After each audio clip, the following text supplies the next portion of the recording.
And we are live. Hello, everyone. Welcome to the Alien Spaceship stream. You could be watching from anywhere around the country or the world, and I really appreciate every single one of you coming to you from the Spaceship Studios from a galaxy far, far away. Alright, so welcome everybody. I'll be switching over to the other screen so y'all can see me. Okay. Let's go down here. Let's go this way.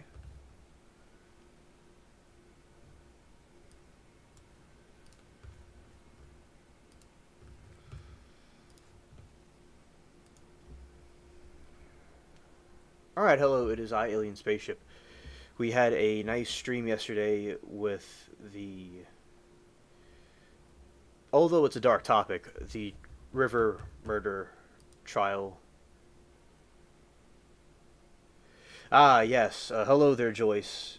Scared. Just from the cornfields. A good evening to you. It was nice hanging out with all of you yesterday during that stream, and we have some more stuff to talk about and discuss as we usually do. I'm going to close this thing down here and reopen it. Okay.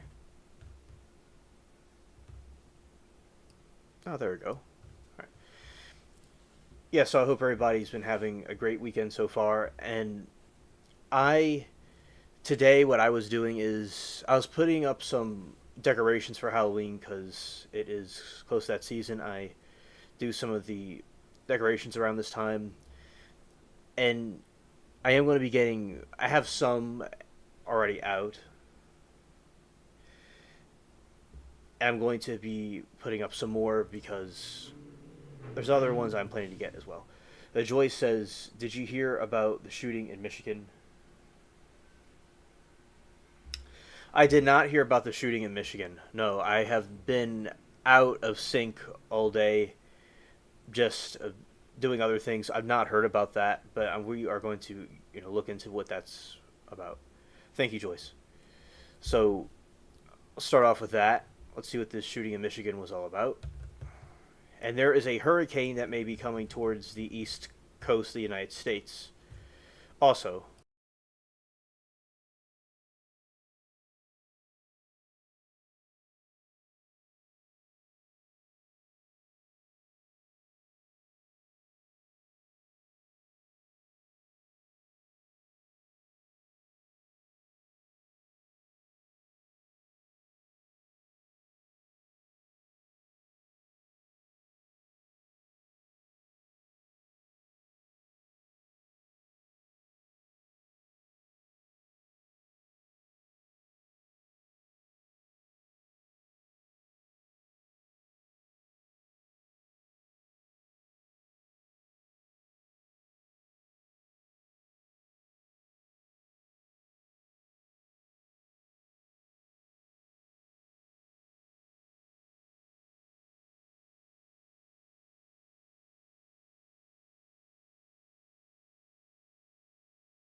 Oh, okay. Thank you for letting me know. I had the microphone off by mistake. Okay. All right, chat. I am no longer muted.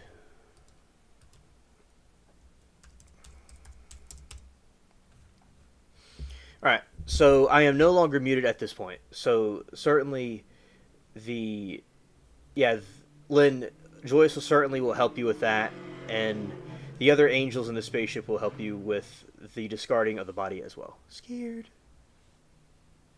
Yes, yes, yeah. Because before, it's like watching a silent movie with myself muted.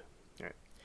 Authorities say okay. So starting over, at least two people were deleted killed, and eight others were wounded today in a shooting in the Church of Jesus Christ of Latter-day Saints in Grand Blanc Township, Michigan. Police said.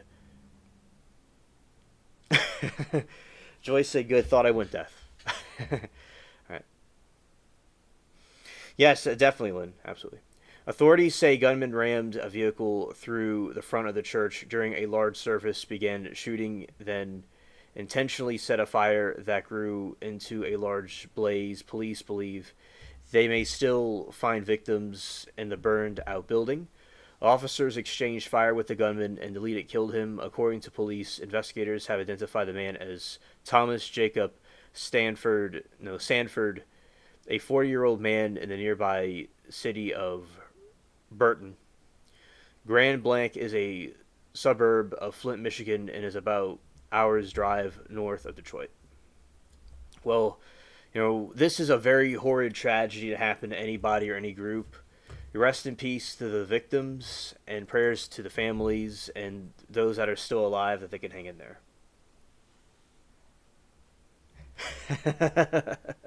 Hilarious, Joyce. What we know about Michigan church shooting suspect Thomas Sanford.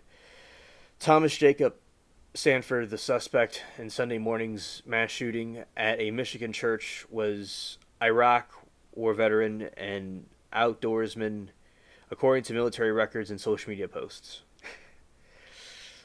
Police say Sanford, 40, of Burton, Michigan, deleted killed two and injured at least eight others while opening fire on congregants of the Church of Jesus Christ of Latter-day Saints. You cracked me up. Yeah. And of the Church of Jesus Christ Latter-day Saints in Grand Blanc Township, Sanford, who also allegedly set fire to the church, was deleted killed in an exchange of gunfire with police, authorities said. Authorities have provided no motive for the attack. A Marine Corps spokesperson told CNN that Sanford's served as sergeant and received several medals for the service, which lasted from 2004 to 2008. He was deployed during Operation Iraqi Freedom for several months, starting in the summer of 2007.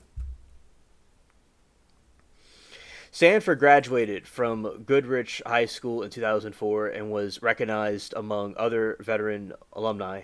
According to archive page from the school's website, a local news profile of Sanford from 2007 said he was deployed with the U.S. Marine Corps to Japan before preparing to head service to Iraq. And I do think there's no excuse for this horrible attack, which I would like to know what the motives were, if there were any. And his mind certainly was not in a good place to do something like this. And life is too short for whatever it was, if it was something personal or just going off the hinge. It's easier said than done for some, but it is good for people to get help if they think they're having a problem, to do things like this, or they have some personal problem, they can go and try to seek help. But a lot of people don't do that. Like, people are doing extreme things like this. So, continuing, the social media accounts linked to Sanford's family show he was married with at least one child, a young son, according to a GoFundMe page from 2015. Family was in need of donations to help pay for the medical care of Stanford's son, who was born with a rare genetic disorder. Now, him having that son and having a family, that is very tragic indeed. And surprised no one else is here. Yeah, well, usually, I believe they'll come in a little bit. We just started up, and I believe in time they'll come through. But I agree, Joyce. I agree. The newborn was diagnosed with a condition called congenital hypersensibilinism, which required a lengthy hospital stay, several surgeries to remove portions of the pancreas, according to a family Facebook page documenting the difficult journey. The child's medical condition took a financial toll on the family, with one local news article reporting Sanford took the leave from his work as a truck driver for Coca-Cola to be with his son. Don't ever take having healthy kids for granted.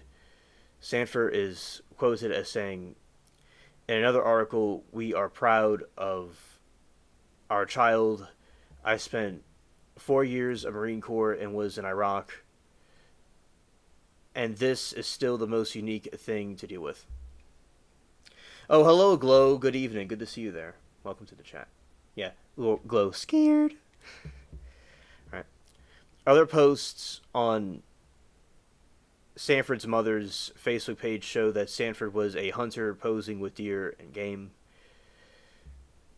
Hour ago, exhaustive investigation underway to identify the motive of the source. Says, so far the motive doesn't seem to be known.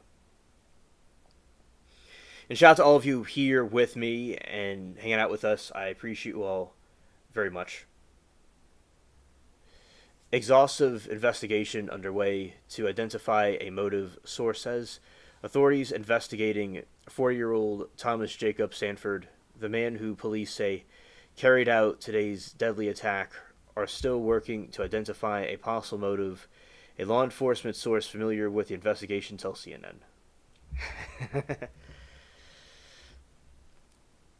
Yeah, so, yeah, it's a scared. Right.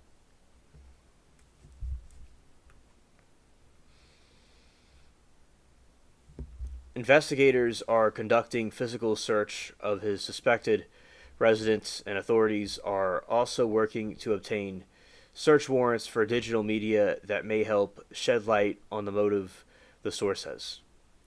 The exhaustive investigation now involves dozens of law enforcement personnel across the state of Michigan, according to the source, although authorities say Sanford was later killed in a shootout with police, and there will be no prosecution. Identifying a possible motive remains a central focus. The source says investigators will be working through the night. Well, that's good. I believe, will eventually find a manifesto or something that caused this, terrible attack to occur. All right, let's put this over here.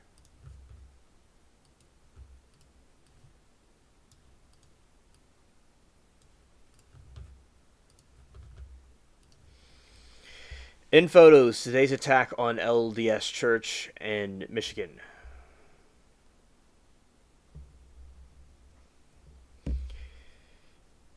It's like today was such a nice day outside where I am, where, I went outside in the yard and there's a lot of stuff blooming because of the autumn. Because a lot of things I have bloom in the autumn, and today was just a very, chill day, and I wasn't even aware of this thing happening. And yeah, on such a nice day for this to happen, but anything could happen to anybody anywhere, and maybe I'll be blessed with safety. It's certainly a crazy world that we live in, and it is going downhill that the society has gone to this point where people are destroying themselves. The chaos that began today was a gunman ramming his car into the worship of in Grand Blanc Township, Michigan, ended with a huge blaze at the church and embraces between shocked and grieving community members. There are some images that have emerged since the attack. And yeah, so that's one of the images of the church on fire. Those are some people grieving. And that's some smoke seen from the suburbs. So people hugging each other. Firemen putting out the fire.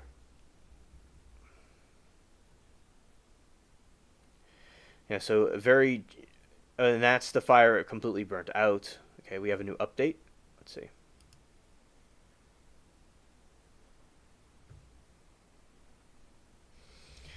All right, looking back, notable shooting attacks on the U.S. houses of worship. And so this is just kind of like a list of shootings that have happened additionally in the past. So at least 2 people are deleted dead, and 8 others are wounded after authorities say a gunman opened fire during a Sunday services at the Church of Jesus Christ of Latter-day Saints in Grand Blanc Township, Michigan. Today's shooting was the latest of many shootings carried out at houses of worship in the United States over the past 10 years. Here's a list of some of the most notable attacks. August 2025, the 2 children were killed and several others were injured in a mid-mass shooting at the Church of Annonciation in Minneapolis, Minnesota. The shooter was a former student in parish schools. Right. In June 22, a gunman opened fire at a potluck diner at the St. Stephen's Episcopal Church in Vestavia Hills.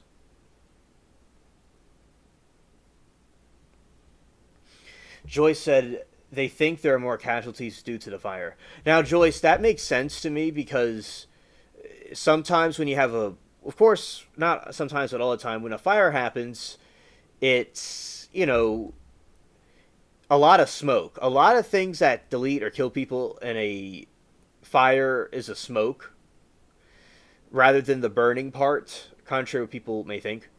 And when a fire is happening, it's in the smoke, the fog of war, as they say, that you will have a situation where everything will be fogged up, and you may not know who was there, who wasn't there, so there probably may still be casualties from people that were inside the buildings. I do agree. Lynn says, yeah, it doesn't surprise me, it's terrible. Yeah, very sad. Very sad. October, it's like people can't go to a place of worship without being concerned about being attacked. And it is extremely crazy because, people can't even go to a church or a synagogue or anywhere, a place of worship, to feel safe or to do their thing, it seems. Doesn't mean we have to live in fear, but it's happening all over the place these days. It's quite. I do want to know the motive eventually. All right, so other instance was 11 Jews attending service in the Tree of Life Synagogue, Pittsburgh, Pennsylvania, in 2018 were fatally shot. November 2017. Family Feud is believed to have promoted the deadliest mass shooting in modern Texas history. 25 people, including a pregnant woman, were deleted in First Baptist Church. September 2017, opened fire at Burnett Chapel Church of Christ in Nashville, killing 1 person and injuring several others. June 2015, a young man walked into a Bible study session at the historic Emmanuel African Methodist Episcopal Church in Charleston, South Carolina, and killing 9 people. All right, so that is what happened today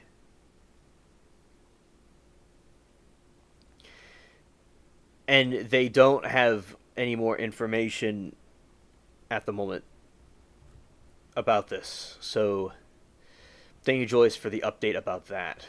Okay.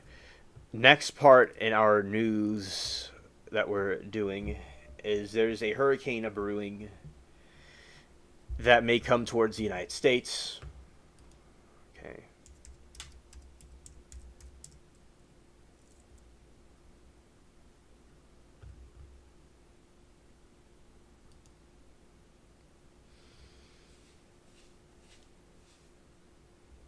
All right, so Tropical Storm Imelda has formed, and there's been a long change in the forecasted path. Here's what to know.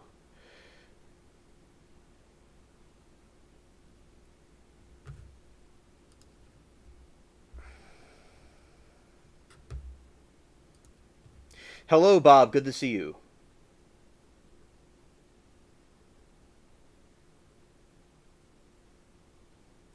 He was looking for the MWMD, did 4 years in Iraq. 4 years in Camel Land. Okay, thank you, Bob, for the information. All right, so Tropical Storm Imelda has formed, and there's been a big change in the forecasted path. Here's what to know.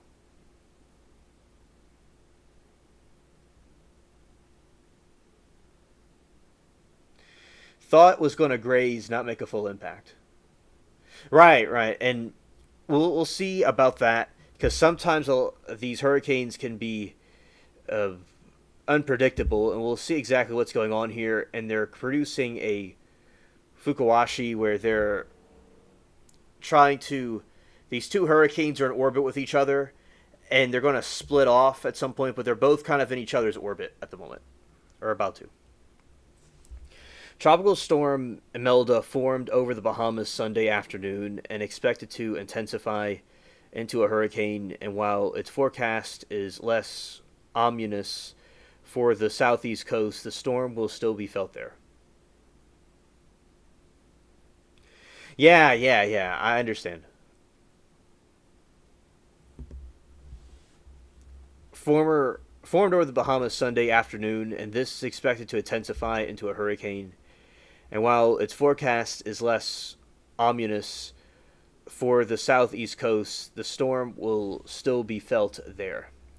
Newly formed Imelda has a maximum sustained winds of 40 miles per hour and is 355 miles southeast of Cape Carnival, Florida, as of 5 p.m. Eastern, according to National Hurricane Center.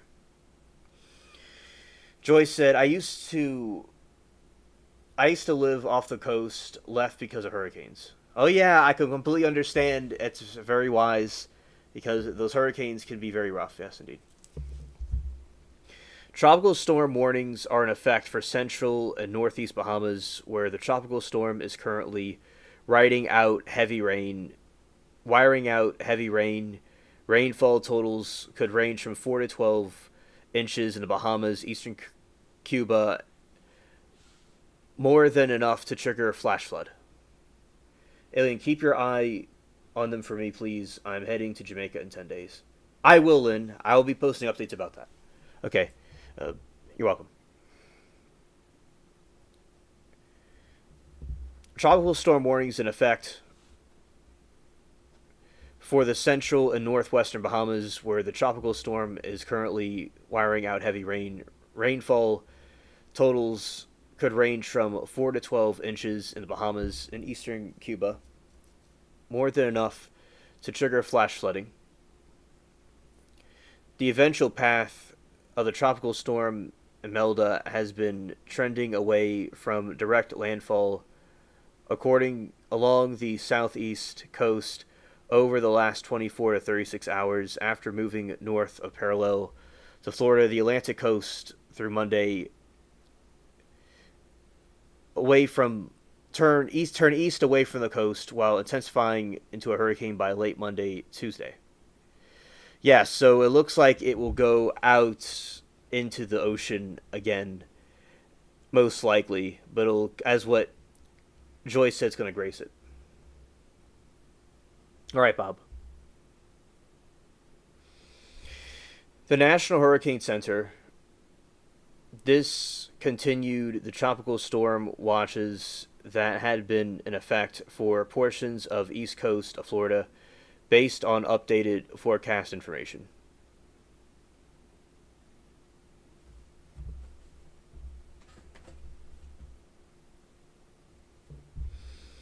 Imelda has joined the Hurricane Humberto in the Atlantic. The powerful Category 4 hurricane rapidly intensified into a rare Category 5 storm Saturday over the warm, energy-filled water of the open ocean and has a role to play in Imelda's future.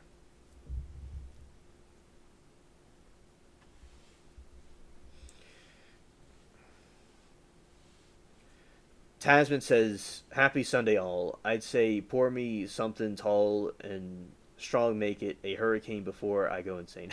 Well, hello, Tasman. Welcome to the chat. It's always good to see you here. All right.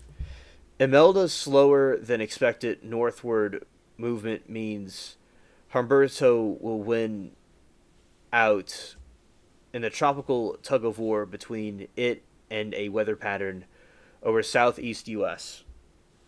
On Tuesday, Humberto will tug Imelda away from the coast and the weather pattern trying to draw it closer to land. It seems unlikely that this steering pattern will shift again, but those on the southeast coast shouldn't fully let their guard down just yet. The risk of significant wind impacts along the southeastern United States coast is decreasing, but interest in the area should continue to monitor the latest forecast updates, Hurricane Center said. The first effects from the storm could reach the southeast as early as Monday, with coastal areas of eastern Florida, Georgia, and the Carolinas expected to experience a brunt off the storm's impacts.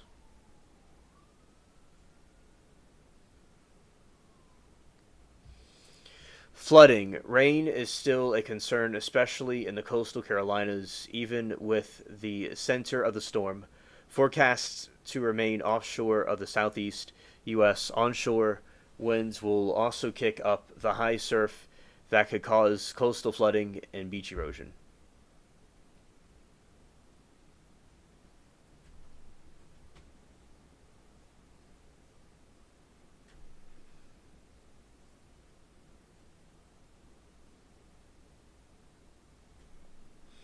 There's a no pressure tanning in the UK. Heating is on now. Pre-tan, not pressure. Yeah, I think it's interesting. Like up north, also in the United States, the weather from my friends tell me, and so of course there are some of you that are up north, that it's a little bit cooler right now than where it is where I am. Right now, it feels like late summer where I am compared to like what you all are feeling. It's more probably fall weather up north, but the fall weather next month or something like that, we will be having cooler weather come down this way. All right, so this is a map of the impact zones.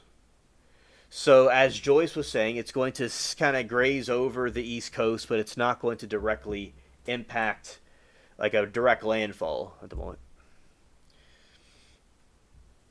Rainfall forecast has trended down since Saturday. Totals of 2 to 6 inches are now forecasted into the coastal Carolinas through Wednesday morning.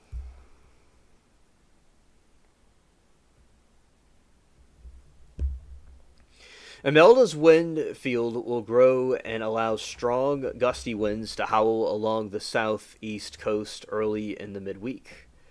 Officials in Southeast Gerard up to deal with the storm, even though things were looking more encouraging Sunday. South Carolina Gov. Henry McMaster issued a state of emergency Friday. activating statewide response plans to mobilize agencies to prepare for significant wind, flooding, rain, and storm surge across the state.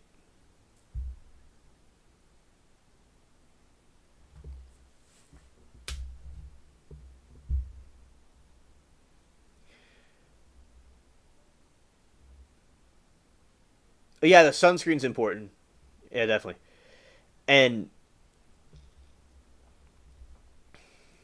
yeah, because where I am, it's very similar to the Bahamas, but it's not like with the beaches and stuff. No, but some of the architecture's similar, and it's a similar type of climate. But the beach, well, I will say it is similar to it because of the tropical shrubbery and things we have. But yeah, it's nice for people that are able to go and hang out in those places. I hope that Lynn has a very nice vacation. All right. Meanwhile, over the open Atlantic, Hurricane Humberto rapidly intensifying into a Category 5 storm Saturday. Tracking over the warm water and less hostile environment in the central Atlantic. Humberto weakened slightly to a high-end Category 4. And Lynn said she'll be hiding in Lynn's suitcase. Yeah, we have a Lynn will have a stowaway on board, and she will have a very nice guest on board. So yeah, definitely. And Joyce is going to just pop out.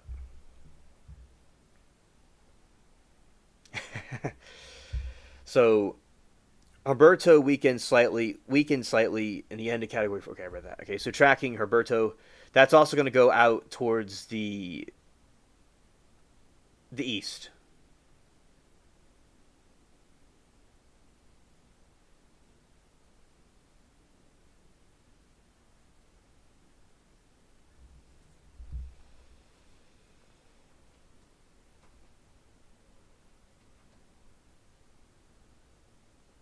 All right, Zero. Understood. Thank you for the. I'll look at the emails later. All right.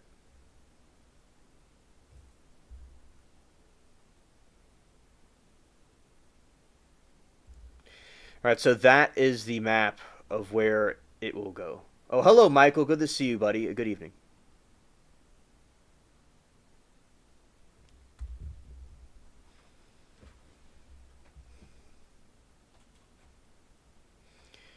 It is not a direct threat to the U.S. and will likely steer far to the west of Bermuda.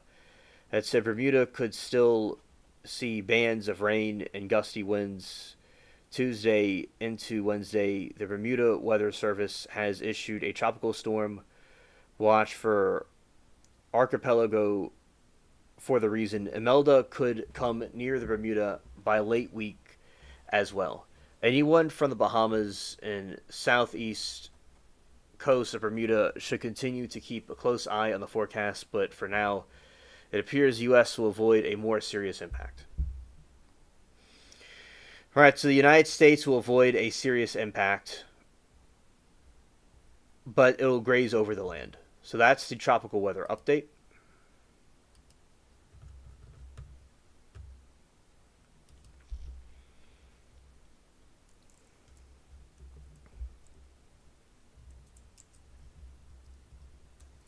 Let's see.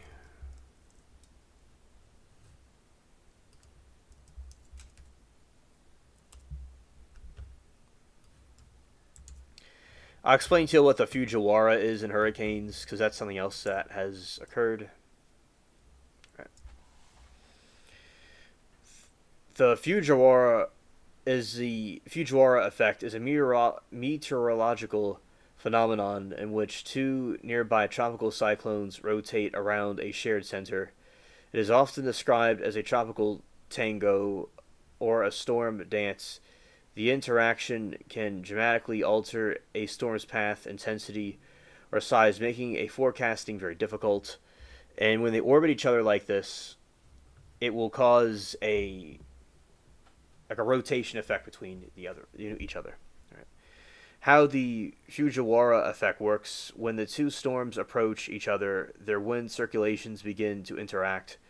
In the northern hemisphere, storms rotate counterclockwise and pull toward one another.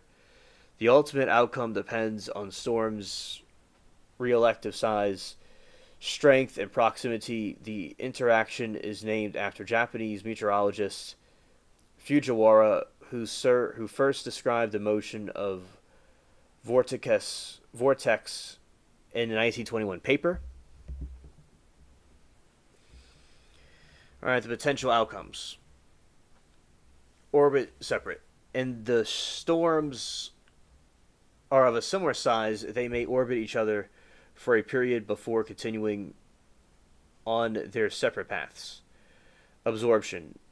If one storm is significantly stronger, it can dominate and absorb the weaker system, causing it to dissipate. Merging. In some instances, two storms of similar strengths can merge to form a single, larger, and more powerful storm. Ejection. One of the storms can be thrown off the original course due to interaction. The weakening.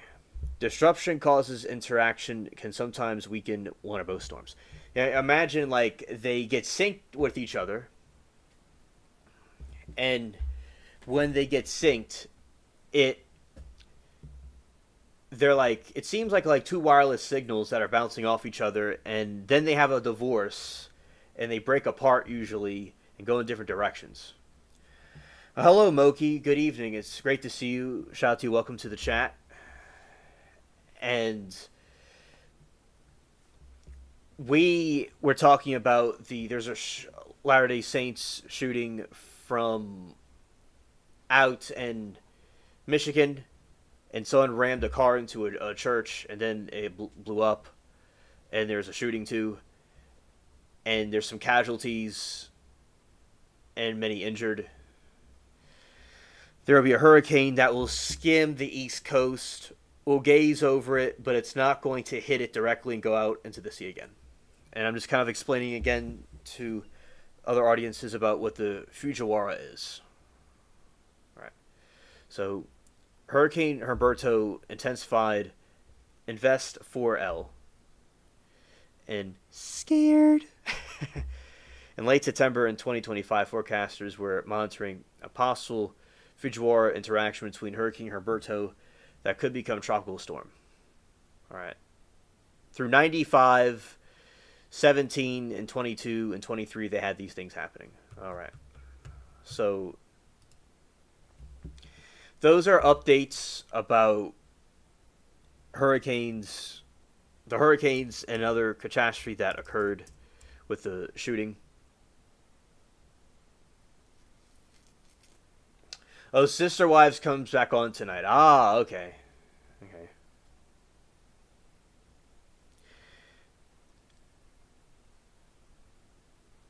All right, I'm seeing something here about, I see a headline right here. It says that Eric Adams drops out of the New York mayoral race. New York Mayor Eric Adams announced Sunday that he is dropping his third-party bid for re-election, narrowing the field for November's election. Despite all we've achieved, I cannot continue my re-election campaign, Adams said in a video on X. The constant media speculation about my future campaign financial board decision to withhold millions of dollars to have undermined ability. In nearly 9-minute video, Adams, who enjoyed strong ratings from New York earlier this term, was standing plummeted after he was indicted in federal corruption charges.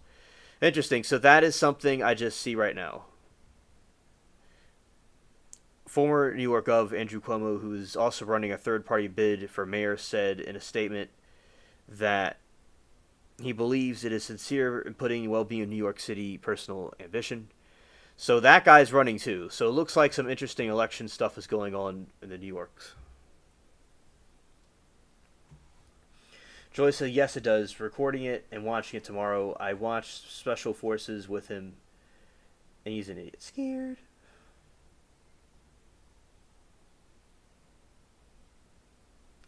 Oh, the temp. I want to look up what this is. The weather in that place.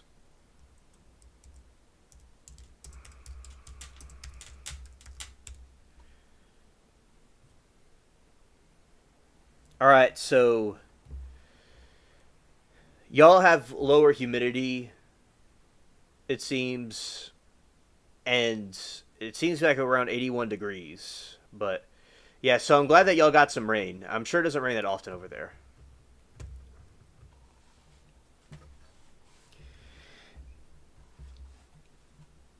Yeah, because I was last night. I was seeing this thing where it was going to be raining in that region where you are, Moki, around the early morning. Sunday night, PBS night starts with Professor T. All right, all right, okay. Let's see.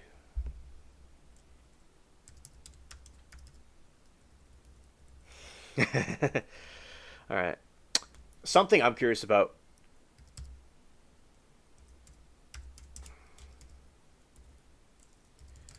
Was founded when.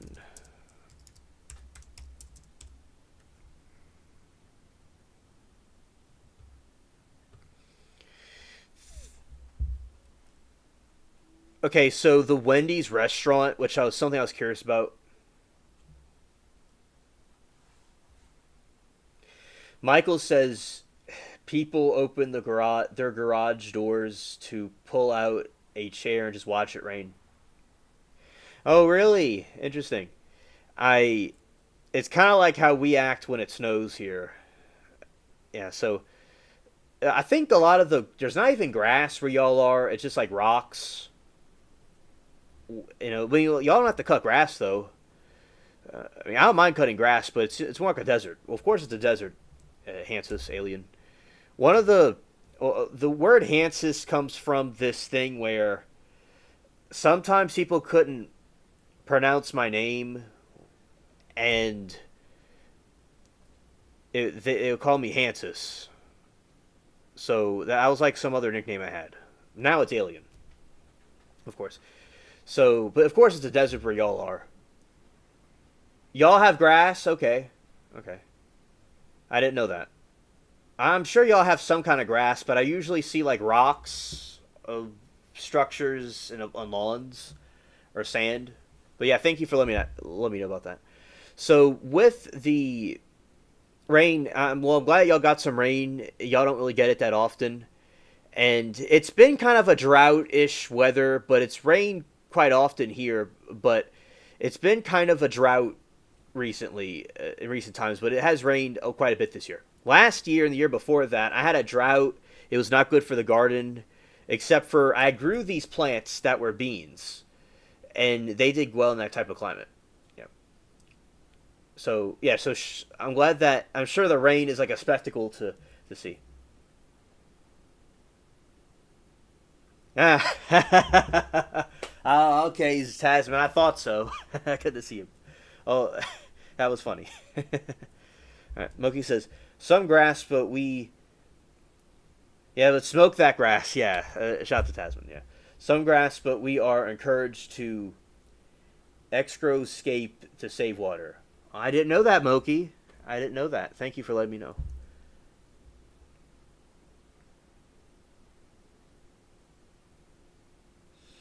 Desert landscape is preferred because the lack of rain and lower lake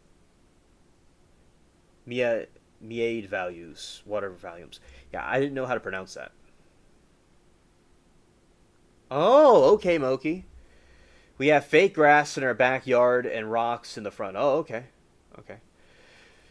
Where I am, there was a drought and all the grass died, and it looked like the some old west looking thing. Like I could imagine there would be like tumbleweeds, like where I was, and where I am, it was like tumbleweeds and stuff blowing around. But then this year it rained a lot, and then it snowed earlier this year. So yeah, we got lots of rain uh, this time, but not as much as the previous years. But it has rained quite a bit. So I've had similar weather in recent years, but not to the extent y'all don't ever get it. So that's interesting, Moki, about the fake grass. Interesting. And because I'm always cutting grass, not always cutting grass because I watch trials, but I do cut the grass here and there, and when it needs to be cut. And I like the. Sometimes it could be a little bit of a little tedious, but it's because it's kind of a big yard where there's different things to obstacle. It's like an obstacle course. But yeah, it's interesting. A kind of a world where there isn't any grass but fake grass. Interesting. Oh, hello, Lori. Good evening. Hey, Alien and friends. I'm headed out to our pond to patrol for transients and pick up trash while it's still daylight. Taking you with me, but can't type as I have on my nasty work gloves. Oh, okay. Well, Lori, thank you for being here with us, and shout out to you. Yeah, good luck with that. So, there's something about fake grass that reminds me. It's not fake grass, but Moki says, we've been in a drought forever. If you look at pictures of Lake Mead, you can see how much it has gone down. There's a line on rocks. Okay.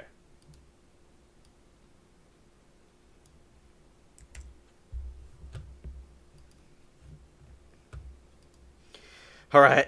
Alien spaceship has to look up what this place. I know what this place is. I've never been to it, of course, but I know what it is. Of course, I. Oh yeah, it was drying up. Right, drought. If you look at pictures of Lake Me, you can see how much has gone down. Yeah, it's been going down. I remember this from the 2020s, the earlier 2020s. It was going down, and there was like sunken boats and things they were finding. I remember this. I covered this a couple of years ago.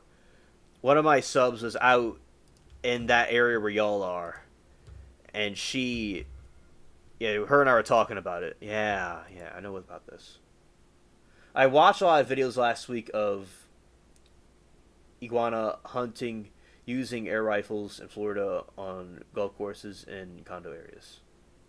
Scared. Good night, all. Time to watch Dallas Cowgirls lose tonight. Cheers. Oh, hilarious. Yeah, and bodies too. Yeah, scared. Oh, bodies and steel drums. Oh, that's lovely. It looks like they got their caught red-handed. I guess when that lake was going down, the persons were like, "Oh no." All right, so that is a sunken boat.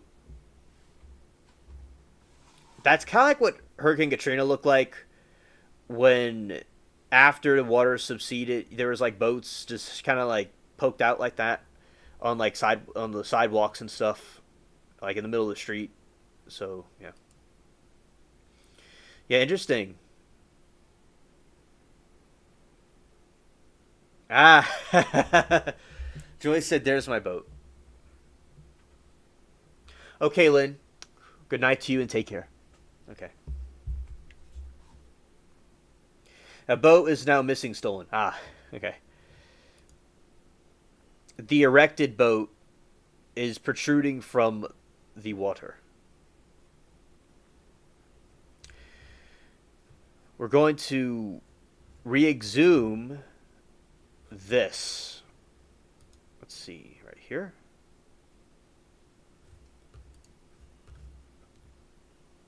Yeah, we're going to re-exhume it.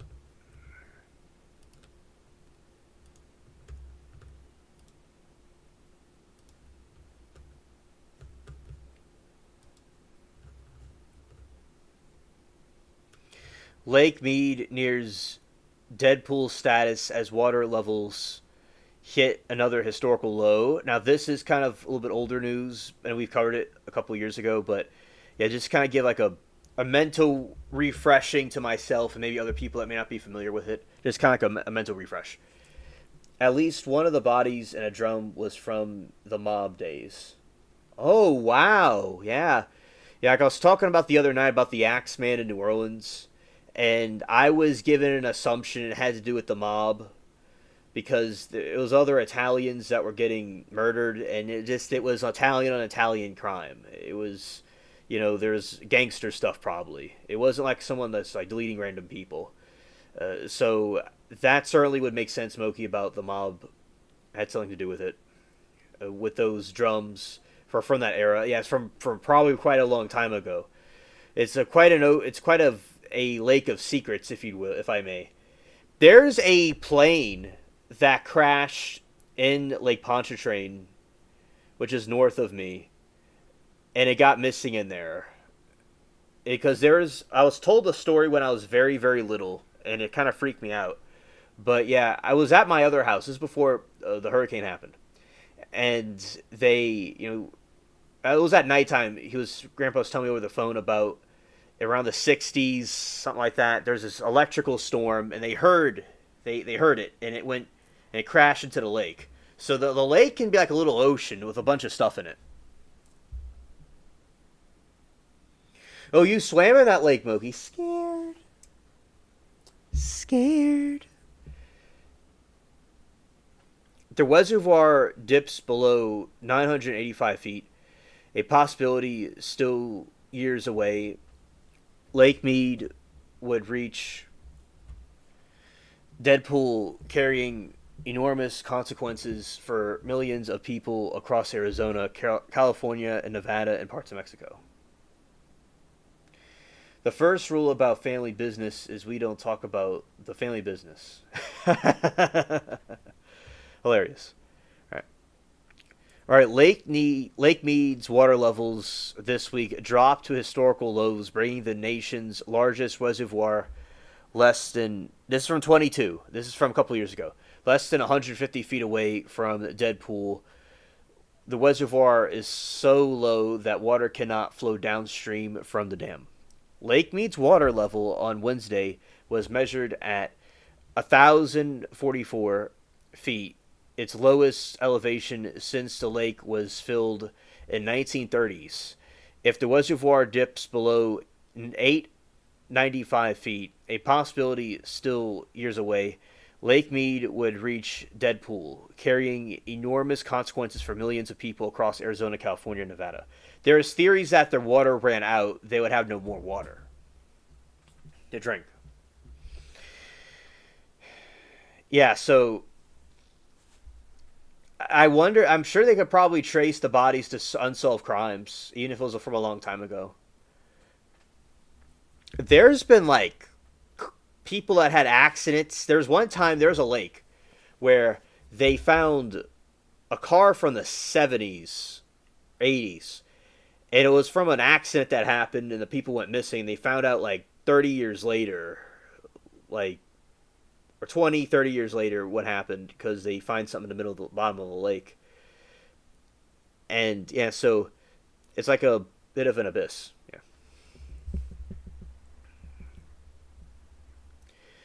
This is a deadly serious stuff, said Robert Lino, environmental professor in University of Arizona. And Moki said, everybody goes to the dumb dam. Friends from out of town want to go to the dam. Boring. Oh, yeah, yeah. Now, yeah, so the dam is boring. Oh, yeah, the dam, let's see. Dam. I have never been to the dam. Ah, yes. Oh, that dam. Oh, so that's boring? To y'all, like, that to me is scared. That was in the Transformers movie, the first one. That is really cool. As I know exactly what that is. Now, yeah, I would want to do the fun activities, Moki, but I would take a little side detour there. I would take a side detour. That is quite fascinating, the architecture and stuff like that with the construction. But yeah, I could understand where your perspective about there's all these different things to do in Vegas, and they want to go to the dumb dam. Yeah, yeah, it must be frustrating. That theory is what they want you to believe. There is a huge underground aquifer under Las Vegas, and Alien does not know what that means. And it has more water than Lake Mead, but they don't want to tap that supply. Oh, okay. As I'm thinking, they had to think of something else. They give tours and talk about all of the men who deleted died building it. Oh yeah, like there's these different structures, like the towers in New York City and all over the country where people were. This is a little bit different than what you just mentioned, but it had me thinking. There's these. They were sitting on these giant metal ledges with lunch boxes and stuff and their tools, tight rope walking, and they could have. A lot of people fell. So those men that were deleted died creating the dam. I'm very sure they had a lot of casualties, and rest in peace to them. Their sacrifice was not in vain. It was they really made a beautiful structure because I love building things. That's something I've always been fascinating about was building things. And I would grow up with building things. That's what my family always did. But I certainly admire that type of construction. Oh, people have jumped off the dam. That's really sad. Yeah. You see the difference here between this and the levees in New Orleans, where these people have a dam and it was built from a long time ago and they kept it, but the ones in New Orleans, although they're better now, they were made in the '60s and they didn't improve it. They didn't try to do maintenance on it, and it got weak and it broke. So you see that this is where we could learn things from. The people like this that build something like that. Like that's going to keep everything out. All right, that's going to keep everything out. Knock on wood, okay? Don't want to jinx ourselves, but that should do better than a Timu levee. There's a legend that there are bodies in the cement. Oh, I would not be surprised. I would not be surprised. It may very well be true. There is a situation where one of the days. So yes, I want to say that I do believe that is likely true in my opinion, Moki. And the Joyce said I'm not going to the dam. LOL. Yeah, Joyce wants to have fun, and that sounds like a very festive idea indeed. And so I liked because I am just so fascinated by these structures that are not made from Timu. Now there was this day YSL trial ended early, and I was talking to Mary Toodles, and she was telling me about this case where one of Ted Bundy's alleged victims was in his neighborhood, and he hid the body where this school is being built, and where they're going to put cement. And oh, hello, Virginia Possum. Good evening to you. Welcome to the stream. My possums outside are doing very well. They're exploring and eating, and I observe them at night. They're doing fine, and I've been seeing some raccoons and stuff too, and the cats are doing well at the same time. Hope that you're doing well, for Virginia Possum. All right, so the idea of bodies being hidden under cement structures is very real, and so it's possible that her body was hidden in the parking lot where Bundy was in that region, possibly, or if he didn't do it, someone else hid the body there, possibly. So although that's a different situation than this, it is possible that people's bodies that either fell into it during construction, or people that were, or maybe for other reasons, the bodies could be in the dam. I do believe that. You can get a $14 hot dog at the dam. Really, Moki? Whoa, that sounds quite a treat. Now, yeah, in Transformers, they had a scene from this, and they were hiding my alien brethren in there, and they had the cube. By the way, Moki, the alien A1 structure, that thing from space that's heading towards our planet in a couple of months, there is allegedly some beings floating around it, which like some little UFOs floating around it, which is quite scared. That's something I saw yesterday. Now, Michael says there are no bodies in the concrete at the dam. The concrete was poured at eight depth, so it could not have hid a body. Okay, Michael, understood. Thank you for your perspective on it.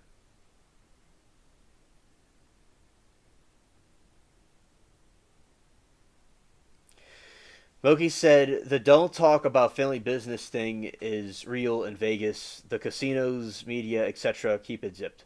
Ah, okay, I understand that. All right, understood. And that's from behind the dam. Yeah, the media and the different people don't want the family business to be revealed. Right.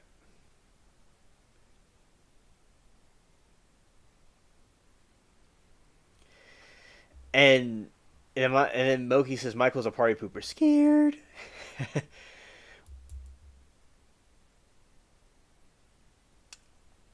Joyce said 14. Nope, we're eating rocks. Ah, okay.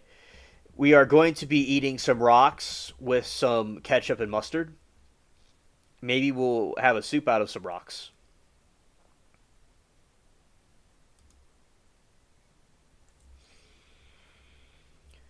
All right. And then going to over here. A persistent drought conditions over the past decade exaggerate no exacerbate the climate change, increase water dams.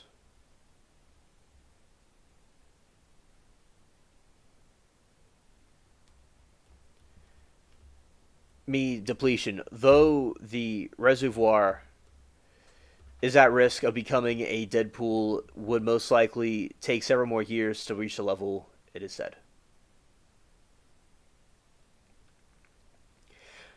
Joyce said, I will talk for whatever you want to know. And Michael says, there is still a black book for casinos. Many are still not even allowed on the property. Ah, okay. Okay. Moki said, there are tons of chipmunks at the dam. You could eat one of those, Joyce. Ah, aha. Chipmunks and rocks. That sounds like a treat. I will certainly go out there one day to Vegas and see all this stuff. I certainly will. In the meantime, the U.S. Bureau of Reclamation Water manages across the southwest United States, making efforts to manage the flow of water in the Colorado River, regulate water use among the states and regions. These measures are designed to help replenish Lake Mead, which was created in Colorado River on the Arizona-Nevada border when Hoover Dam was built in early 1930s, and another severely depleted reservoir, Lake Powell, which was created along the border of Arizona and Utah. I have a friend who did casino security. He's seen some things. Ah, yeah, yeah. Now, oh, I'm sure, definitely, there are things that are not spoken about, that are not heard about, that are never were seen or existed. It's like the monkey that doesn't see, doesn't speak, or doesn't listen.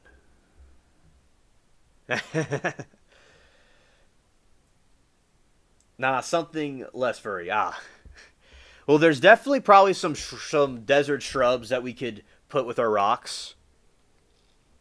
That'd be something good. Deadpool would. I keep thinking Deadpool about the character, and then Wade Wilson scared.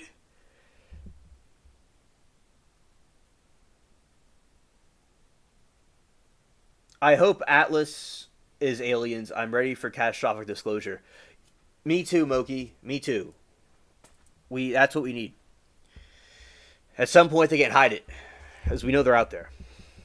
Deadpool would not mean there was no water left in the reservoir, but even before Lake Mead were to hit that point, there are concerns that water levels could fall so low that the production of hydroelectric power would be hindered.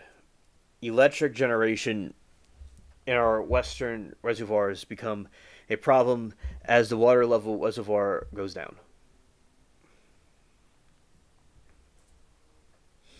Michael said, I used to work with Joey Cuss Umano's wife. I had dinner with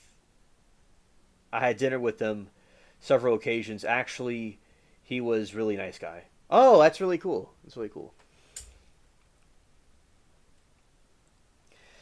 I am I'm part Italian, along with all the other things that I'm related to, and very good food. Very good food. And Joyce said, "Wait, catastrophic? Should I get my wool in winter?" Scared.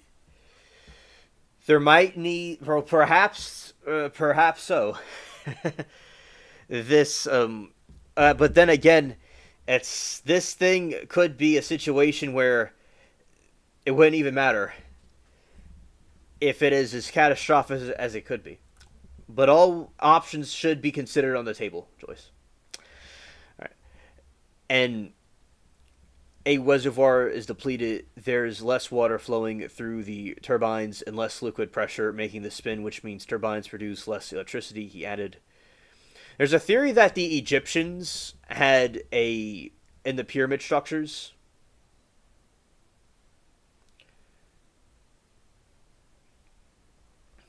and that the pyramids were some sort of electrical power structure where water and stuff flowed through, they think, allegedly. And then it all got destroyed because of a very catastrophic war.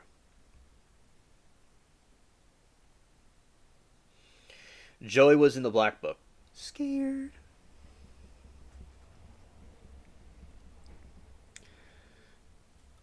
All right. And yeah, that is some information about that. And let's see what this, some pictures.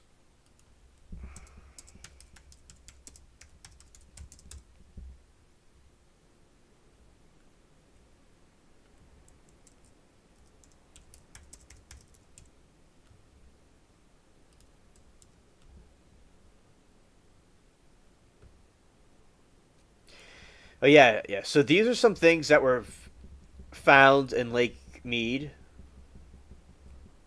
By the way, mead is a type of alcoholic honey that the medieval people drank, and I've drank it before. It's very good.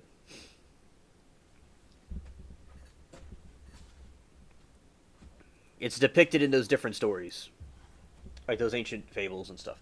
All right, we got looks like we some sort of a car or some sort of vehicle right there.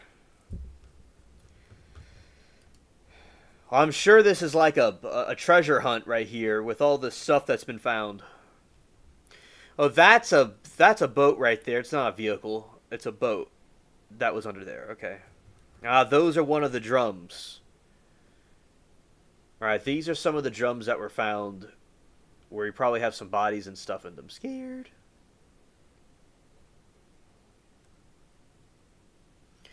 All right, that is what's going on at Lake Mead. Oh, there's an airplane too.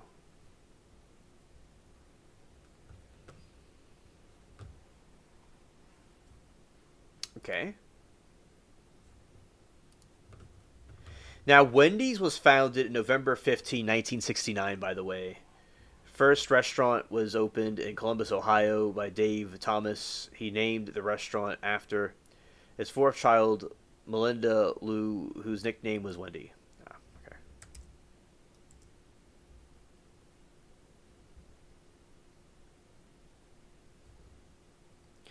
Trilobites. Okay.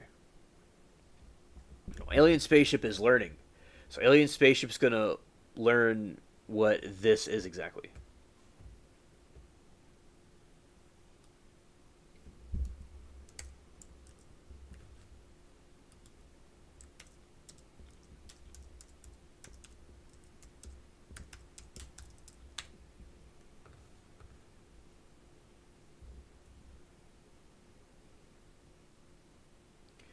All right. Aquifer. Aquifer. Okay, let's see what an aquifer is. An aquifer is an underground layer of water bearing pre mebble rock, sand, gravel, or still from which the groundwater can be extracted. The aquifer are natural aquifers are naturally occurring reservoirs that store and transmit water. And they are a vital source of fresh water for many regions. Joyce said, "Me neither." If that helps. Ah, okay. All right. Joyce disclosure is supposed to send a lot of people into oncological shock, if that's how you spell it. I don't even really know what that means. Okay, so if there's some disclosure about the aliens that they say they're real, allegedly, which is a fear why they didn't reveal it sooner, is that the theory is that aliens are known and they never told the public because they don't want to panic. So if it's, but without a shadow of a doubt, there's these aliens, it could cause an oncological shock, whatever that means. Ontological. Okay, thank you, Moki. An ontological shock, which I have not heard of that either. And we're gonna find out what that means shortly.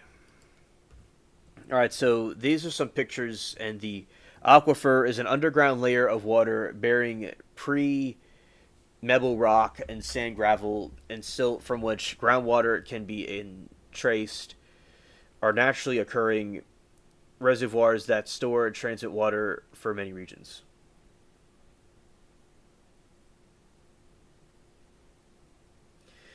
Oh, thank you, Michael. That is even iffy at this point. Yeah, it's Sunday. No thinking for me until tomorrow. Hilarious. Ah, yes, yes, understood, Joyce. All right, all right, we got this.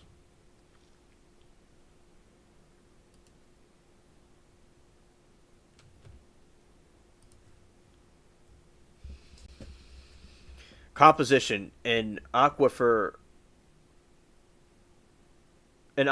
composition must have a porosity measure of its void space and high permeability. The intercontentedness of those voids. This allows to hold a significant amount of water and permit it to flow. Materials include unconsolidated materials, sand, gravel, and silt, where water is stored in the space between grains. Consolidated rock, permissible to fracture rock, is like sandstone, immense stone, and ballast. Groundwater, the water within the saturated zone of the aquifer is called groundwater, and a type of saturated zone is the water table. Recharge. The aquifers are replenished or recharged by precaution and snowmelt that seeps into the ground and pre-locates downward. Natural processes can be supplemented by managed recharge projects, which are especially useful during droughts. Discharge: groundwater can leave to an aquifer naturally by discharging into the surface water bodies, like rivers, lakes, and oceans. Humans can also extract water by drilling wells. Unconfined aquifers. The most common type of aquifer where the water table forms the upper boundary. These are recharged directly by precaution from the surface. They are easier to access for water supply, but are also more susceptible to the contamination.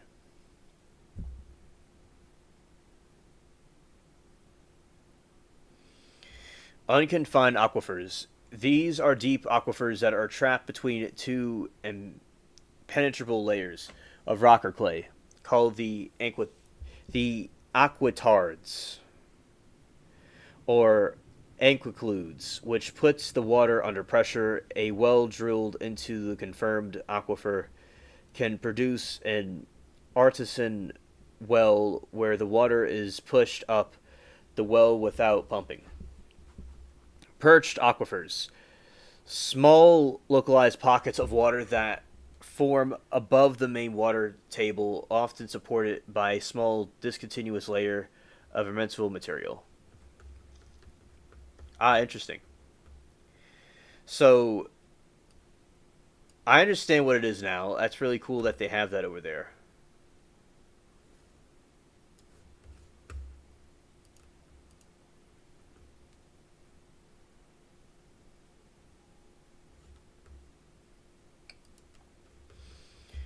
All right. So importance and risks. Water supplies. The aquifer provides drinking water for a large percentage of the global population and are heavily used for agricultural irrigation. Buffer against drought. They are crucially buffer against drought as water can be pumped during dry years when surface water supplies are low. Over extraction, pumping water out faster than it can be replenished, known as the overdrafting, can cause the water to table to drop, wells to run dry, and land to subsidize. Contamination. The pollutants from human activities can seep into aquifers, and cleaning the contamination is slow and difficult process.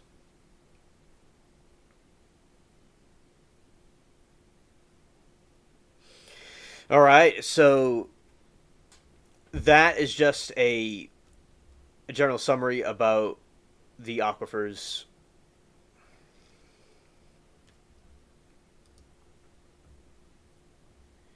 Now, about the dam, we're going to see some more information about the dam.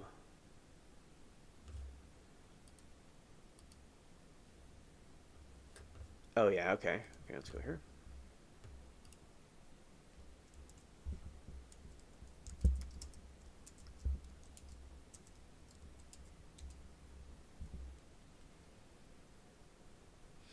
The Hoover Dam, an engineering marvel constructed in Colorado River in 1930s, is a dam that created the Lake Mead.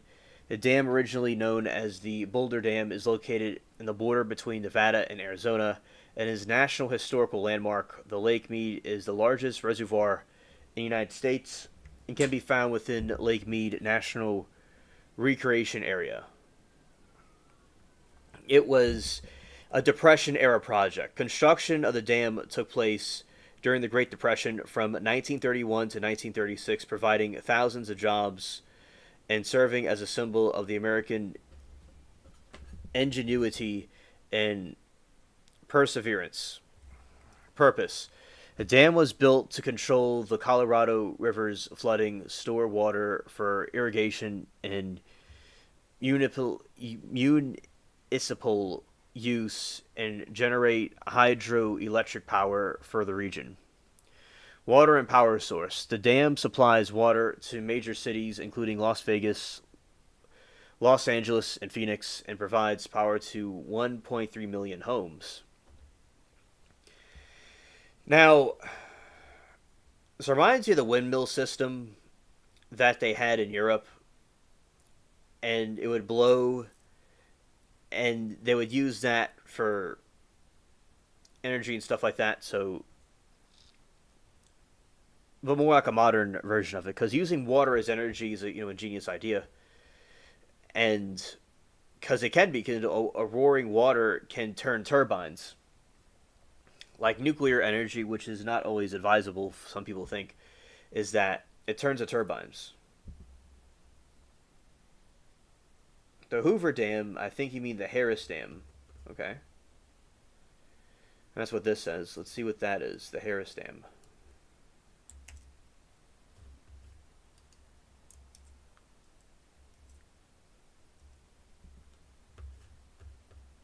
Okay. Right. Okay. We all asleep. LOL. Okay. And okay, go look up what the Harris Dam is over this way.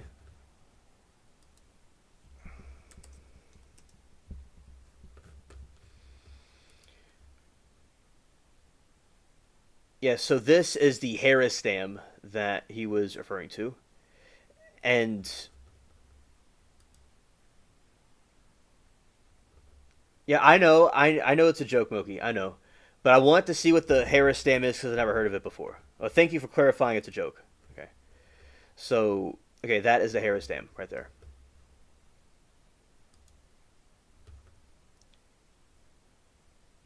Okay, and the dam was built to control the Colorado River's flooding store.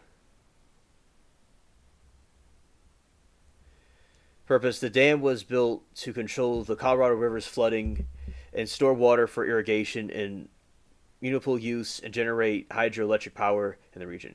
It's like scared. You're gonna have a water go and flood these areas and things like that, but you have the Hoover Dam there, so people won't be scared.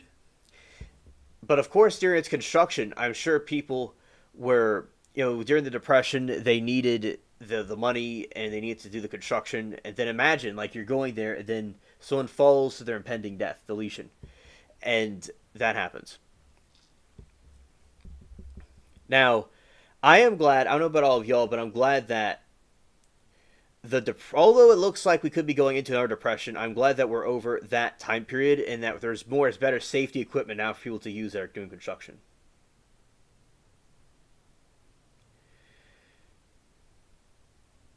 Michael says, Alien, the Harris law firm here does these quirky commercials. One of them is the name of the dam is really the Harris Dam, not the Hoover Dam. Oh, okay. Okay. And how do I think the public will react to aliens?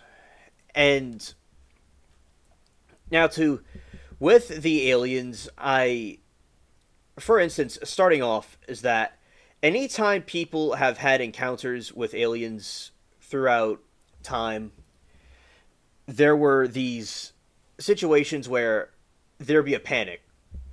You'll have people that will, which I'm going to get to the point why in this modern age where people think that the aliens may be a different reaction in the past, but a lot of times, like for instance, this guy was on the radio back in the, I don't know, many decades ago in the old days, and he was talking about on Halloween night that there's this alien invasion. I believe it could have been based off War of the Worlds, something like that. And people were freaking out on their radios, and they didn't have the internet, and they didn't have these different things for people to check on to fact check things, and people, I think, believed a lot of stuff back then, and they thought it was real. So there's obviously, if there's a force of nature that we cannot go and combat, or something that's more advanced than us, it would cause a natural fear, because people fear what they don't understand. So, yeah, War of the Worlds. Right. And especially if there's some hostile alien race that wants to wipe us out like War of the Worlds, it's not going to be really a happy thing that's going to happen. It's going to be quite terrifying. So, of course, if anything, like say when the Mongols were coming into Europe, and people were not really happy about that, because even on Earth, even humans, if there's some unknown supernatural force that's heading towards you, people are going to have different reactions, especially if something's from space that's quite out of this world. Now, the Huns, the Mongols were... The reason why they didn't invade the rest of Europe was because the main Khan died, and they all retreated, but they almost took over all of Europe, and we all would have been very, very, very, very different. So, yeah, history is quite intriguing. And Moki said people would hoard toilet paper. You know what, Moki? They're going to hoard toilet paper, and they're going to go and hoard baby wipes from Temu. That's what they're going to do. They're going to buy out all the toilet paper and do the Temu shopping as well. And then what you're going to have happen is people are going to riot, probably, and fight each other in the streets and do protests. They're going to have these protests out, and Although I already start the Alien Lives Matter movement, they're going to have their Alien Lives Matter. They're going to have one group saying that they're not on our Earth, that they shouldn't be here. Other people will say they should be. And so in this modern age, I believe people are not going to be too surprised, but you're going to see an eclectic reaction. You're going to see people of all different walks of life all over the place to all over the place. You're going to have different walks of life going to be, some people are going to be very freaked out and scared. Other people are going to think of a religious thing. Other people might be convinced of religion. Some people are going to be freaking out. Other people will not be surprised. I think the reaction will be mixed. And it will depend on the reaction that we get with the aliens, if they're hostile towards us or not. Because people are going to actually have a distrust.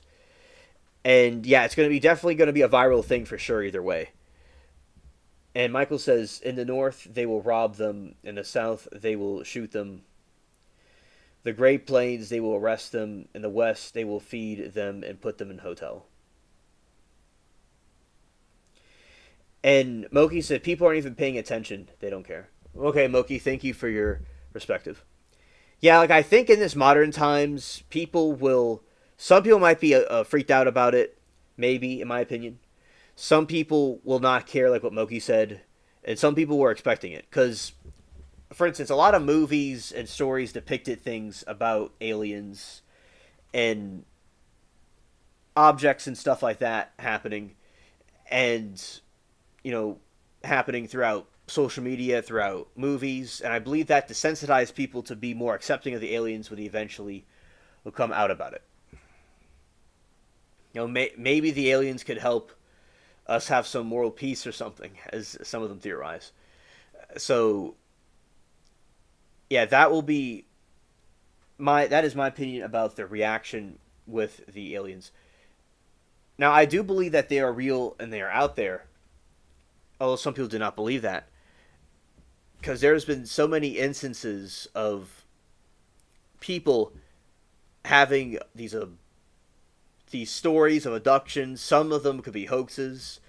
So it certainly will be good to cut the slate clean. For instance, there is this show called The Fugitive. It was an older show.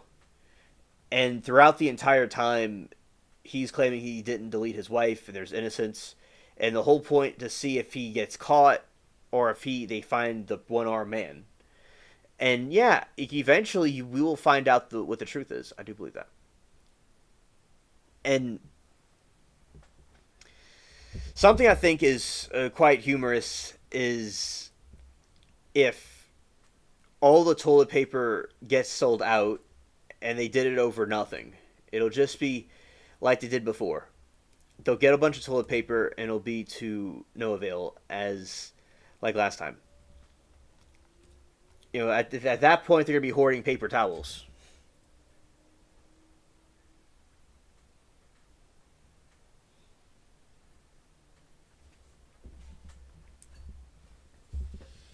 Moki said supposedly we could have unlimited free energy, although the aliens and governments are afraid of what that would mean. Yeah, now with the aliens, their technology is far beyond what we are.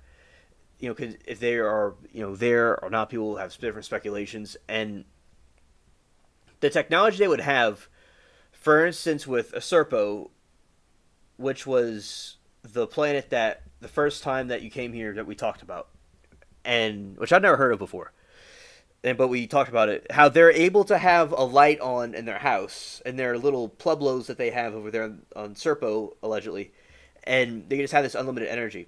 So I do think that these aliens, if they're able, of course, to travel through space like that, it certainly could energize our planet. So I do think that there is evil in the world, and they would want to maintain their control and influence. So a possible other factor could be that they don't want them to be here to try to take away their power. Because power attracts the worst and corrupts the best. Even the Timu and all the rest.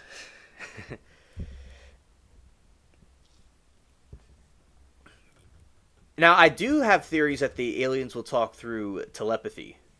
It is possible.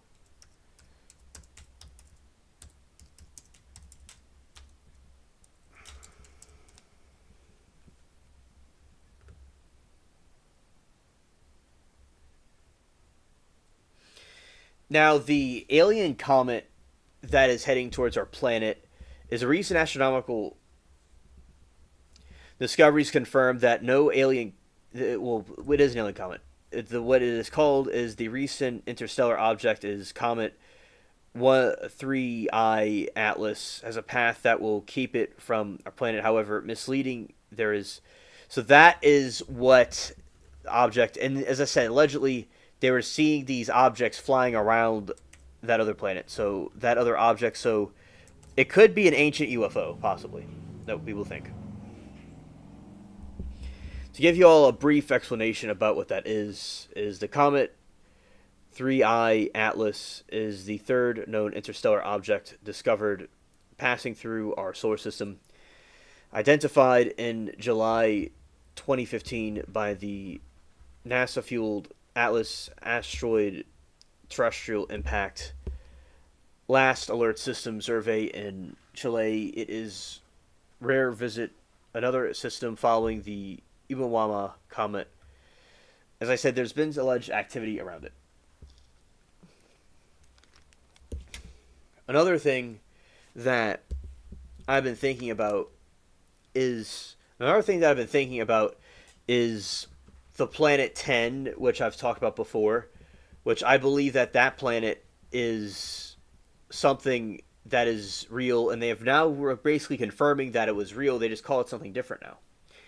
And when you have that planet not around, it's like you got this planet that was talked about for a couple of centuries, and then it's like right there in your face, and he said, no, it's not there. And they keep on trying to hide it, but it's actually there. That reason was because they didn't want a public panic, because it can possibly cause some issues to our planet or collide with our planet.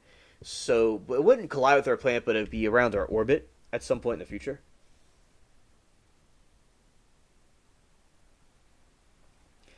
And Michael said we will have to go to the observatory in December to see it.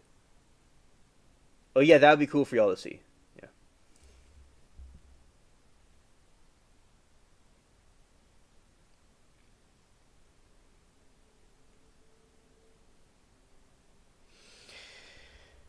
Now there has been speculatory about it being a UFO type object. And let's see the name of this specifically. Okay.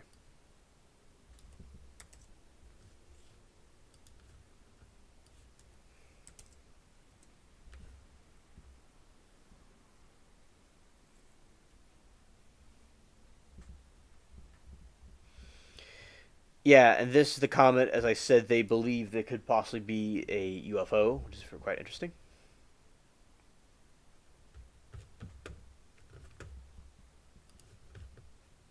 Okay. All right. Now, I think that there's some interesting theories that I was seeing in recent times about aliens and UFOs. So, there's something on Mars where allegedly there is life on Mars billions of years ago, and they got deleted because of nuclear war, and allegedly they brought their DNA here and repopulated the Earth, but a lot of people don't believe that this is true. Another thing that happened was they think that, there are civilizations that were on Mars, and Elon has Mars. There is this time where I've seen Mars from my yard before, so you'll see all these stars just chilling and hanging out, and they'll have debates and arguments with each other. Sometimes one gets too close to the other. Things like that happen. And then there's just like this big copper ball in the sky that you can see. And that's Mars, and I've seen it before. And it was always quite intriguing.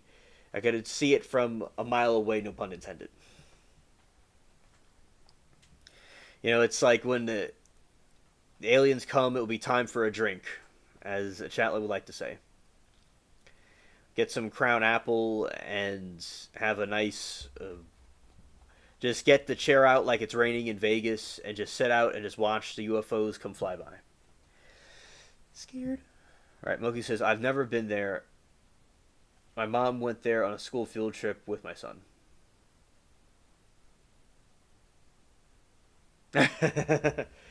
Yes, Michael, I got very homesick, and I got nostalgic too. Oh, there's allegedly an alien base on Mars. Oh yeah, yeah, I wouldn't be surprised about that theory. Now with Mars, there has been some alleged crabs and different critters that were on Mars. I'll show you all some pictures of what I'm talking about. Let's see the Mars crab.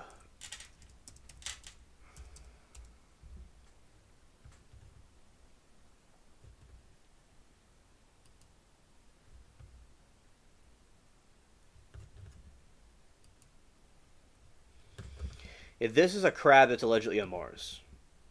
Oh yeah, Moki, about the moon thing. So flashback to 2013 or so, 2014, like about 9 or 10 years ago, so or 11 years ago. So when before the movement got as big as it is now, with all of you here with me, my buddy and I were talking about the aliens, and he was showing me the video about the alien base on the moon. Now, he suspected that hell is actually on the moon and not Earth because of what that incident would prove that. Although hell is, according to Christianity, would technically be another dimension, it is allegedly something that, you know, is under the Earth, apparently. So, according to Christianity and other Abrahamic religions. So yeah, so on the Mars, there's a time where they're going on the moon, and you have a studio where a bunch of people are observing the moon landing. And there is this... Oh, Michael said, I want that t-shirt. I got crabs when I went to Mars. So you got it, buddy. There you go. Facts. And with Mars, there is this situation where not Mars, the moon. They heard this strange, like, hollowing, this screaming that's very was strange, that was coming through the system, and they're detecting some strange activity on the moon, and they think that it could have been some aliens. It was like, ooh, it was like some strange signals coming through, which allegedly was from the aliens themselves. So yeah, there is a theory about the moon base on Mars. Now, I mean on the moon. I'm not familiar with the one on Mars. So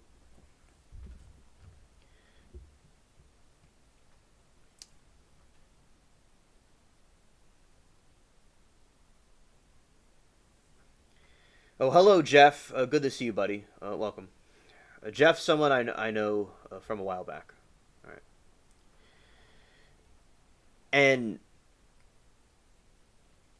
basically, what I did was I've seen that there is a face on Mars. Oh, hello, Frog. Good to see you. There is a face on Mars. There was a... Yeah, this is a crab that was allegedly on Mars, as they say. All right.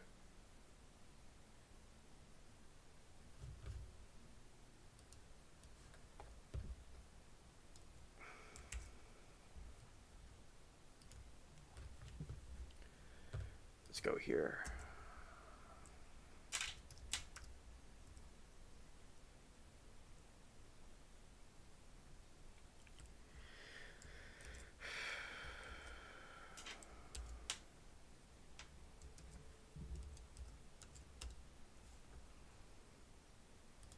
Yeah, so that is that scene from Mars. Mars, let's see the face on Mars. Mars face.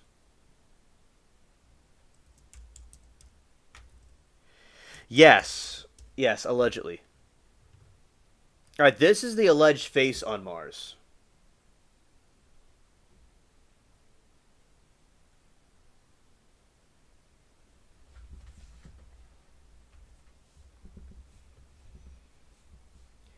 All right, and is there a door on Mars? Yeah, we're gonna look into that. There's a door on Mars. Look at that, and oh, And so yeah, this is allegedly the face on Mars. They think that it wasn't really a face. It's like a face he's just chilling there. He's like so wasted from probably he's like he had one too many alien drinks from some Martian drinks, and he just got wasted in the sand like that. Yep.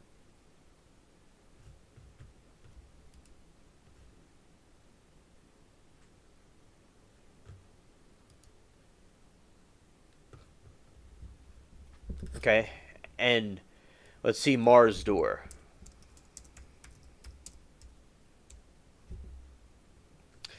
Aha.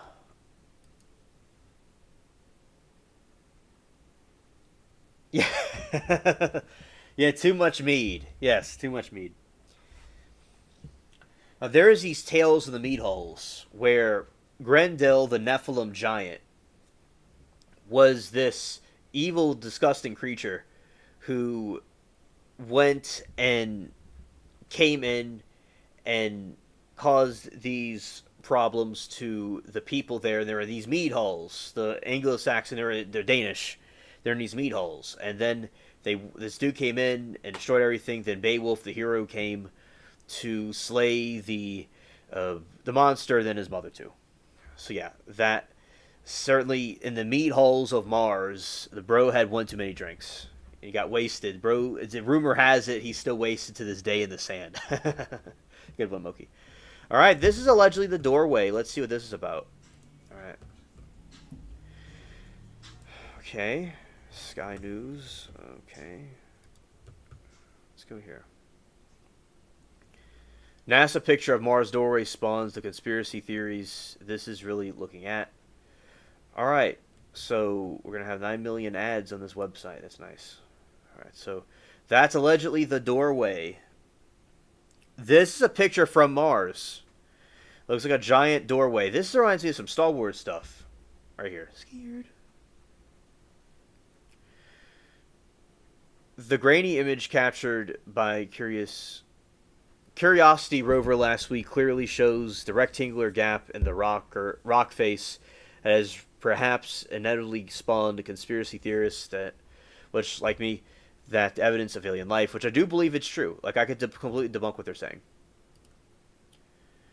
All right, for as long as humans have been looked at the sky, we have seen things that aren't really there, but they actually were there. Whether pictures of constellations, a face in the moon, or a mysterious hotspot in Chinese scientists that turned out to be a boulder. Now, I will say this. There's people that have seen things in the skies for centuries. Now, the Romans, especially like the Congress is talking about aliens, and the Congress, if I was there, I would tell them that these types of UFO objects have been seen since the Roman times and before that. And the gods and goddesses that were coming to those people at that time could be interpreted as some sort of extraterrestrial encounter. There's also these depictions of these UFO, these astronauts coming from space.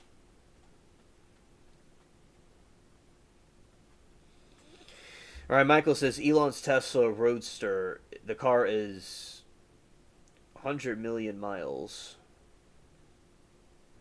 light a minute from Mars, moving toward the planet at a speed of 992 miles per hour, 61,142. Oh, thank you, Michael. Thank you for the information. Oh, that's good to know.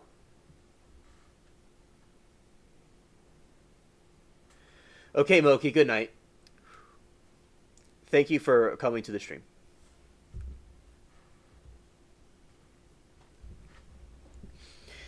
All right, the face of the moon, the mysterious Chinese hut.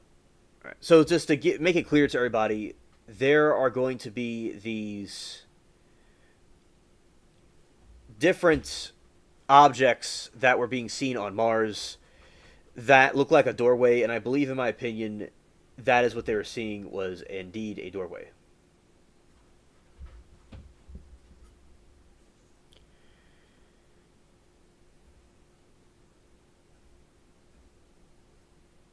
And And the simple explanation for the door on Mars is actually contained within the photograph itself. If you look at more closely, scientists have said it shows evidence that feature was formed through normal geological process.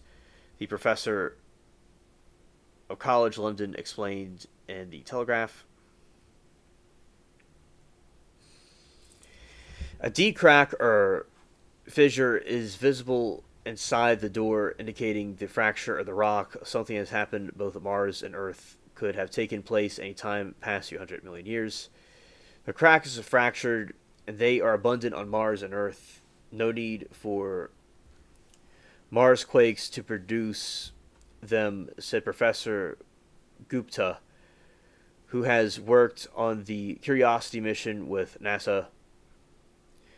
There is nothing at all strange in the image. These are just normal geological processes. Perspective also comes into play.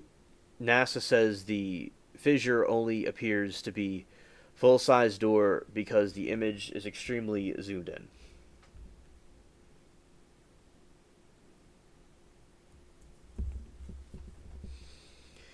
The gap is actually a small cervic in a rock, a spokesperson explained to Snoop's fact-checking website. A team of scientists underlined just how small it is, they said, about 30 centimeters by 45 centimeters. According to the scientists, there are linear fractures throughout this outcrop.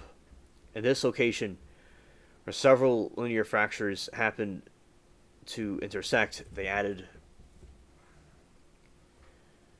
The good news is the Curiosity rover is continuing with its search to life on Mars, or at least the signs that life once existed there.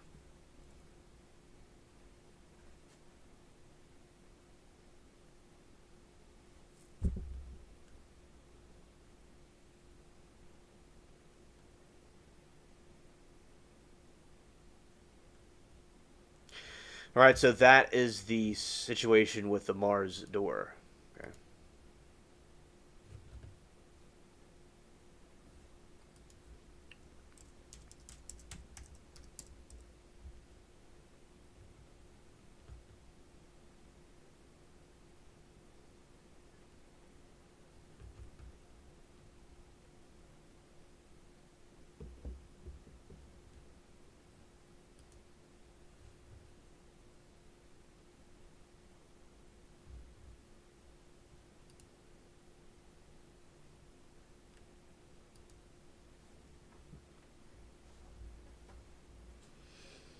All right, so that is more images of this door right here.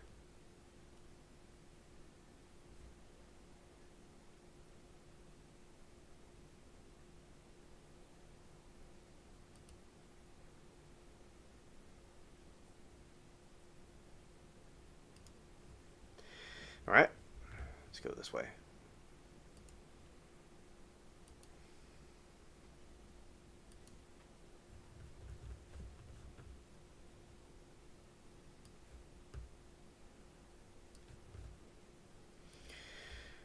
Yeah, because I definitely. So that is some of the information about Mars itself. Now, I don't really watch too much TV. I I'd say I mostly watch YouTube. I watch YouTube predominantly. Now, the only kind of TV shows that I watch are things from. I watch old TV shows. That's what I watch. Now, on Halloween, I like to watch different, Halloween movies. I think those are pretty cool. And no, I don't just watch things that are based off of UFOs and alien stuff, although I do love watching those things. And I will say that the Twilight Zone, for instance, has a. I see it through different times around the New Year's and 4th of July. Although it comes on every night on certain channels, I watch it mostly during those holidays. So I think that there's very good life lessons that will still hold up to the modern time, and like whatever is on. So because I think that YouTube is the new TV. It's the new way of innovation.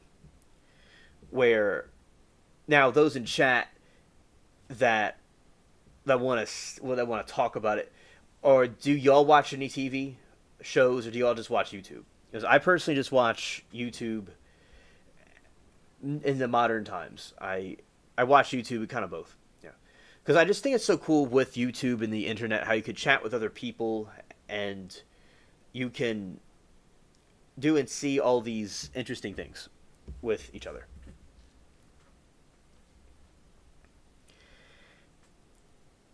And I'm curious about this thing. Cydonia Mars is the region of the planet that has attracted both scientific and popular interest. The name originally referred to the albedo feature, distinctively the colored area, that was visible from Earthbound telescopes. The area borders the plains of. Jeff says he just watches YouTube. All right. Are both scientific, and the popular interest. The name originally referred to the albedo feature was visible from Earthbound telescopes. The area borders the plains of Acadolia, Plantia, and the highlands of the Arabia Terra. The region includes name features and interesting valleys as other albedo features in Mars. The name was Caledonia was drawn from the classic antiquity of these cases from the Caledonia, ancient Greek, a historic polis city-state. The island of Crete in Cydonia contains the face on Mars, located about half between the craters Andres and Bamberg.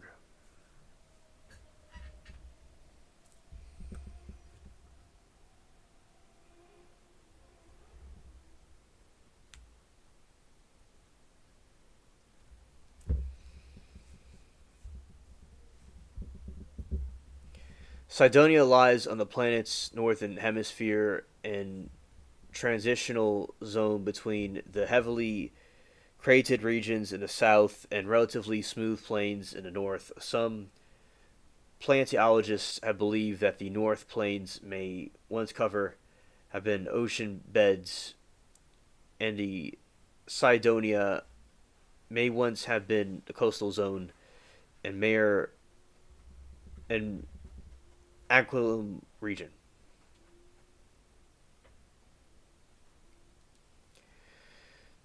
The cyclone was first imagined in detail by Viking 1 and Viking 2 orbiter.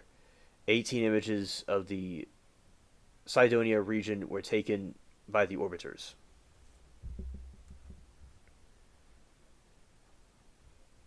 All right, so that, yeah, I definitely think that could be certainly a face. It's quite peculiar.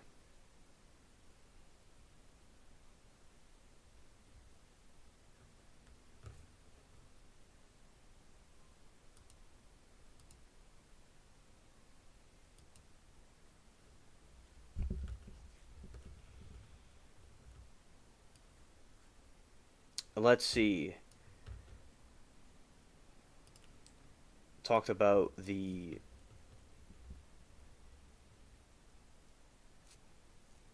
Haunted-Hangout. Soon we're gonna talk about some of these. See some mysteries right here, and I'm going to play some of this.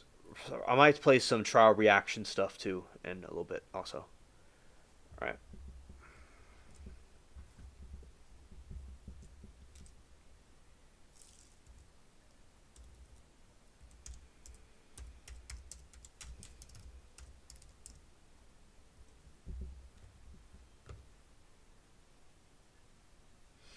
All right, this is some cave mysteries for those that are interested, because we're talking about kind of like sometimes a little spookier topics. So we'll get into some of these cave mysteries. Let's see.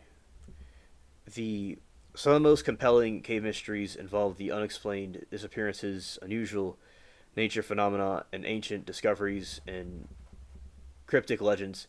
The sheer size and inaccessibility of many cave systems contributed to their enigmatic nature. The Lost Boys of Hannibal. In 1967, three teenage boys, Joel, Billy, and Craig, entered a cave system in Hannibal, Missouri, and never returned, despite decades of searches include discovery of another entrance and 2006 no trace of the boys have entered ever been found. Ben McDaniel. The scuba diver of Ben McDaniel vanished in 2010 while exploring underwater cave system in Florida. While his family believes he became trapped, others argue that the evidence is inconclusive to the cave's entrance was later blocked within the concrete. Peter Verhul. In 1984, the diver Peter Derhol disappeared while exploring a water-filled section of the Struck Fountain Cave in South Africa. Rescuers later found his body deep inside the cave, but the mystery remains of how he became disoriented and where he wandered for 3 weeks before his deletion death. Nutty Putty Cave. In 2009, John Edward Jones became trapped upside down in a narrow passage of Utah's Nutty Putty Cave after a harrowing 27-hour rescue attempt. Jones died in the cave and was permanently sealed with his body inside.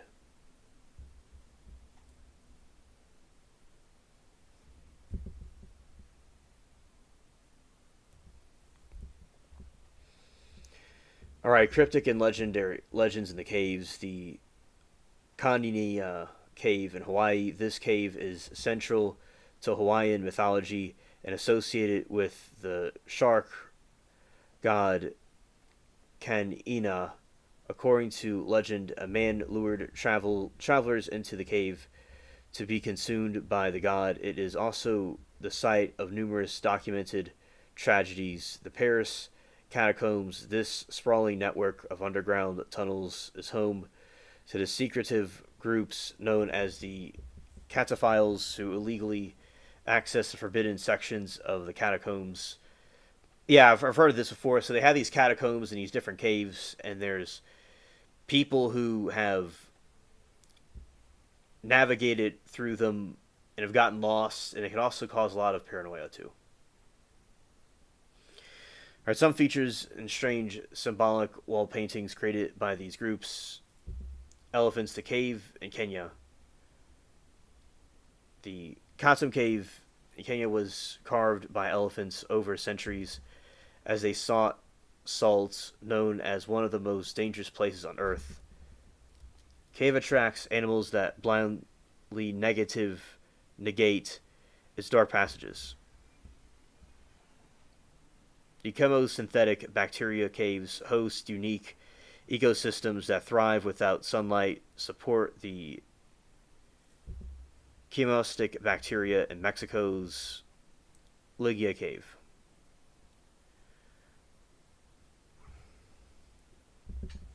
Eyeless creatures. In some of the deepest caves, the world, like the Kupara Cave, rare creatures like the eyeless springtail insect have been discovered. These animals have adapted entirely to life without light. Ancient artifacts caves have preserved ancient artifacts and remains for millennia.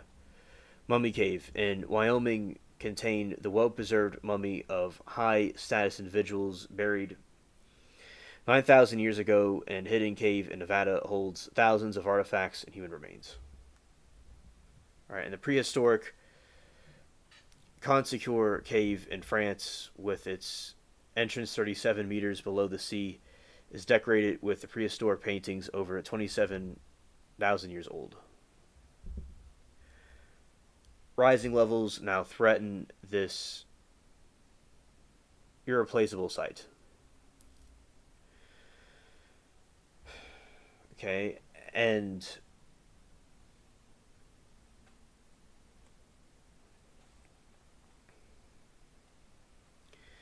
Now I'm going to be doing some trial reactions because of different trial cases that we watch.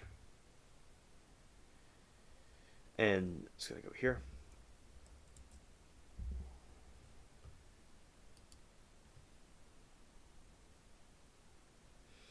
Hello, D-Sauce. Good to see you, buddy.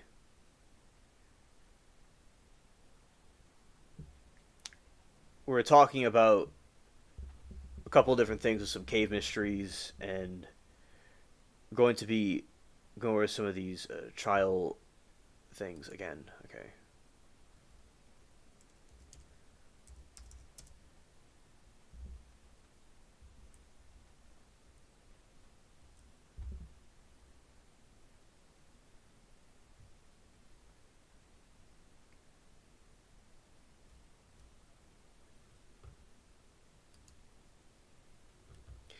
Now, there is one from the other day that I liked that we were watching from one of those trials. Let's see.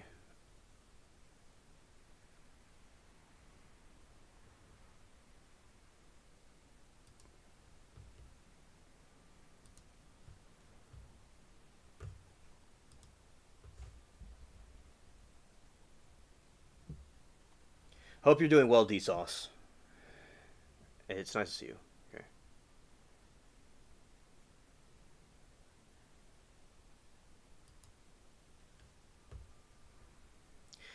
Now this is from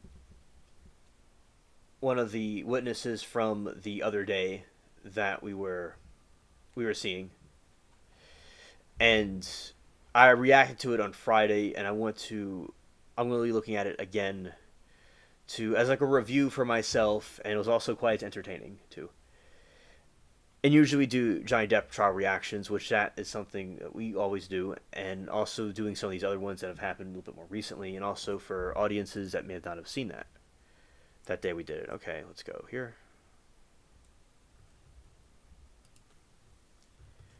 Right, and the daughter did very well in my opinion. Now some of you might have seen this already. I saw it one time. I want to just rewatch it again, and now Monday they're going to do their closings, so just a little bit of a review for myself and those that are interested.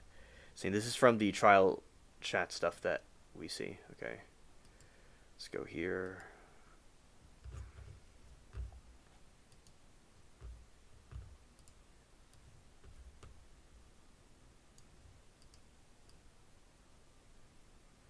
All right, here we go.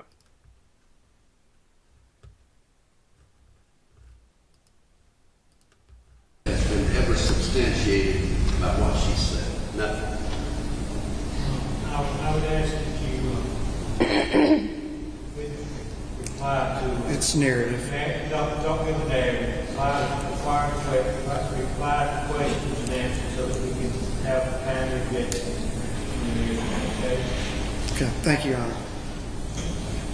Was it always that way? No, not at all. Where did you grow up?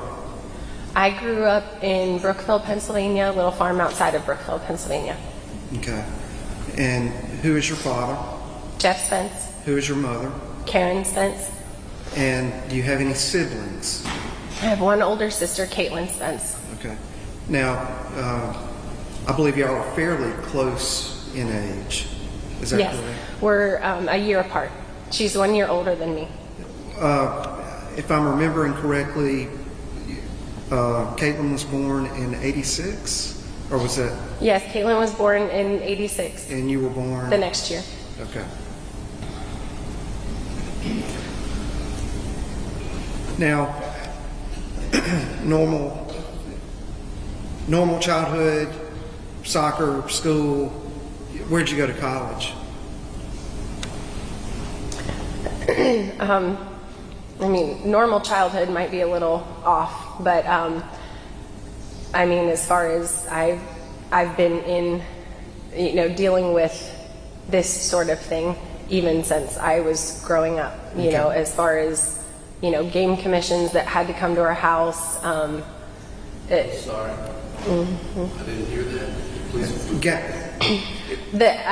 I wouldn't exactly describe my childhood as a normal childhood. Having game commissioners come to the house, having my dad cited for bad business practices. I'm going to sustain you. Yes, please. Everything that's coming out of this young woman's mouth is just, it's trash, Judge. No, nothing substantiated, it's all just trash. I'm sustaining you. Where did you go to college? Grove City College in Pennsylvania. And what did you finish college? I did. I double majored in early childhood and elementary education. All right. After you got your degree, did you get a job in that field? I did. I've taught for several years. Okay. Where was that? So after I graduated college, I went to New Zealand for a short period of time just to see how they did early childhood there. My professors always raved about the early childhood programs there, so I did a little time in New Zealand, but then when I came back, I moved right away to North Carolina. I didn't want to be any part of... We object to relevance of what goes on in New Zealand doesn't have anything to do with this. It's just background. I'm going to let that go. Go ahead. All right. So you moved to North Carolina. I moved to North Carolina. I didn't want to be in Pennsylvania. Didn't want to be near any of it. Understood. Where in North Carolina did you move? I moved to, I first went down to Wilmington, North Carolina, and then I got a job a little further south, so it's a little area called Oak Island.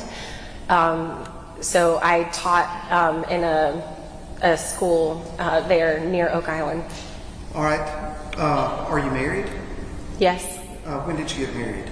2014. And who did you marry? Giovanni Awayo.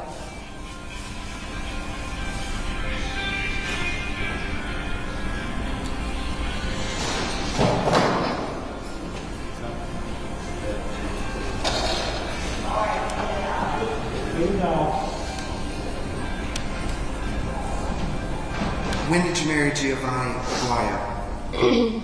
June of 2014. Did y'all live on Oak Island, North Carolina together? Yes. And what did he do? What at that time, what was he doing, employment-wise? At that time, he was a Marine. Marine? Now then, did Jeff and Karen, your mother and father, move in with y'all? Yes. So we got married in June 2014. My parents had talked about wanting to move, with us settling down, and they moved in with us in about August of 2014. They were going to look for a place down there. All right. So they move in with you. Mm-hmm.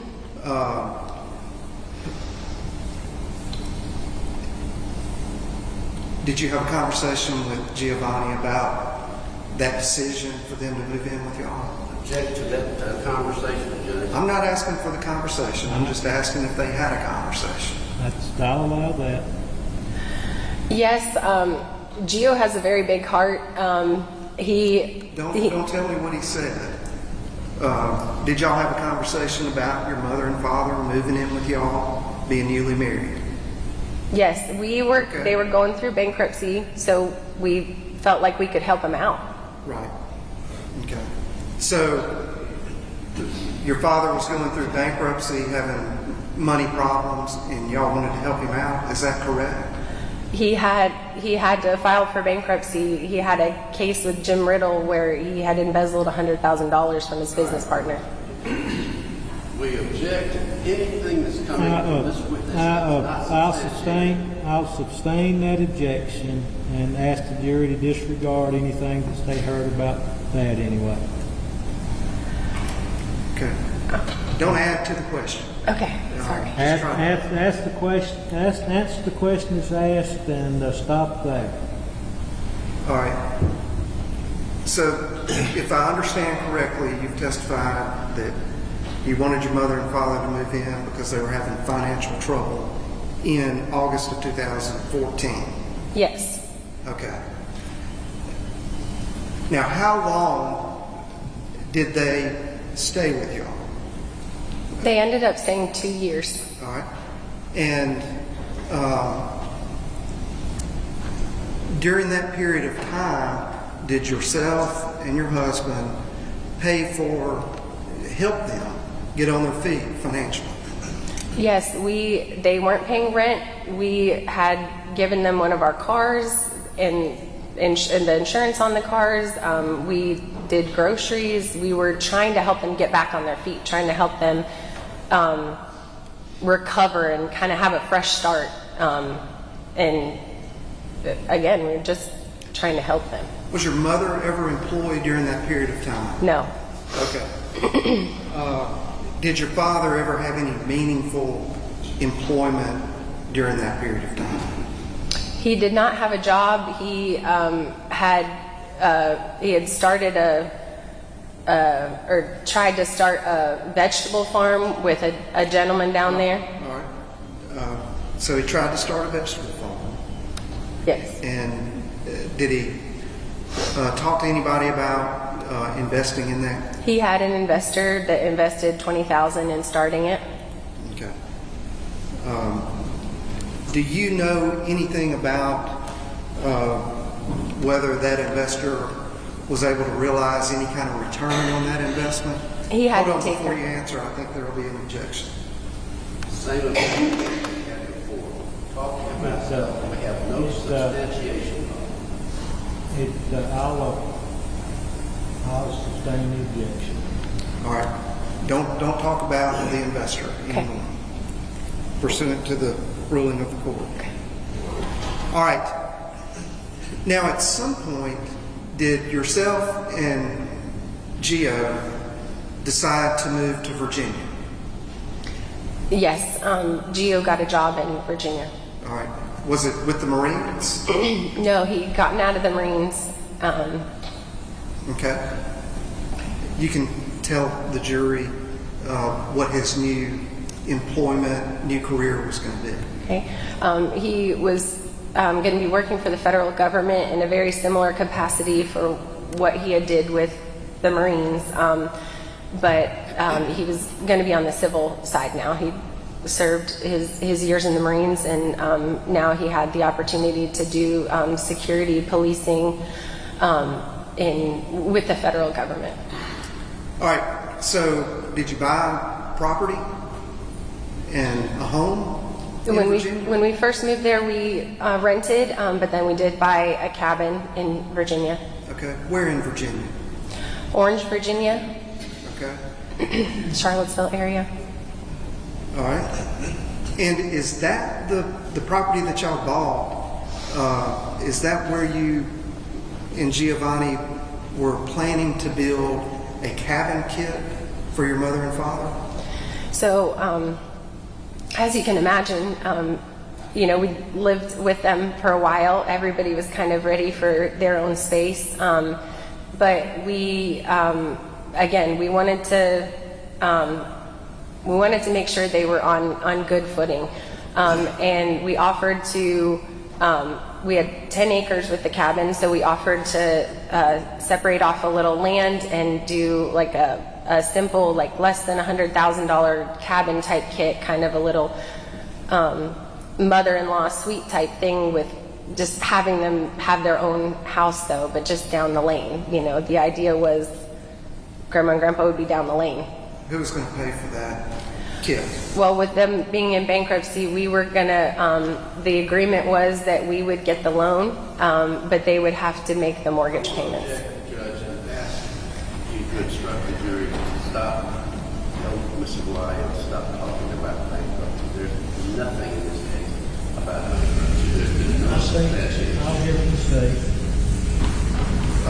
Your Honor, I think it's already been established that he was in bankruptcy as the reason that he moved in with Jeff and Gio.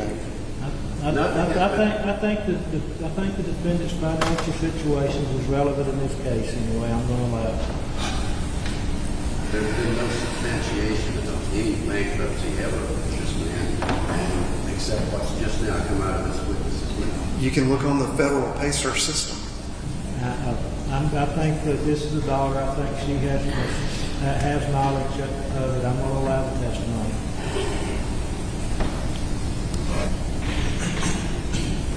Okay, so we were talking about the yourself and your husband putting the money up for the kit to build a mother-in-law, father-in-law house on your property. With that loan from the bank, certain requirements about construction, were there building codes that had to be followed, things of that nature? Yes, so in the build you have to do one step at a time. You have to do it correctly. Everything's got to be insured. All the contractors have to be okayed. Everything has to be a certain way for you to get the next amount of money from the loan to be released. So if you do the first step wrong, like you're already in trouble as far as being able to finish the house. To be able to go to the next phase and prove that everything was done by code. Correct. All right. Did your father interfere with that? Yes, so he wanted to kind of, make himself the general contractor, if you will, of the project. Well, you have a full-time job, Gio has a full-time job, I'll help out in this way. The problem that we ran into was paperwork. It was all word of mouth, well, so-and-so didn't call me back, or I got this bid, and we said, well, where's the bid? There was nothing on paper, and that wasn't going to be working because we had to turn everything in to the bank again in order to move on with the next step. So there started to be arguments where we're like, hey, we've been clear, somebody has to write us up. If we're going to get a well driller, we have to have a contract. We have to have his license number and know that he's insured, and we have to have all of that in order to turn that in to the bank, and then they okay it, that we can move forward with digging a well for the house. So that was the sort of thing that started where we started arguing over things, and we're getting upset at each other because Gio and I were trying to go by the book, and he was trying to just, well, this will work. This guy's been in the town for 30 years, and he's done this before. All right, and let's just put a pause on that line of questioning for right now. Can you tell the jury, when y'all were home, did y'all watch TV together? Yeah, we, initially, again, we didn't know that, other things were going on. We thought we were doing the right thing. We thought we were helping. We would watch a lot of movies together. What kind of TV programs did your father enjoy watching? We watched things like Breaking Bad, Blacklist. We watched.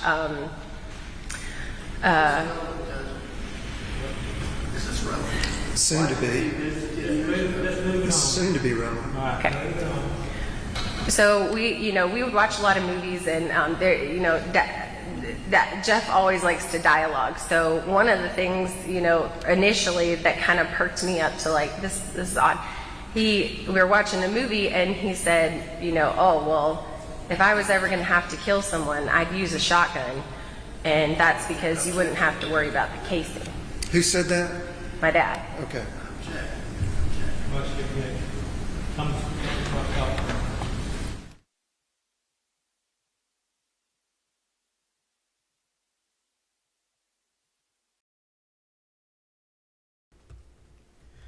Hello there, Amanda. Miranda, good to see you. Welcome to the stream. And Mermaid says, sorry, having really hard time with my jaw, might be infected, so going through a lot of stuff. Oh, okay, Miranda. Prayers for you. Thank you for the update. I've been concerned about you. I haven't seen you in a little while, so thank you for letting me know what's going on. And this is from the Deadly Family Plot Murder Trial, which is this is from 2 days ago, and it's quite an interesting cross-examination of the daughter. Her parents her dad murdered the boyfriend. It was and she does pretty good against the attorney. Yeah, and kids on top of that certainly would be a stressful thing as well. So, Mermaid, they have the yeah. I definitely think that is a you've been through a lot lately. Many things been going on. You definitely need a vacation. You need a break at some point, God willing. And and also the cat too. The cat too. It's you got a lot on your plate. You have a bit. You need 100 plates with all the stuff you have. Yeah. So continue to thank you for keeping us updated about what's happening, and hopefully tomorrow is better. Oh my gosh! Wow, my son is in trouble. It's been a lot. He's just been doing bad things. It's been too much. Oh no, that uh, that is very unfortunate. I'm sorry to hear about that. About the your son getting in trouble, and I don't know what he did, but I do know young boys could have a tendency to get in trouble sometimes. Although I don't know what he did. Of course, it's not good when they do that. And Mermaid said, I just locked myself in the room now for a month since I've been infected. Since the cat's been nice to me. Oh, that's good. The cat's been nice. Chew.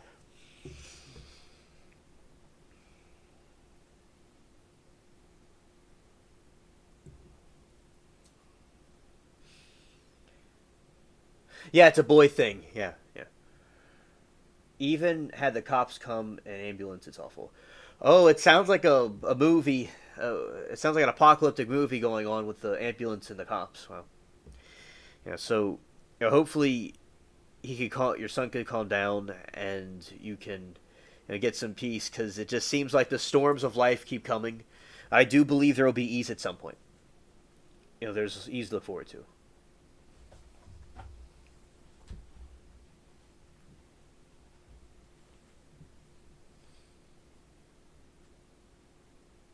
Plus, yeah, I've have to come back to YouTube on videos some other time.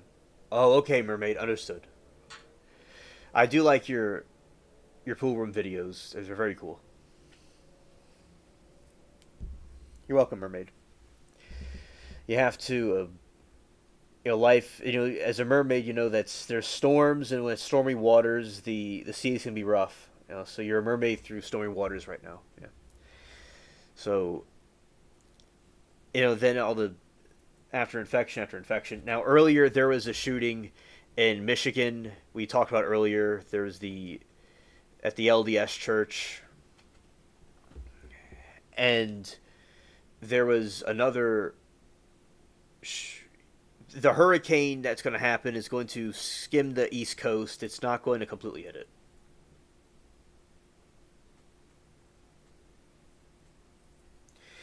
Yeah, Mermaid, you're going through some sheen times. They're not hard times, but sheen times with some extra Timu. Yeah, and Mermaid said, "Yeah, I can't believe that the ice riots are nuts. I would watch some of them soon." Yeah, those are still going on. I was not completely aware they're still going on, but I've seen them recently that they're happening. And with ICE, all these different people that are protesting these things, I think that they're going to keep on going, and the people may not really have anything else to do. So they will certainly do that.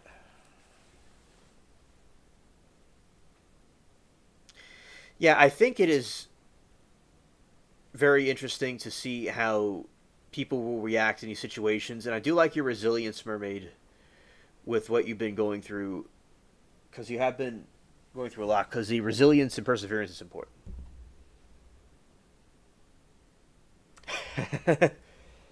Mermaid said, "I saw them recently, and they're being tossed like salad."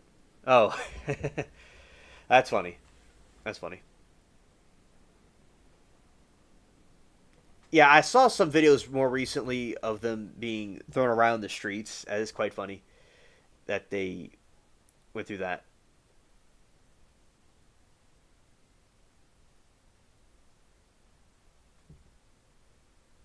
Let's see.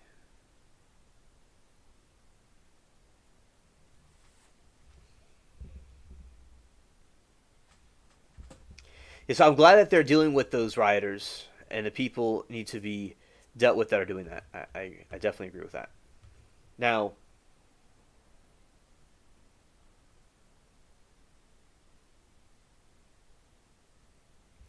my roommate said, "Alien, you gotta go see them, see some of them because I had to put a gate up, and two things happened with Antifa lately."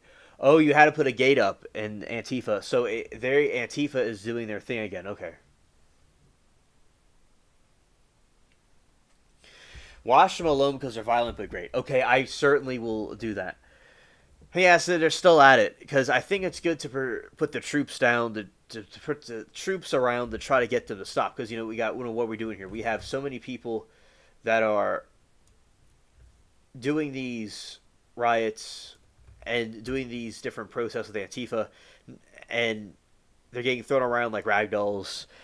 It is completely wild, indeed.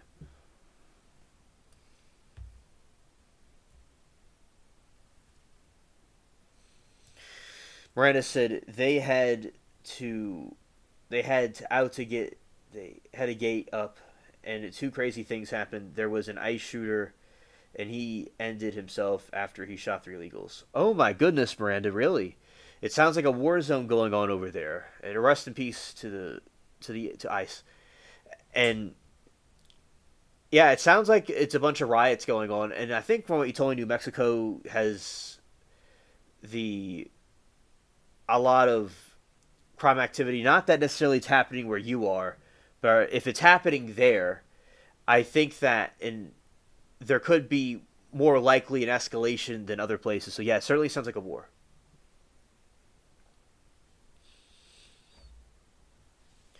Miranda said it's worse. They're obscuring the operation and they're shooting rubber balls for now being gassed and being arrested.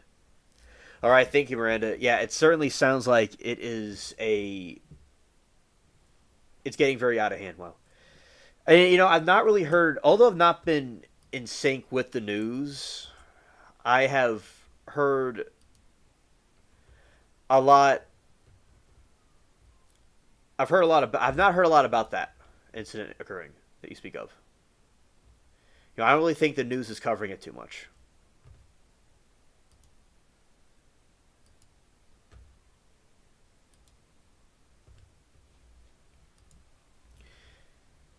He meant to shoot an ICE agent, and he shot illegals.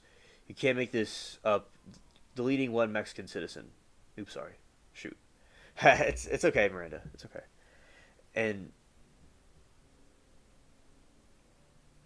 yeah, and if like an officer is being shot at, they certainly will have to retaliate and shoot in the other direction. Out of self defense, but it can be very psychologically tolling on a person that is dealing with that. Definitely.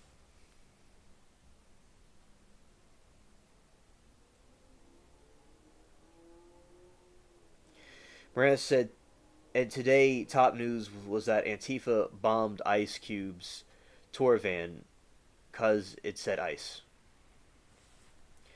Oh, I've heard about his van being bombed. So what happened was Ice Cube's van got bombed. I didn't know that it had ice on it, but it had something to do with them. Antifa doing it. Yeah, yeah. Yeah, you can't make this stuff up. It really is a situation that's really occurring, and it's escalating, and it will only, in my opinion, escalate even more. And hopefully all the major news outlets will cover it, but I don't know if they will. And it's going to be going to a boiling point at some point, and we are getting close to that. Yeah,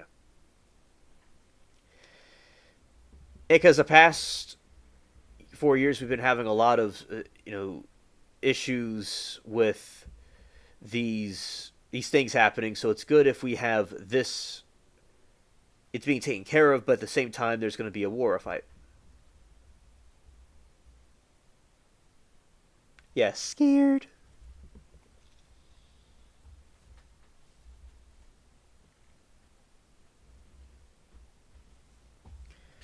They're pretty scared.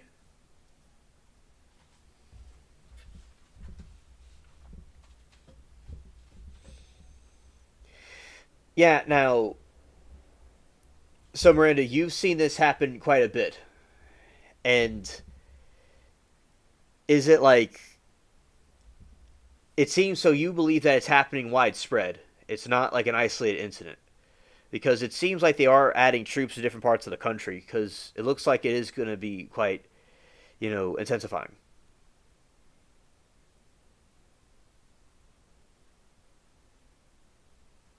Oh, yeah, so Miranda said the Civil War is going on. Okay. Okay.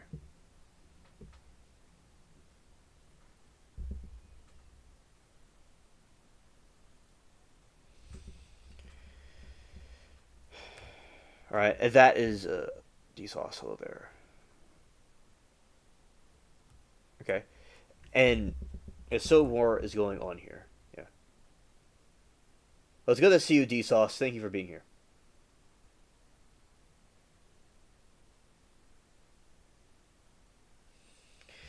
Yeah, and Miranda said, "Oh yeah, I've seen Antifa a lot, and it's at ICE facilities." Oh, okay. Yeah, I've seen the different streams about that where people are having riots at the in protests at the ICE facilities. Yes, and it's not going to. It will, in my opinion, continue to. It's going to continue to do that.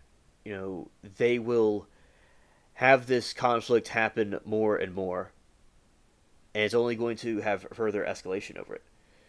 So I do think what it is best for everybody to do is be have much unity as possible, because a lot of these things are there to tear people more apart, and whatever needs to be done, and people can express themselves in the most positive way, because you see a lot of people will show violence and things like that. Other people will be more peaceful.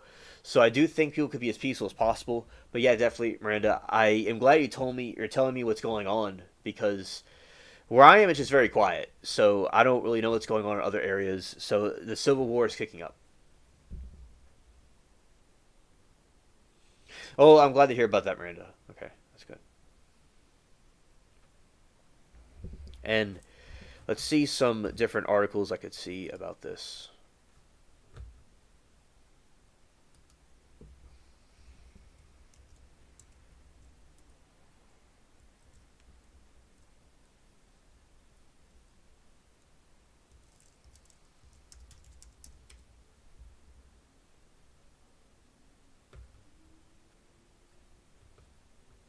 All right, let's see.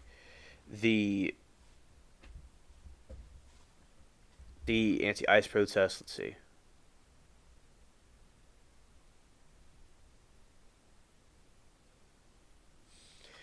Protesters clash with ICE agents as Trump deploys the federal troops at war-ravaged Portland.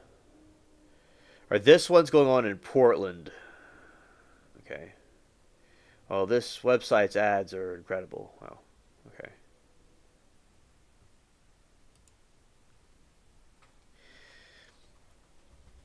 The federal agents began arriving war ravaged Portland or over the weekend after President Trump ordered militia deployment to the city, with at least one clash already erupting outside an ICE facility. Immigration and customs enforcement officers was seen Friday shoving protesters in the ground, according to the footage. Another demonstrator was detained as agents crowded outside South Portland site.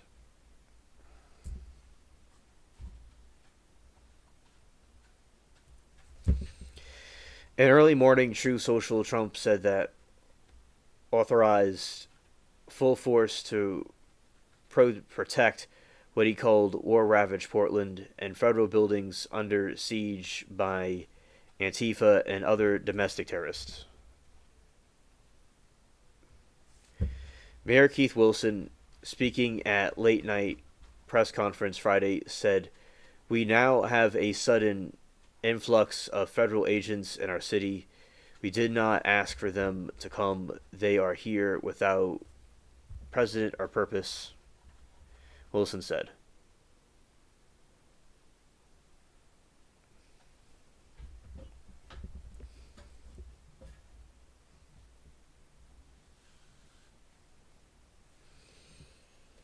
It seems to be big in Portland right now. Maybe Chicago too. Can't remember. Yeah, Chicago. Yes, that's Chicago as well.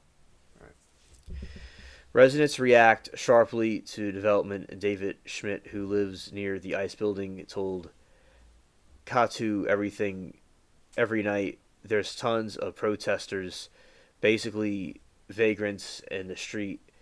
They are making noise constantly, even when nobody from ICE is outside.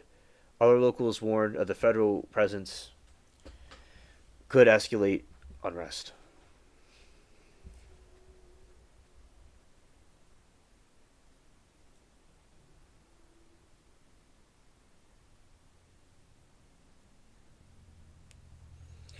He had to send them because there was assaulting ICE shooters, and now they're real guns, and also ending illegals' lives who they say want here but can't, and I miss the ICE agent, or was dumb and just got shot in the first place he saw. Wow, wow. Thank you for the information. I just remember watching the night after in 2020, and I'm just worried that we're going to see things blow up like we did in 2020. The White House did not provide details on the number of troops or their assignments. The Pentagon officials did not immediately respond to requests for information, according to AP. A Politico report said that order came as a surprise to the many inside the Pentagon.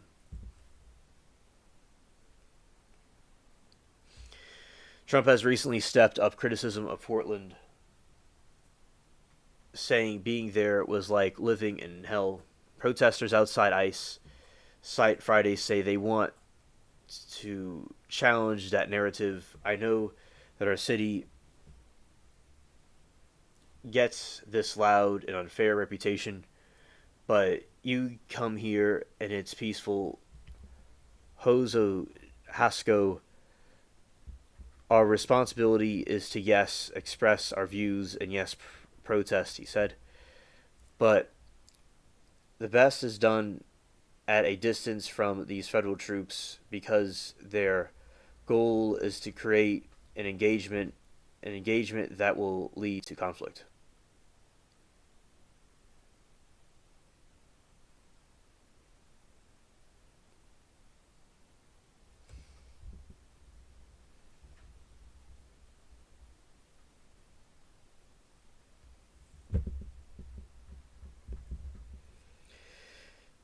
Yeah, okay, understood, Miranda. An Oregon Governor Kotek blasts Trump decision Saturday. There is no instruction, there is no threat to national security, and there is no need for military troops in our major city, Kotek said. She stressed that Oregon National Guard was prepared but not needed. Wilson reiterated that the number of necessary troops and zero in Portland and any other American city. Rep. Susan Bonamisi called the president's move a gross abuse of power, they claim. All right. And let's see what's going on in the land of Chicago.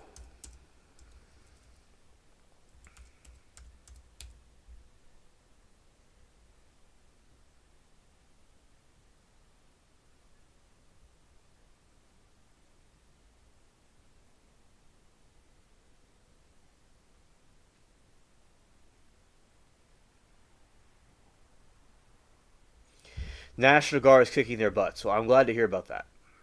I'm glad to hear about that.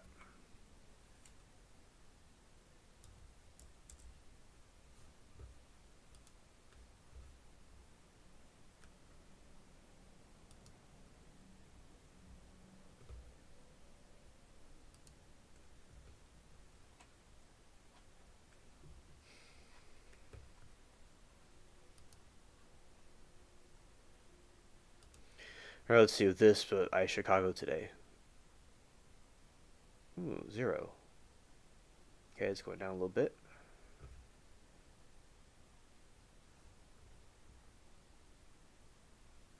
Everyone is saying this is what we voted for. All right.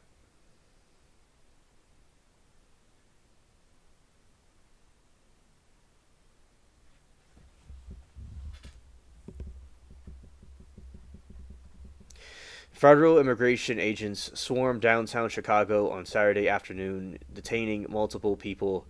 One of those incidents was caught on camera near the Millennium Park, where Border Patrol agents appeared to detain a family.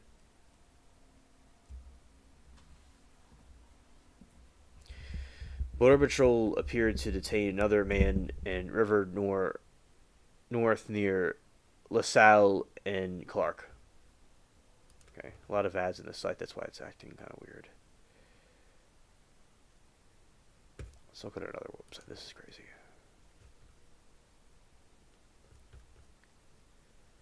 Alright, let's go with this one. The DHS releases images of firearms taken from Chicago anti-ICE protesters. Okay. The article. Okay, let's go here.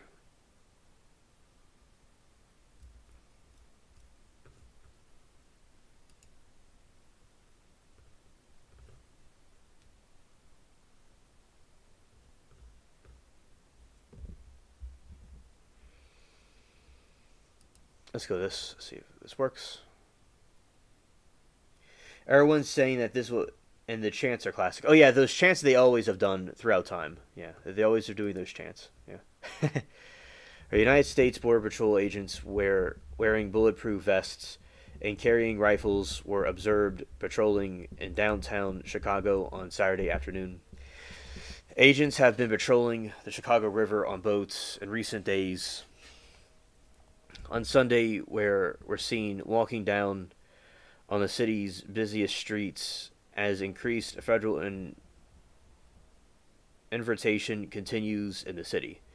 The videos of the masked agents spark intense reactions on social media, including from Chicago Mayor Brandon Johnson, who accused Trump administration of using proactive tactics and continuing to deploy armed agents in the city.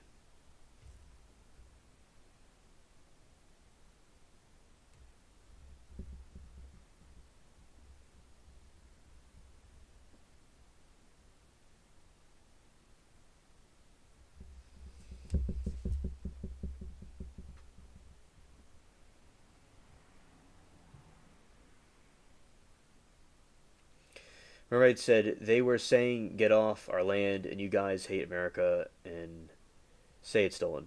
Oh, yeah, yeah. Yeah, that makes sense. That's something they would say. Thank you for more details about it. While Chicagoans and visitors are enjoying another gorgeous Sunday, they are being intimidated by the threatened by masked federal agents flaunting or automatic weapons for no apparent reason, he said. This is another brazen provocation from the Trump administration that does nothing to make our city safer. We will continue to monitor the situation and provide updates as they become available.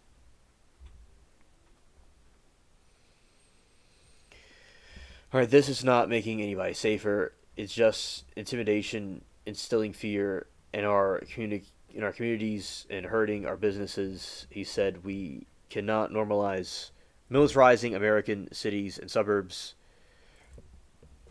In an exclusive interview with NBC News on Saturday, President Donald Trump called the Chicago crime-ridden mess, indicated that he still considered sending armed troops into the city of Chicago as part of the Operation Midway Blitz. Any place where they are being troubled, we want to go and help out, he said. Yeah, it's getting out of hand. It's getting out of hand. You know, it's like where I believe, in my opinion, that I believe people should come here as immigrants. But I would prefer people to do it the correct way. And I do think that it's good to respect boundaries because although there's enough bad people already here, I think it would be good to have, just like any other country would have it that way, where you would have people come through in a peaceful, manner the way they're supposed to do it. I mean, any other country, like in Europe or Asia, they'll like kick you out if things aren't right. Like, I think that's just a normal thing. I don't think it has anything to do with like prejudices. Like they used to have prejudice against Italians and other groups of people, but in this time period, Italians, there's racism throughout history through different races, including different white groups. They didn't like Catholics. They didn't like different people throughout time. There's class discrimination throughout like segregation, stuff like that. But this situation, although I'm sure there's different factions of people that think different things, but I think if they want to have a country where it's just like other countries have like a checks and balances to see who's coming through, so you don't have like say like something like 9/11 or things like that could be occurring. Of course, at the same time, I understand there's families and people that want to have a better life, and I want those people to come through as quickly as possible. But we all want them to have a social security number where they can get a bank account and be a citizen and not be used as like slave labor, in my opinion. So yeah, I do think that whatever should be done, I understand they will do what must be done to make sure the boundaries are enforced. All right. Trump also said that his administration sent additional FBI resources to the city earlier this year on an information gathering mission. He also claimed credit from the reductions in the crime, though there is no available data trying to reduce crime to the presence of the FBI agents. We sent FBI in about 6 months ago on information gathering mission, and that's what they've done, and they've done a good job. He said they actually brought down crime a little bit in Chicago, but what was the minor compared to what has been done, but we sent them in 5 months ago and we brought it down about 20% to 25%.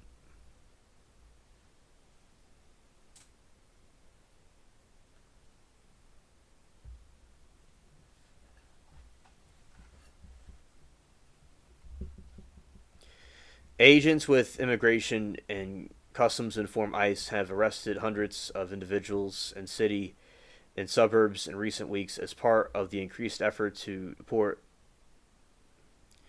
individuals who are in the country without legal status. All right.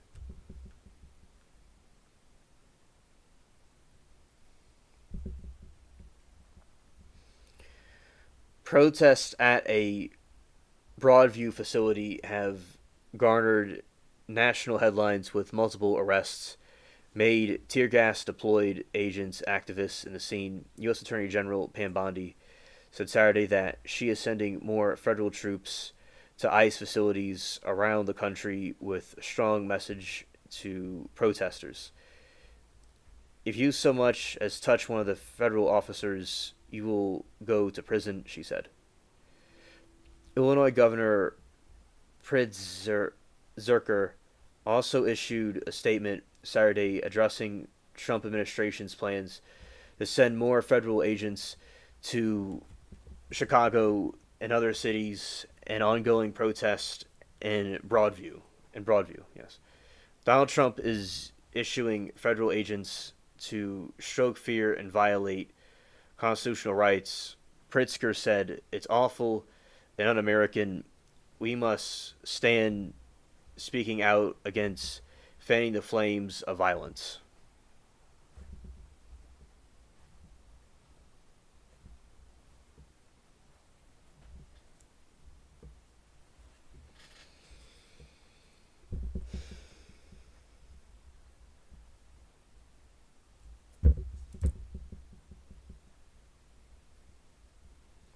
And I saw Antifa hit the National Guard. Oh, they did?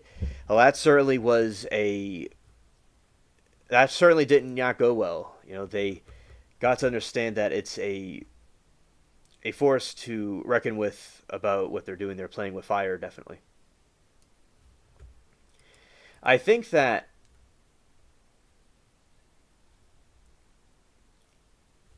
it is essentially important to have law and order, and I do think that a lot of people want to, like, say if the original goal was to fight fascism, that is understandable, but what they're doing, some of these people are doing Which what we see in these protests, they're just causing a problem. They're not really trying to protest anything. And yeah, if they're going after the National Guards, that's not going to go well.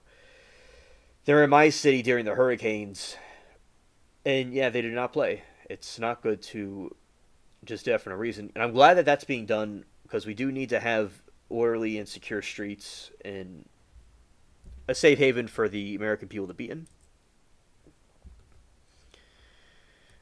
And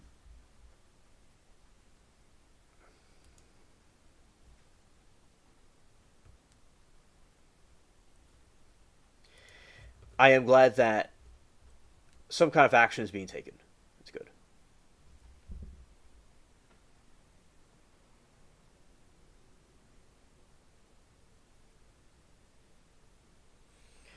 All right, and let's see.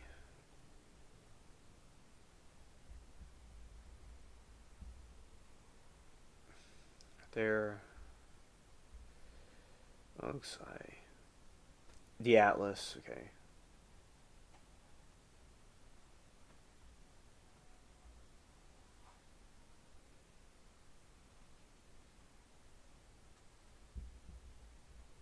Okay.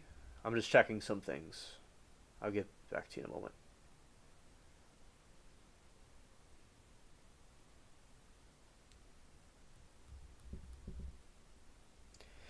And I don't know what's going on with the world. It's starting to really stress me out.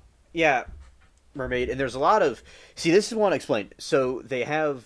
All I can do is stay home lately seems even risky to get out and just be alive in your own home. Yeah. Next, you're going to have the little critters outside that might try to be join. The animals might join the Antifa or these different groups and cause a problem. Yeah, I think that it is essential for to be safe, and it doesn't seem like things these days are the same as they used to be. And for instance, I think that the political divide between the two parties is a sign of the flawed system. And it's good for the system to the people to stay together and not be divided by these things. And whatever has to be done to respect the country that's keeping everything in place needs to be done. And they're not doing that. And then by causing more of the division, it's feeding into the machine the agenda of the corrupted system. So, like, you'll have people that will be on one side on this spectrum and on the other side. And we are definitely having a issue with that.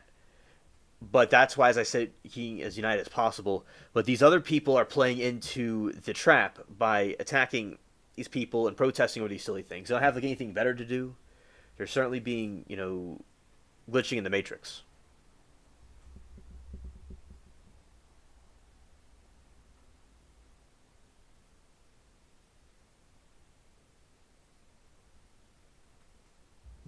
I'm back cleaning up in a pond. Only found 13-gallon bags this time. You haven't lived until you picked up piles of human KK, let me tell you. Scared.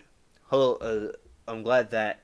Welcome back to chat, Lori, and we're glad that we're with you while you're doing that. And, oh yeah, definitely. That is. You certainly need to be paid. And Lori said Trump is talking about designating Antifa as a domestic terrorist organization.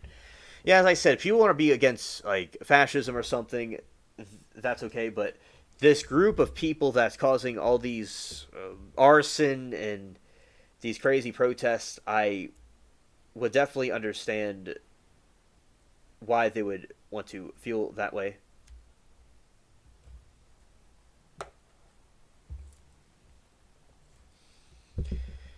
And yeah, it would be genius and common sense, of course, as well as know to name the domestic terrorists exactly who they are.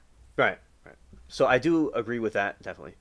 Because these people are just causing arson and terror to different groups, different people.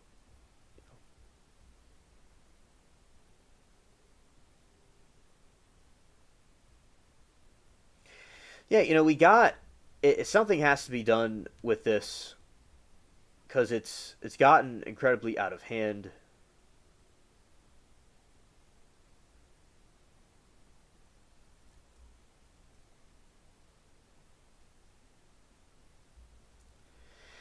And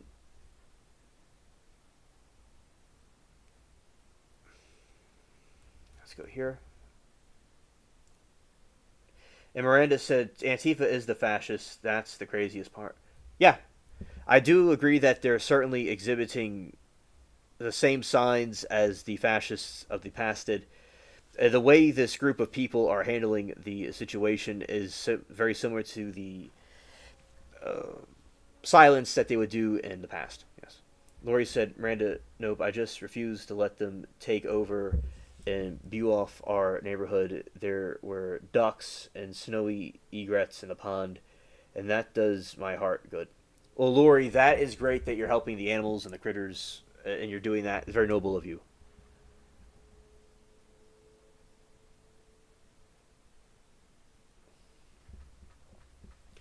Where I saw some guy taking some bath in a public fountain in the area of these people. I remember one time we were watching a stream over at SNS where this dude was inside the it's this hedge. He was inside of a hedge in a bush, and he was thinking he was on a cloud. And yeah, these people can be pretty wild. It's like no respect for these types of objects and things out in public. Like I remember during the 2020 situation, there was lots of riots. There's tons of apartments and things, people, all kinds of stuff being burned down. It was insane. It certainly was insane. And so I think it is about time, certainly, for that. Lori said Trump just sent the National Guard to Portland to protect ICE facilities. I'm glad that's about 2 hours north of me. I-5 Portland, that's crazy town. Oh, really? Wow.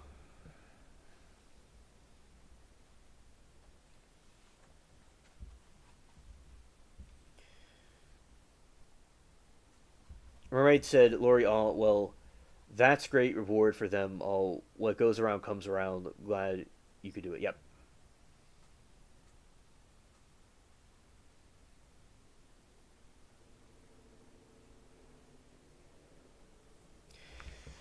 Brenda said, Laura, yes, we just chatting all in about that. I'm so happy to the video on it are nuts, but good.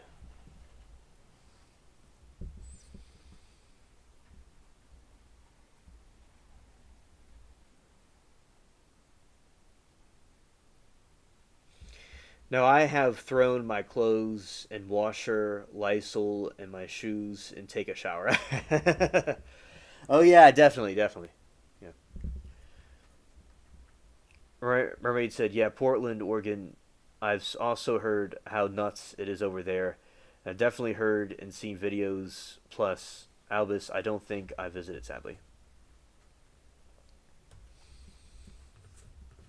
Yeah, definitely Portland has lots of problems over there with that.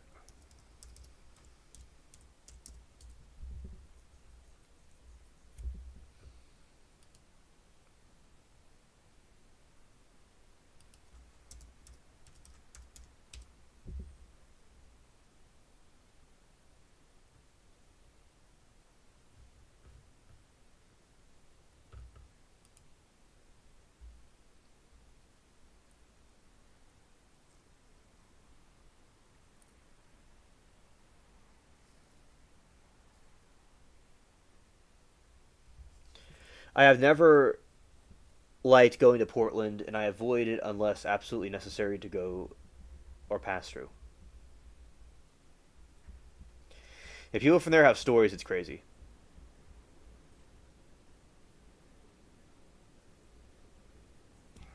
Yeah, we've seen lots of riots and stuff from over there. It's absolutely wild. Now, Antifa originally started in Germany,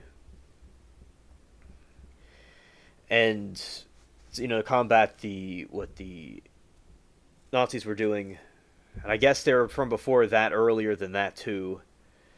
And then they have reincarnated over here. Yeah, so that's just some examples of the arson that's set. People can peacefully protest anything they like, but this types of behavior is unacceptable.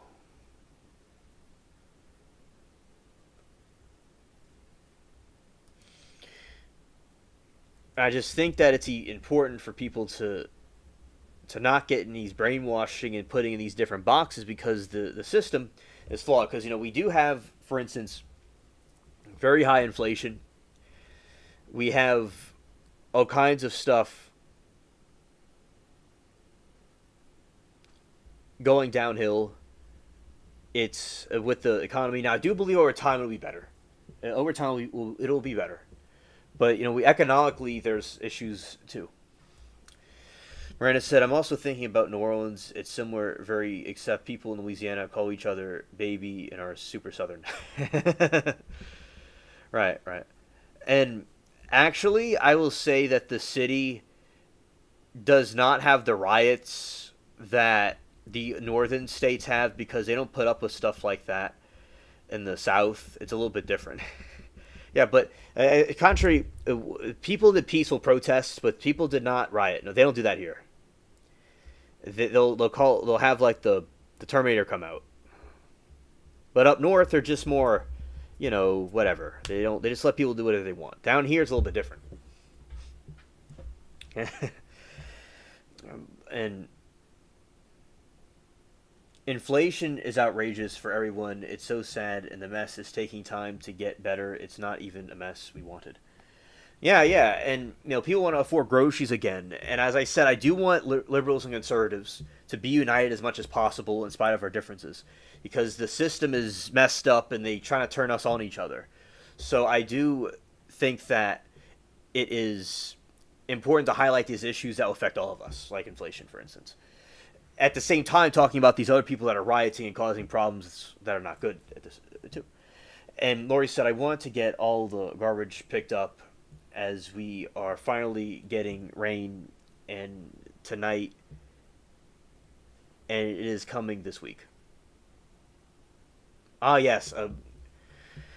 Earlier, a chat was talking about how Michael and Moki got some rain because it's over in that part of the country. It's raining now, and it seems like a spectacle when it rains. They get like a chair and they watch the rain.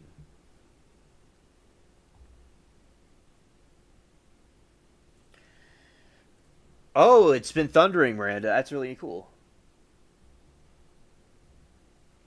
Oh, I love rain. Yeah, I'm glad that y'all are getting some rain.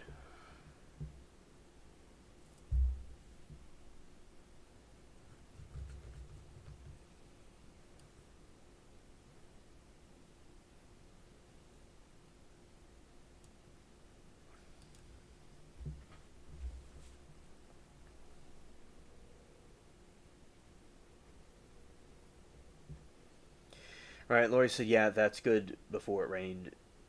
Yeah, because I've dealt with this before too, where like you're trying to get something done, but it rains. And for instance, one time it started raining and I had to cut grass, so I cut grass in the rain, and it was like being on a pirate ship. That's what it was like. It was stormy and rainy, and I just kind of went into a meditative state, and I just did my thing, and I was soaking wet. So that was interesting. But yeah, getting stuff before the rain comes is always a good idea, because it'll just make everything sloshy and mess up the situation more than it already was messed up.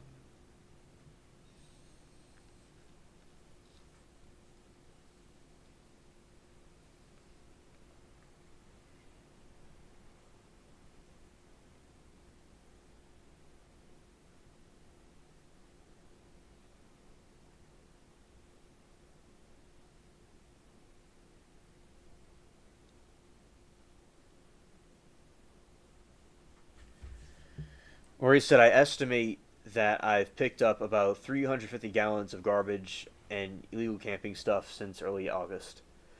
Lori, you certainly should have the top reward for that. That is incredible. Like the German Iron Cross. It was an honorary reward in Germany. And they That's crazy. They're leaving all their mess on the ground like that. That's really messed up. But of course, with the homelessness, another problem I want to point out is there's lots of homelessness in the West Coast and different parts of the big cities where there is tons. I don't know what they're going to do with the when the Olympics come to LA, I believe, and they're gonna have to clean up all the homelessness because there's so many things over there with the homelessness over there. They It's all infested everywhere. Remember, we will see on the show. We'll see tons and rows of tents. It's all lined up. I think universally could be agreed on that is wrong. Our Oregon governors have been a joke for years, including Kotex.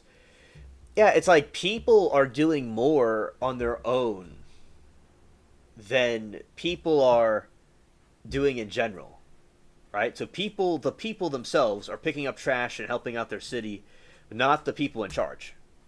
Now, I will want to say about my city is that specifically is that they are known to be corrupted also, in my opinion. Yeah, there's a lot of, they're not like y'all up there. They're not that crazy, but there's still corruption going on. You know, the way they handle things like economically. You know, there's lots of infrastructure issues and like they have the Six Flags that is still rotting there after years and years.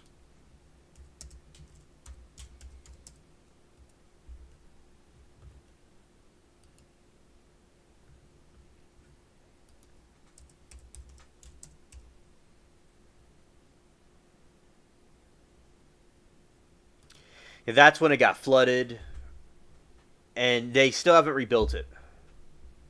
Yeah, facts for you.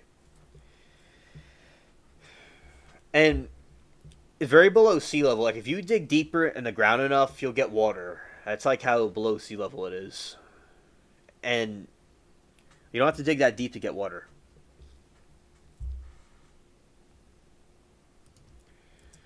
And lots of urban explorers went and and explored this place. Like for instance, like that is just showing you all an example of like this abandoned music park. For years and years, they were supposed to repair it and fix it, but they didn't. Now I don't know. Now I think it's cool in a way. It's like stuck in time, like a time capsule, and they made movies and stuff with it. It's interesting from one point of view. But yeah, Six Flags had to like file for bankruptcy, and they pulled out of it, and they didn't get anybody else to build on it. A year ago, they were supposed to tear it down, but something happened and they didn't get to do it. So yeah, it's certainly some alligator business going on with that. And so, do y'all think that a lot of these politicians are bribed, or they're doing it for the money, or because it's like, are they warped by ideologies? It's kind of interesting to ponder what the reason is. As I do believe the people's unity is the solution. As I said, there's universal things that everybody can agree on. Like inflation could be lower, the homelessness could be lower.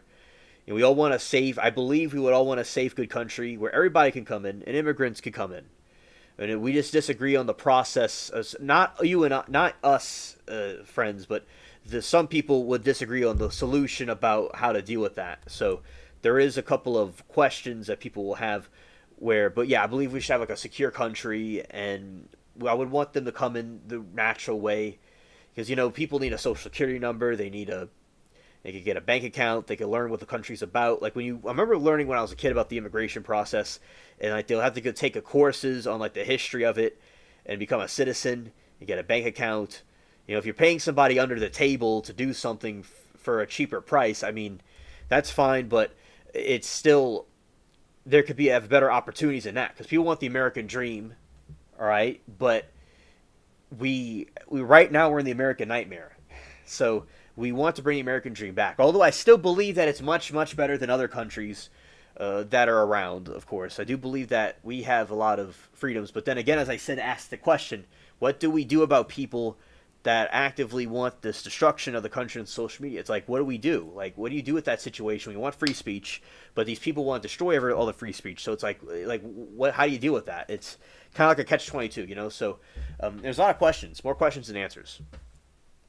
Yeah, and my state in MM is democratic when it comes to who's in charge. Yes, my city is kind of similar. Yeah, it's a similar situation. Mermaid. All right, Lori says, yes, Miranda, in such a lovely pond, but the willows and shrubs have grown up enough that they now way too many hidey holes.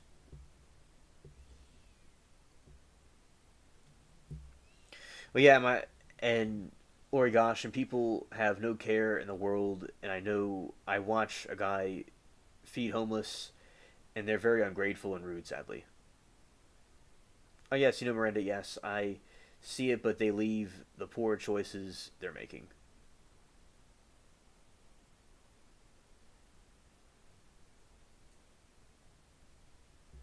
Yeah, and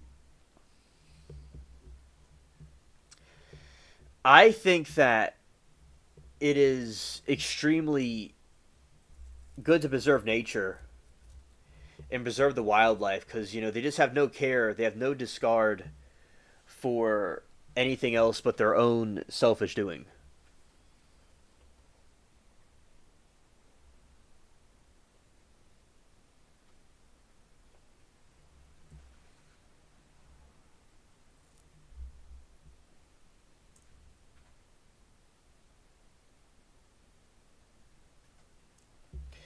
Lori said, crack pipes, very large, nutritious, no, not nutritious, but nitrous canisters.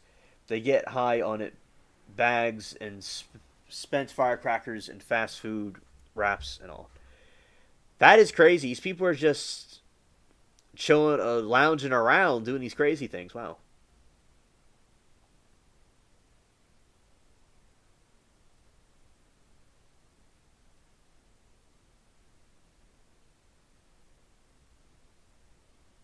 Lori said, unfortunately, the train yard is just across the highway, so we get transients a lot. Ah, okay. That's where a lot of the transportation is from. Yes. Okay.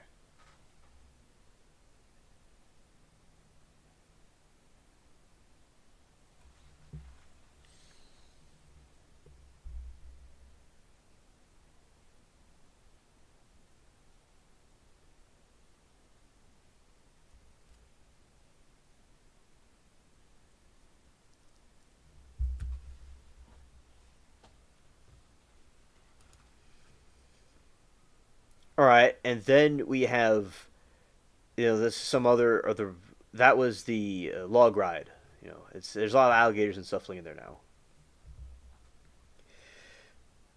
Yeah, so when you have a situation like this, it's good that there's people like you, Lori, that are picking this stuff up and clearing out the area. Because the little animals and wildlife need to have a nice place to exist and thrive and do their thing.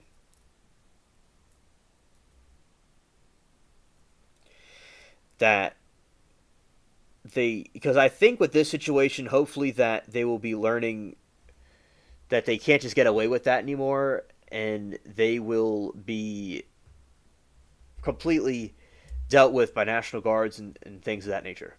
So that is something I do think would be a positive thing. So over time, we're going to see how it goes if this continues or if they continue to capture them and arrest them.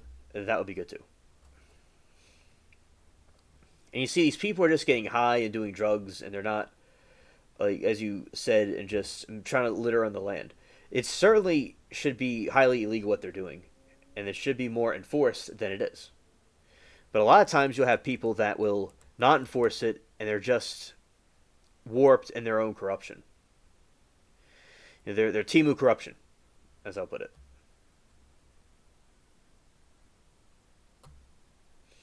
And I think that homeless people that are completely ungrateful are not right. Now, there's some news about the former mayor, Eric Adams, is not going to be running in the race.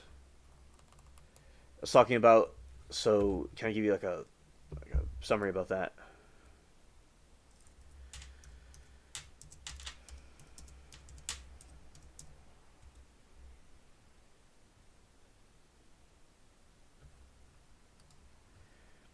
All right, this mayor Adams right here. The New York City Mayor Eric Adams is ending his re-election bid, a move long sought by rival Democratic nominee Zoran Mamdi, who have wanted to consolidate the opposition against him. Adams announced his decision Sunday on a posted to X, saying, "Despite all we've achieved, I cannot continue to my re-election campaign. The constant media speculation about my future and the campaign finance board's decision to withhold millions of dollars have undermined my ability to raise the funds needed for a serious campaign. The campaign was underserved and marginalized at the abandoned, betrayed by the government." And Adams said, "Since then, it has been my honor to be your mayor and proud to serve, and took the victory for 4 years ago and turned it into an action, making the city better for those who have been failed by the government."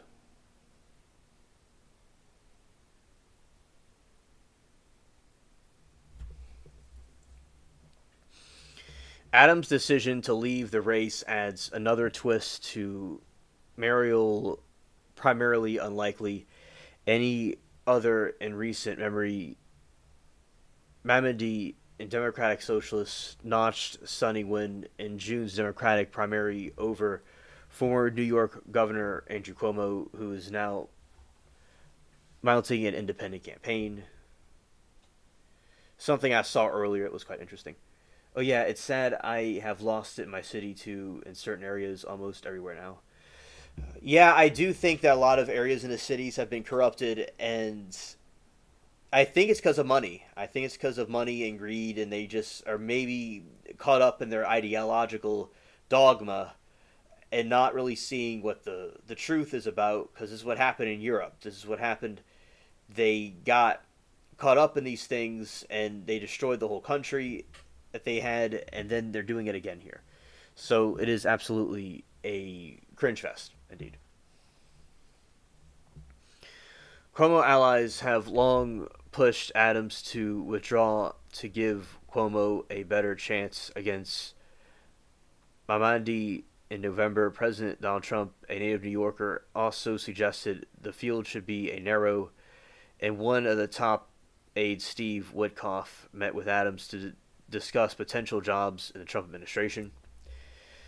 Given Adams' own unpopularity, it's not clear how many votes the mayor's withdrawal might throw at Cuomo. Adams has been running fourth in most public polls behind Mamdani. Cuomo and Republican nominee Curtis Swilla, and Trump's intervention onto the hometown's politics have helped Mamdani to, given president's unpopularity in Democratic New York. Trump also has suggested that Swilla should drop out the race, along with Swilla has repeatedly said he has no plans to do so. The Cuomo campaign is hoping that Adams' decision will free up some of the black voters. One advisor said that the campaign believes that even a small percentage could open up the race. Cuomo applauded the decision to drop out of the race on Sunday, saying that he believes Adams is sincere in putting the well-being of New York City, added their personal ambition. We face destructive extremist forces that would devastate our city through incompetence or ignorance, but it is not too late to stop them.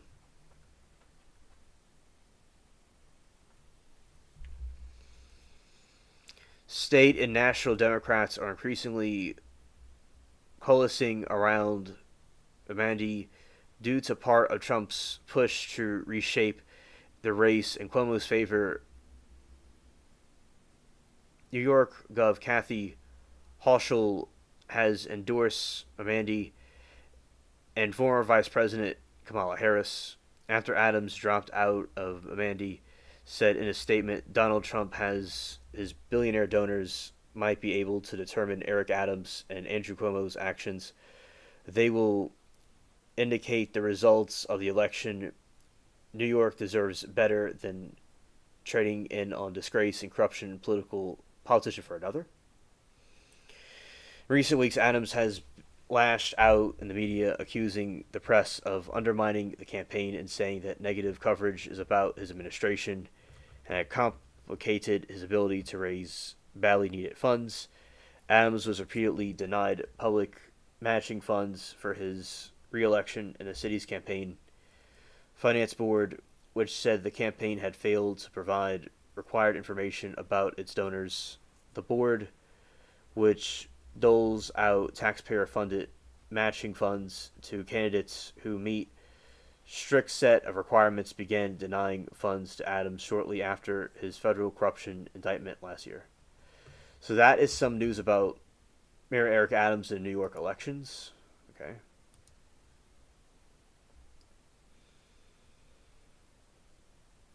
And now I'm going to play some of this clip, this is from a trial reaction that we were doing. We were watching, it was from 2 days ago. On Friday we watched it, and I was kind of like reviewing it again. I think it's quite entertaining. And then it's about Jeffrey Spencer, 67, is accused of deleting his daughter's boyfriend, Kirby Carpenter, in late 2020. Authorities found Carpenter's deleted from gunshot wound outside the Mississippi home shared with Spencer's daughter, Caitlin. Jeffrey Spence, his wife Karen Spence, 65, and Caitlin Spence were all arrested for their deletion death in Carpenter. Caitlin pleaded guilty accessory after the fact in April, just before trial was supposed to begin. Her mother, Karen, pleaded guilty accessory of the fact that grand larceny, both expected to testify against Jeffrey in the trial. All right, so here we go. This is the daughter talking. Well, you didn't say no, Miss Aguayo. They had permission to live with us. I mean, they weren't breaking into our home every night. Thank you. They had permission. That's all I want you to say is you could say no and you didn't say Objection, no. Your Honor. That is already been. She answered the question. Move on. And the animosity that you have exhibited since you got into this room this morning all stems from the building of that modular home and disagreements over that. No, sir. My uncomfortableness with having to be in this courtroom is because that man over there is not even handcuffed. And you don't know what it's like to move almost every year of your life and still get text messages from Karen, your mother, saying, "Hey, how's Texas?" Or "How's that new baby granddaughter?" I would not communicate back with her. It's not like I was communicating back. She was letting me know, we know where you are. We know your kids. How do you know your mother wasn't just expressing genuine affection for you? Because if she had genuine affection for me, sir, she would have stopped this years ago. She would have stopped this years ago. She would have said, enough is enough. If I can't change that man, I'm going to leave that man. But she's part of it. So how are you going to leave someone when you're their partner? You're their Bonnie and Clyde. Okay. Bonnie and Clyde, your mama's Bonnie? They would joke about it. Oh, come on. She would bring him contraband when he was out on work release. Like that's not Bonnie and Clyde? Yeah, Judge, let me approach. I need to.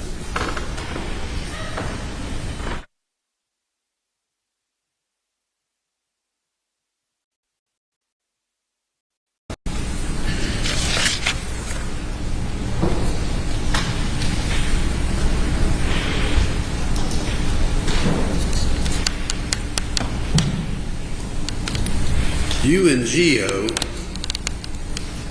even though the house that was being built, the modular cabin that was being built was for your parents, you and Gio wanted to control everything. Isn't that so?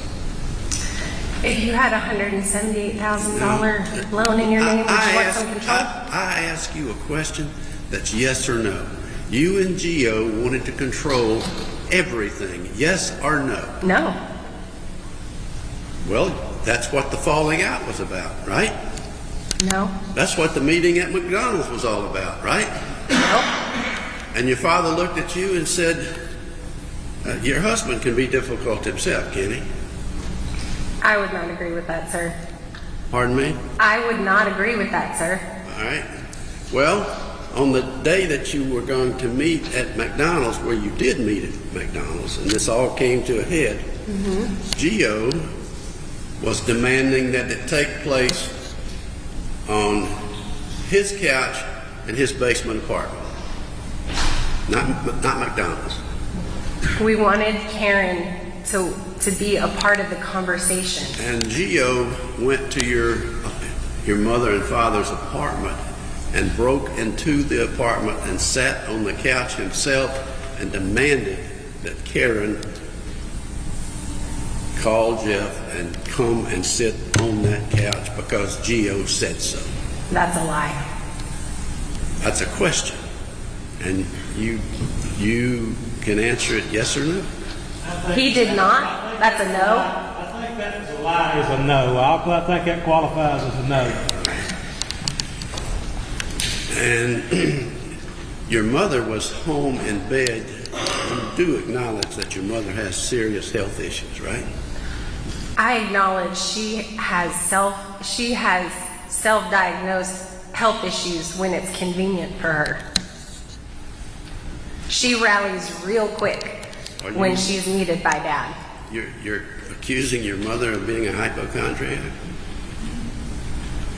Growing up with that woman, I know that I would disagree with her calling herself ill. We'll put it that way. I know you want me to keep it short. That woman's not ill. You don't think that your mother's migraine headaches are real? People have headaches, sir. Migraine headaches. Yes, migraine headaches. People have migraine headaches. I didn't ask you if people had migraine headaches. Ms. Aguayo, I asked you if you disagree that your mother is a migraine sufferer. She would have migraine headaches, yes. And have you ever had a migraine? She was not in bed that day. When Gio knocked on the door, she was sitting on the couch. Really? Were you seeing from afar? How do you know? I communicate with my husband, sir. I think most people do. How do you Now, know? I was, as mentioned, I was very pregnant with my son. So I didn't, because they wouldn't even, I didn't walk back into where they lived. My husband did. I'm calling my mom on the phone saying, Mom, you need to know what's going on. This affects your life too. Let's get that down pat. You didn't walk in. Your husband did. Your husband went from the gate on the gated community through the woods, around the fence. Oh no, so this is a gated community. There's no woods he's walking through. This is a paved road. He's walking down a road. He's knocking on a door where a family lives above them, by the way. We're not breaking into a home. We're knocking on a door, seeing a lady sitting on a couch that's supposed to be in bed with a migraine. And she's not picking up her phone when her daughter's calling her. You weren't with him. That's correct, sir. As I mentioned, I was about 6 or 7 months pregnant at that time. I'm not schlepping back 2 miles into a gated community because my mom can't be bothered to open the gate. Because she doesn't want to see the next mess that he's made. So your husband walked 2 miles into a gated community where he was not invited, he was not permitted, he didn't live there, he bypassed the gate, and he walked 2 miles because he said so. That's where the meeting was supposed to take place because Gio said so. If you can't get in touch with someone on the phone, particularly your mother-in-law, do you think that maybe you might want to go check on her and see why she's not picking up her phone? No, not if you. Wow. Your mother is quite capable of making a phone call if she needs help.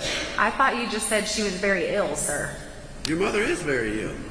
But she doesn't need checked on?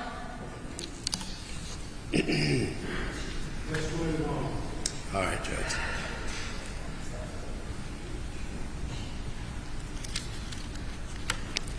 When's the last time you actually had a civil conversation with mom or dad?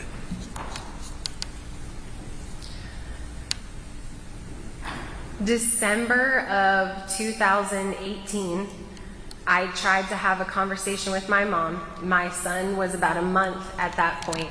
They had missed all the initial baby things, and of course, with Jeff, we had a no contact order. But with my mom, I said, "Can you fix this? Can you do something so that we can be a family?"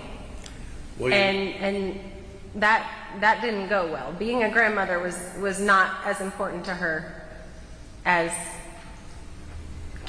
continuing with Jeff, and I'll be careful how I phrase it.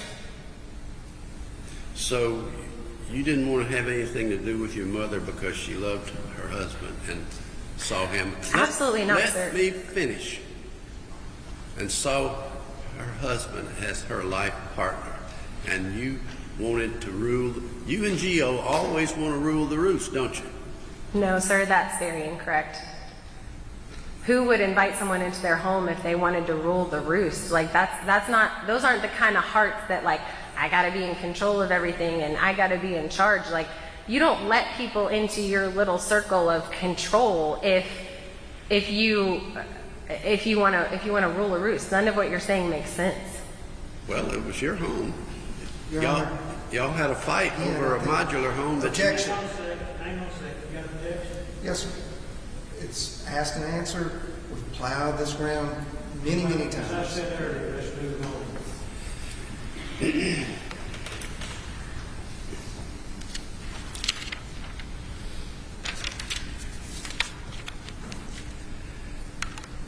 I think I can ask you this question safely.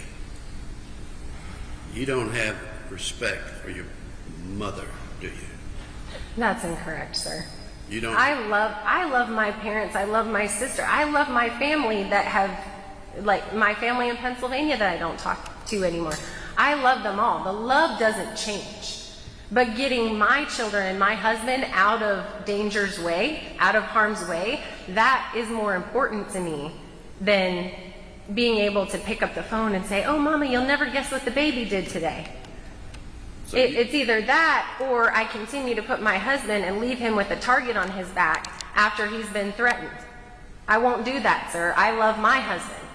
And that's it. So I will give up a phone call with my mama. a target So- on your husband's back? Who put the target on your husband's back? Jeff, In what way? he has offered to put $1 million life insurance policy on him. We had a recording device in our garage where he says, after we've called the sheriff, he says, look up along that walkway. You'll see a dead man walking. I'm coming for you, son. You don't know what you've gotten yourself into. Jeez. All right. It's all recorded. Well, I've never heard it, okay? It wasn't allowed. You don't have any respect and love for your father either, do you? Love? Yes. After understanding what he has done over the years and seeing what he's done, respect? No. Let me ask you this. You have children, I've heard you refer to, yes? You have children, yes? Yes. Small children. Your Honor, I'm not comfortable objection. talking about my kids in front.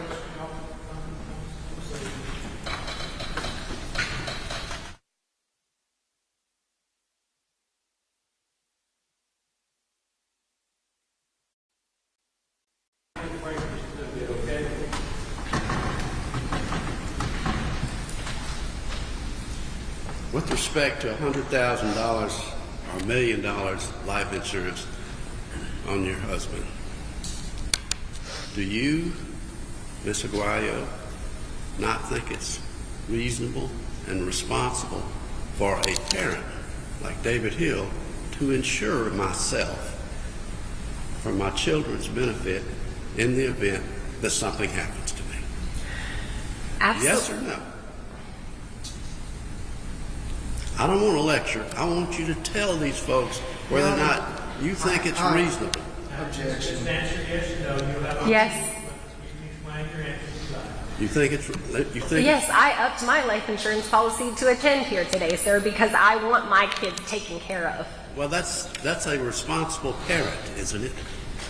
Yes, and as I mentioned, both of us had life insurance at that time. We were not going to be leaving our baby son with nothing should something happen to us. We both already had life insurance. The curious part is why they felt at that need when we started arguing to up his life insurance policy. Well, you know, Miss Aguayo, would it surprise you to know that I'm a grandparent and I have given the same advice to all three of my children? Have you offered to pay for it, sir, in the middle of an Objection, argument? Your Honor. Objection. I don't think that was a question. I'll let her respond. She had a response. Can you rephrase it in the form of a No, I question? think you can respond. I ask it in a question form, Judge. You can respond. You can say yes or no and then explain your answer. I think the issue, Miss Aguayo, concerning life insurance is not who pays for it, but who the beneficiary is. Would you agree? If you feel like you're going to be able to convince your daughter that this was all an accident and then you do benefit because you move back into the cabin with your new grandbaby, then I'd say you are benefiting if that's your end term goal, sir. Get him out of the picture. This now becomes my house. Any other questions?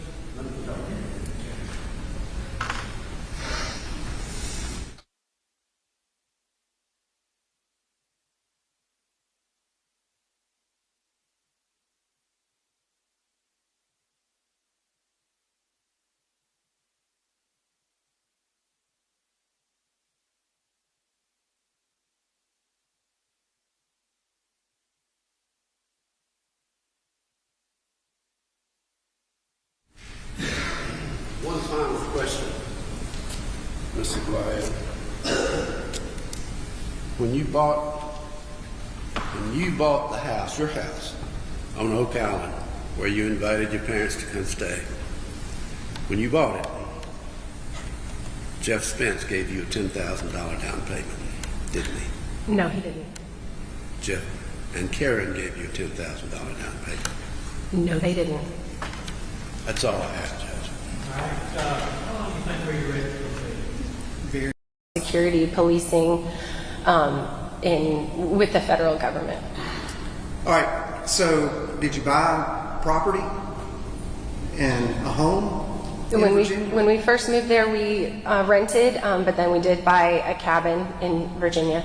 Okay, where in Virginia? Orange, Virginia, Okay, Charlottesville area. all right. And is that the property that y'all bought? Is that where you and Giovanni were planning to build a cabin kit for your mother and father? So, as you can imagine, we lived with them for a while. Everybody was kind of ready for their own space. But we, again, we wanted to make sure they were on good footing. And we offered to, we had 10 acres with the cabin, so we offered to separate off a little land and do like a simple, like less than $100,000 cabin type kit, kind of a little mother-in-law suite type thing, with just having them have their own house though, but just down the lane. The idea was Grandma and Grandpa would be down the lane. Who was going to pay for that kit?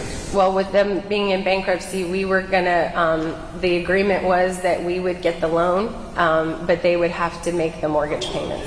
Judge, and ask you to instruct the jury to stop, Miss Aguayo, stop talking about bankruptcy. There's nothing in this case about bankruptcy. There's been no substantiation. I'll give him the state. Your Honor, I think it's already been established that he was in bankruptcy as the reason that he moved in with Jeff and Gio. I think the defendant's financial situation was relevant in this case anyway. I'm going to allow it. There's been no substantiation of any bankruptcy ever of this man, except what's just now come out of this witness's mouth. you can look on the federal PACER system. I think that this is a daughter. I think she has knowledge of it. I'm going to allow the testimony.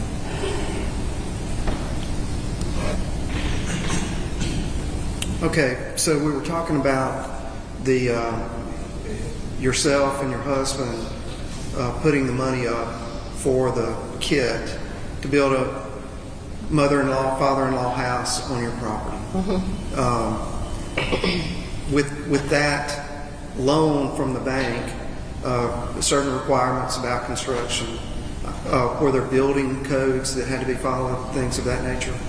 Yes, so in the build you have to do one step at a time. You have to do it correctly. Everything's got to be insured. All the contractors have to be okayed. Everything has to be a certain way for you to get the next amount of money from the loan to be released. So if you do the first step wrong, like you're already in trouble as far as being able to finish the house. To be able to go to the next phase and prove that everything was done by code. Correct. All right. Did your father interfere with that? Yes, so he wanted to kind of, make himself the general contractor, if you will, of the project. Well, you have a full-time job, Gio has a full-time job, I'll help out in this way. The problem that we ran into was paperwork. It was all word of mouth, well, so-and-so didn't call me back, or I got this bid, and we said, well, where's the bid? There was nothing on paper, and that wasn't going to be working because we had to turn everything in to the bank again in order to move on with the next step. So there started to be arguments where we're like, hey, we've been clear, somebody has to write us up. If we're going to get a well driller, we have to have a contract. We have to have his license number and know that he's insured, and we have to have all of that in order to turn that in to the bank, and then they okay it, that we can move forward with digging a well for the house. So that was the sort of thing that started where we started arguing over things, and we're getting upset at each other because Gio and I were trying to go by the book, and he was trying to just, well, this will work. This guy's been in the town for 30 years, and he's done this before. All right, and let's just put a pause on that line of questioning for right now. Can you tell the jury, when y'all were home, did y'all watch TV together? Yeah, we, initially, again, we didn't know that, other things were going on. We thought we were doing the right thing. We thought we were helping. We would watch a lot of movies together. What kind of TV programs did your father enjoy watching? We watched things like Breaking Bad, Blacklist. We watched.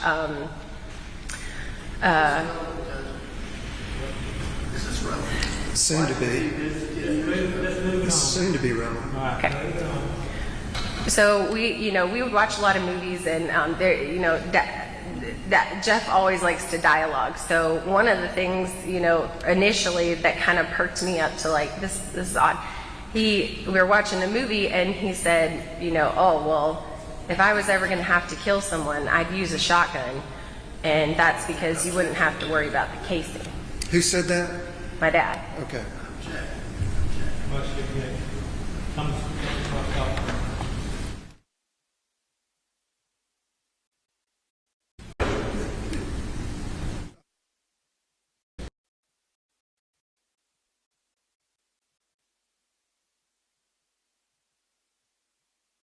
And he'd be pacing the floor that night, and relaying it to some program.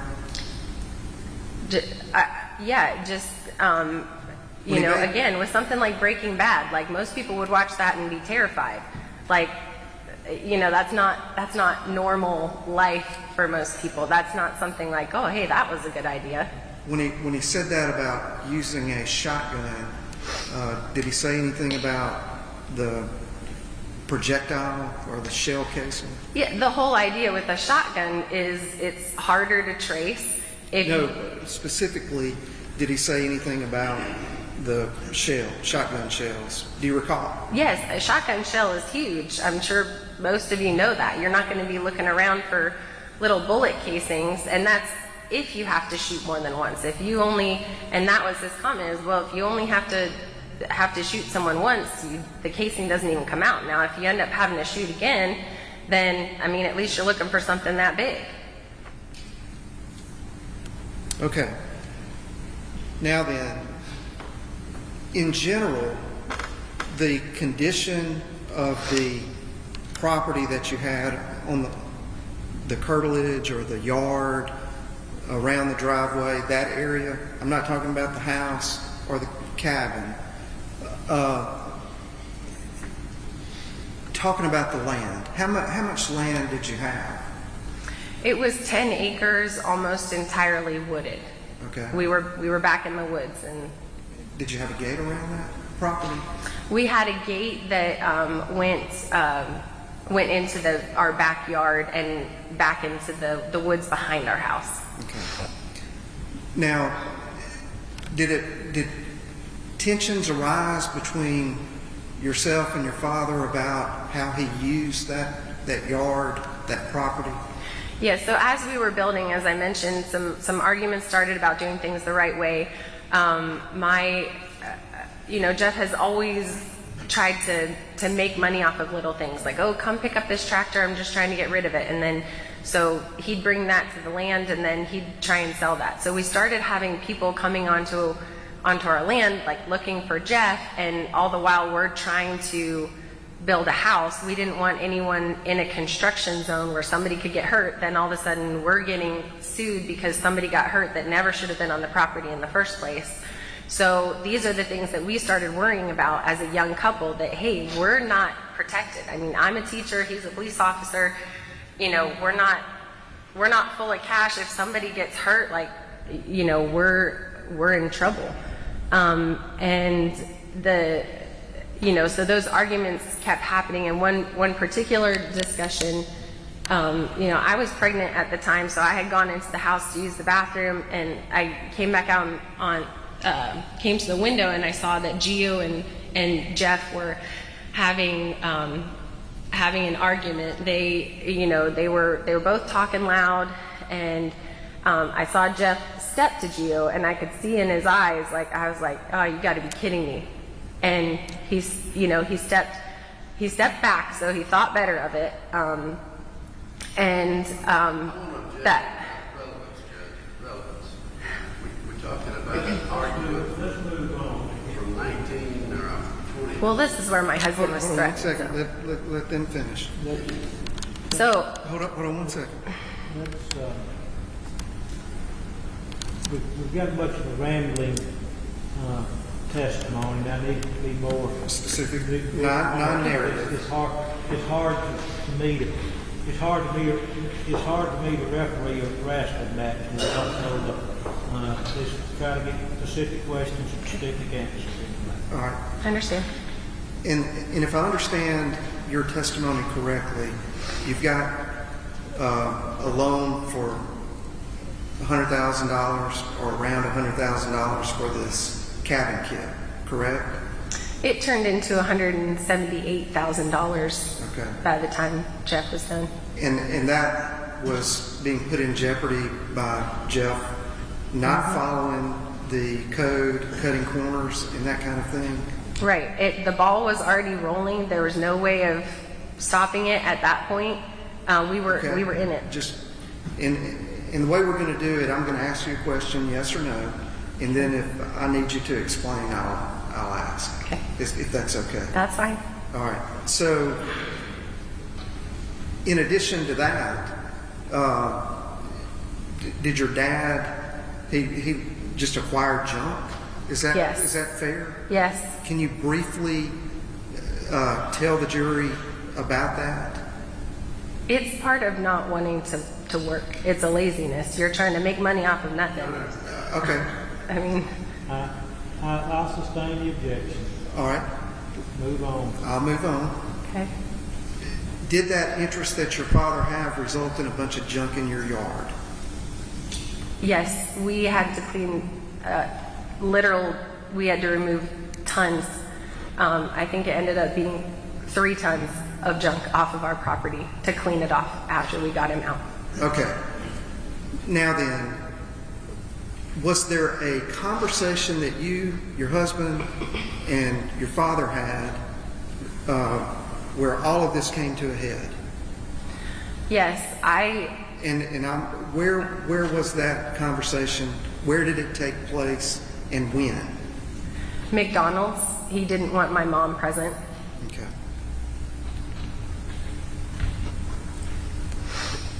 What did you explain to your dad about the situation, and what was his response? We tried another sit down where we said, look, we have to do this a certain way. We have to go by the book. Otherwise, all of this is going to get messed up. There's no reason to not have a contract on someone. Okay. So all of these things came to his attention directly by you and Gio. What was his response? He was angry. He said, well, I guess I can't do it your way. And we kept trying to reiterate, it's not our way, it's the bank's way. We're not trying to be stubborn. There's codes when you build. It's not codes we came up with. Everybody has to build. Even if you put a porch on your house, you have to do it by code. And at this time, were they living in the house with you? At this time, they had a basement apartment under a family on the lake, Lake Louisa. And then, as a result of this confrontation at McDonald's, did you come to any realization with Gio about your father not being who you thought he was?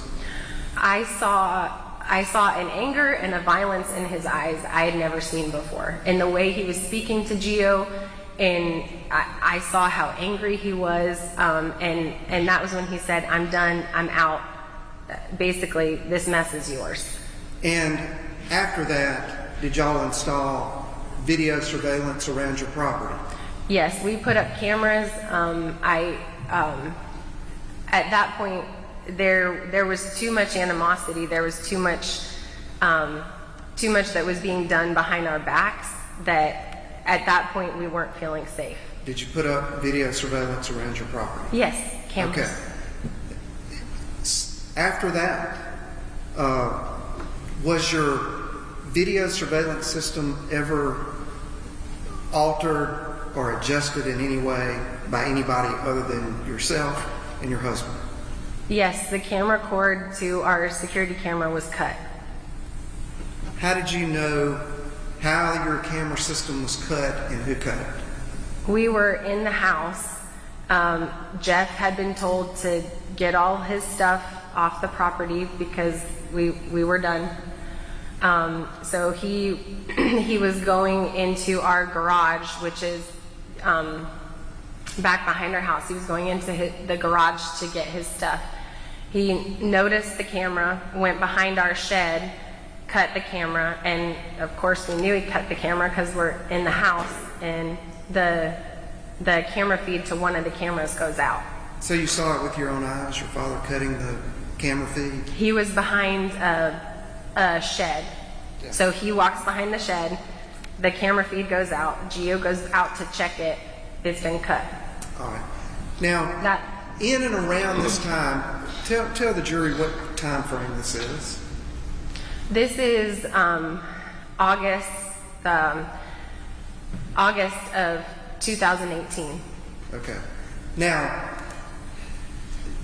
in and around this time, did you have a conversation with your father about life insurance on your husband? He had, in one of his arguments with Gio, he had told Gio, Karen and I want to pay for $1 million life insurance policy for you. And of course, Gio thought that was odd. He has a job, he has life insurance. So he shared that with me, and I told Gio, I was like, I don't understand what's the thought process before that. And he said, well, they mentioned the baby, you have our firstborn, our son was gonna be born in November. And he said, but it was odd. It was during one of our conversations about the house. Like there was no, like my mom wasn't there, I wasn't there. Like, you know, if this was something that was really about the grandbaby, why was this coming up? And this was during all the tensions. It never came up until the fighting started. Now, was there a conversation about a meal ticket? What was that about? So a meal ticket. You're messing up my meal ticket. So with And if you know, yeah, I'm not recalling a meal ticket Okay. comment.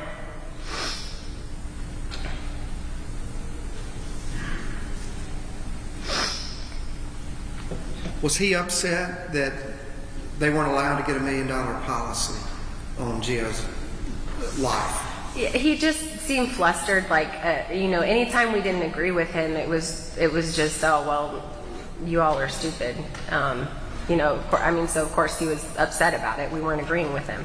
All right. Did you ever take any action because your father was trespassing on your property? When he cut the camera cord, we called the sheriffs, because at that point I had tried to reason with him. Gio had tried to reason with him. Trust me, we wanted the family relationship to be good. I had tried until I was blue in the face. And at that point I was like, I don't know what else to do other than to get the police involved. And did you ever find any personal property of you and your husband Gio missing after the security camera was cut? Yes, so we had, again, you know, as I mentioned with this house build, Gio and I are careful about paperwork. And we, you know, when we moved into the cabin, the logs, if you're familiar with log cabins, they have to be stained. So we got bids for someone to treat the wood to preserve it for the cabin. And we got these bids, and again, this was a typical thing of my dad's to do. So he said, oh hey, like they're gonna charge, you know, $30,000 for this, I'll do it for 10. You know, so we're like, well, this is the big project, this is gonna be a lot of work, are you sure? So we just wrote up a little legal note on a legal pad. Let me stop you there. Did he ever take, or are you aware of any time that your father had taken any property from you or your husband during that period of time? That paper went missing. Okay. But also things like my husband's tools. Like again, Gio in the Marines, police officer, very orderly. Okay, knows, that's good. No narrative. Okay. Mr. Bio can't tie something to Jeff's fence. Just because something comes missing or they misplace it or whatever, doesn't mean that he has done anything wrong. Unless you can tie it to Mr. Spence, let's move on to that. And yours will Finding it in. Your will disregard that last comment unless you can tie it to something. After I'm sorry. Did you instruct the jury? I instruct the jury to disregard that last comment. Thank you. After the cutting of the surveillance system around your property and calling the sheriff, did you ever have to call the sheriff again? A couple days later, he came back on the property, and again, this was on our security camera. He pulls a knife out of his pocket, cuts we put a zip tie on the latch in the gate, so just as extra security. So yes, that was cut, and so we called the police again, because at that point, the sheriff that came 2 days Let me prior, stop you there. Who cut it? Jeff, And entered your property yes, after having been told not to come back on your property? correct. And how did you know that he cut the strip? It's on camera. You had it on camera. Mm-hmm. Now then, do you recall the last time that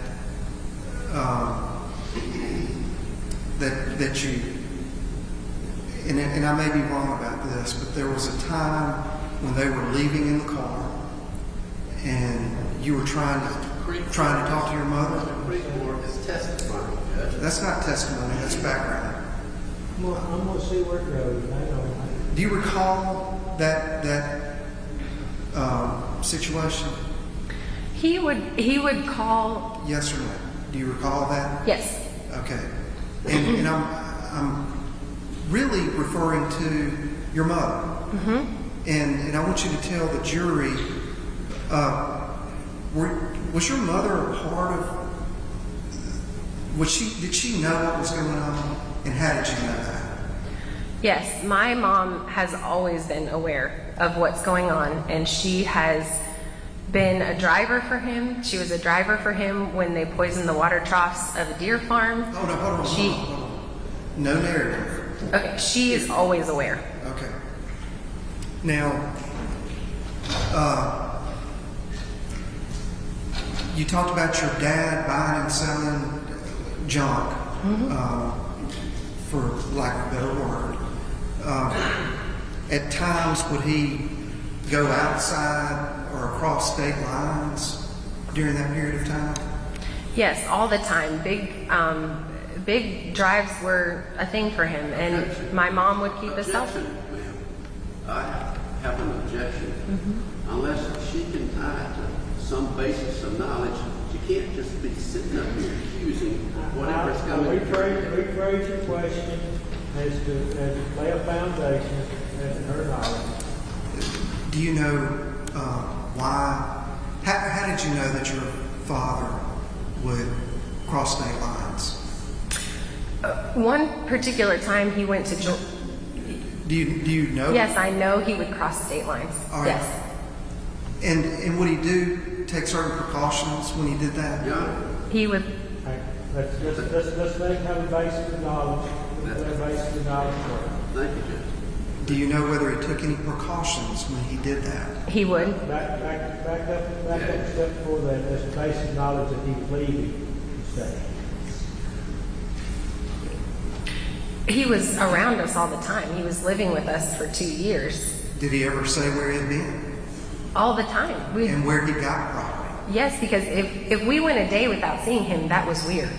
And did you ever ask him where he got certain property that made its Yes, way on and your so land? he'd say, "Oh, I made a run to Georgia, Okay. or I went to South Carolina yesterday." Now, were you aware of any precautions that he took in order to go to Georgia to buy property to bring back and put in your yard? He'd leave his cell phone with my mom. Okay. How would she know that? Objection. He told me. Objection. Lay a foundation, basis of knowledge. How do you know that he would leave his cell phone with your mother? Through his own mouth, he would tell me.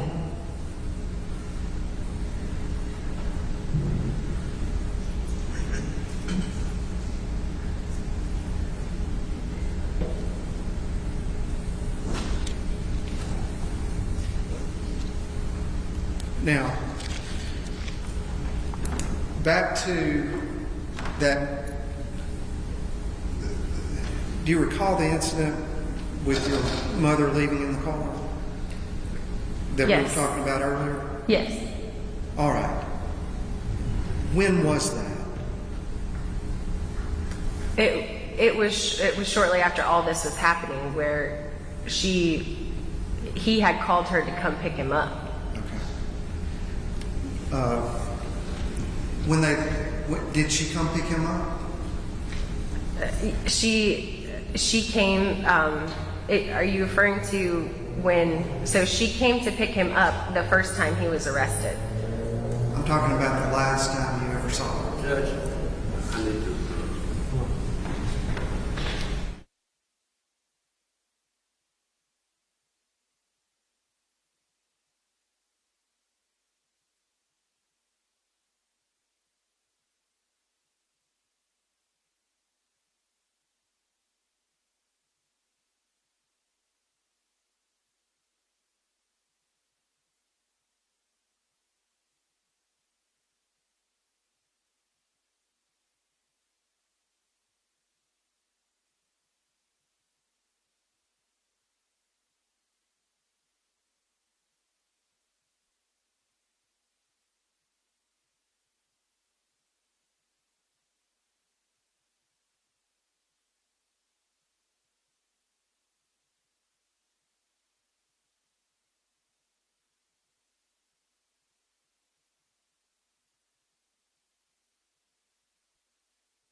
want to clear something up with you. We're talking about two different things.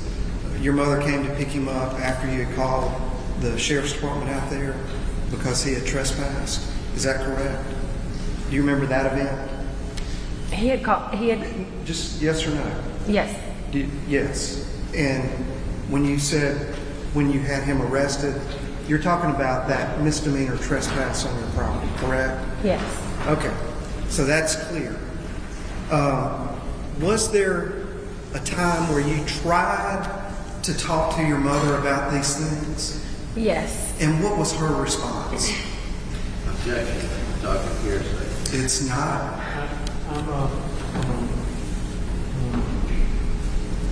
I don't want to quote from it, just general attitude for. Yes. What did she do when you were attempting to try to get her attention? I walked out to her car because she wasn't getting out of her car, and I said, "Mom, we need to have a conversation about what's happening." And she would not get out of her car. She was talking to me through the window, and she was. Don't say anything that she said. Okay. What did she do? She got a call from Jeff, and then she peeled out. Okay. Was that the last meaningful contact you've had with your mother? She has continued to text, now not in the past couple of years, but she would continue to send texts because we were able to get a no contact on Jeff, but not on her. So I would get little things from her, like heard y'all were in Texas, heard y'all had a baby girl, little plugs to let us know that, hey. After that last contact with your mother, when y'all were actually in the same place there in Virginia, did you and your family move somewhere else? Yes. So with what happened with the house, once we were able to finish it, we put it up for sale. It wasn't selling. We ended up having to sell our own home because, again, we couldn't make 2 mortgage payments. Understood. Did y'all So move from that location? we had to move. What was the primary reason for you moving? We moved initially because we had to sell our home, but then we were able to get jobs elsewhere so we could get away from it all. Okay. Now, court's indulgence.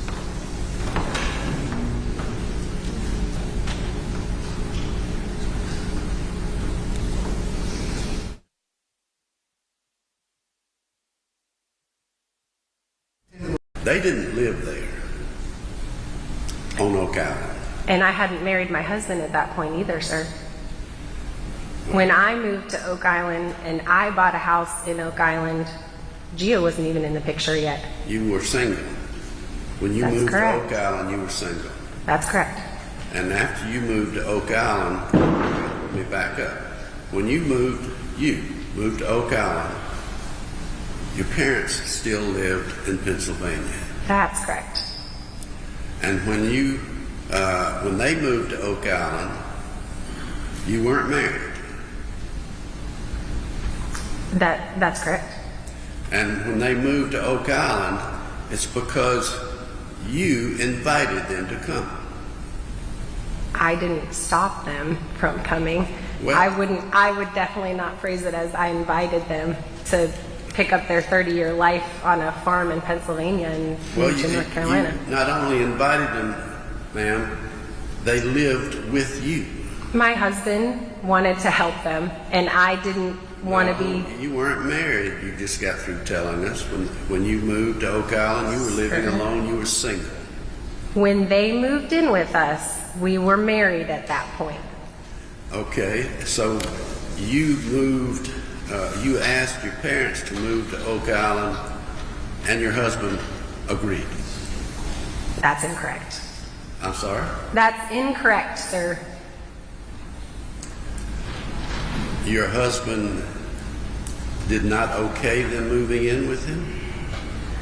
They moved in with us in August of 2014. I married my husband in June of 2014. My parents rented a place on Oak Island in February of 2014. All right, so they moved there and were paying their own rent. For a couple months, yes, sir, to the beach apartment. When they moved in with us, they didn't pay rent. My point That is, was the point. Okay, all right. So your parents moved to Oak Island and rented their own place. For a couple months. It was a month-to-month beach rental. This was not a place they could rent long-term. You have more knowledge about your parents' business than any person I think I have ever heard of. Wouldn't you realize- if they lived Let with me you? finish. I grew up with them, so my early life was with them, and then as an adult, they lived with me for 2 years. At your and- request. At my husband's generous offer, sir. At your request.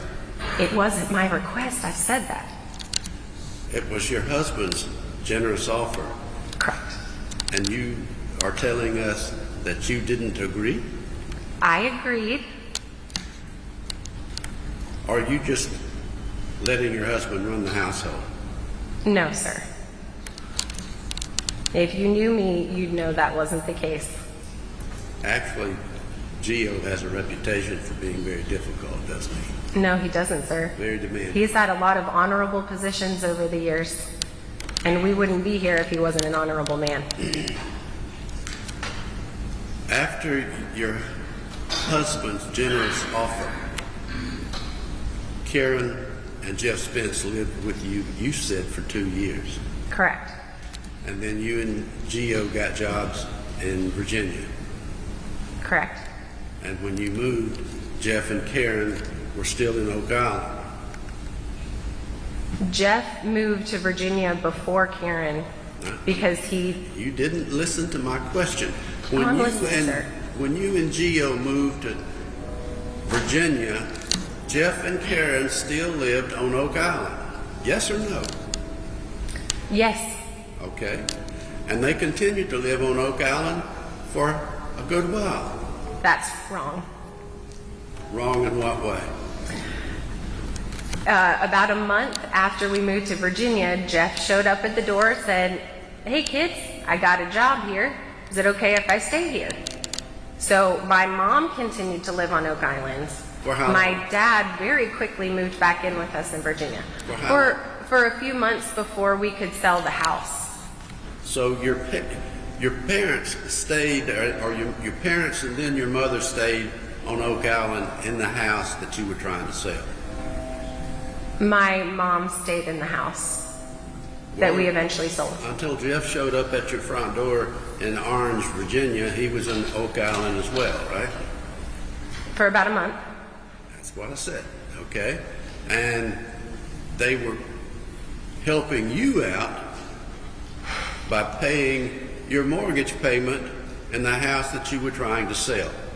So they didn't... You didn't listen to my question. Oh, I thought you wanted me to answer. I do want you to answer it. And basically, it's a yes or no answer, and then you can explain. When you and Gio moved to Virginia, your parents stayed in your house in Oak Island and made your mortgage payment. Yes or no? No. So you were making a mortgage payment in Oak Island and you were making a rent payment in Virginia? Correct. And as I stated, again, Jeff was not staying in Oak Island. He was there for a month. My mom continued to stay. The last couple months, I believe it was 2 or 3 months before we sold the house, we asked for help with the mortgage payment because, again, now we had 2 mortgages again. And she was staying at the beach house. She wanted to stay at the beach house until it was sold. We said, can you guys chip in a little bit for the mortgage payment? They did not pay the whole mortgage. And again, we're talking about 2 or 3 months before it sold. They made payments on your mortgage. That's the only time we had to ask for help for them. And we were, again, that was in the middle of a move, career transitions. Jeff is already living with us in Virginia. And my mom is there so she can walk the dog on the beach and live in peace. And how long before Jeff and Karen got the rental apartment in the basement on the lake in the gated community? They moved, they got that around, we had moved into our cabin. We got our cabin in the summer of 2016. And they initially lived for a little while with us in that cabin, and then they found the apartment on the lake. So again, with the math, they lived with us, whether they lived in the rental with us, and they lived with us in the Oak Island house, and they lived with us in the Orange, Virginia cabin. It was 2 years before they moved to the lake. And that's not the cabin that you were building, that's the cabin that was already built. That was the cabin we bought for our family. Gio and I bought for our family. And again, we welcomed them into that home until we then said, hey, let's get you your own space. So the cabin that was being built in stages was for Jeff and Karen. Correct. It wasn't for you and Gio. It wasn't. Okay. And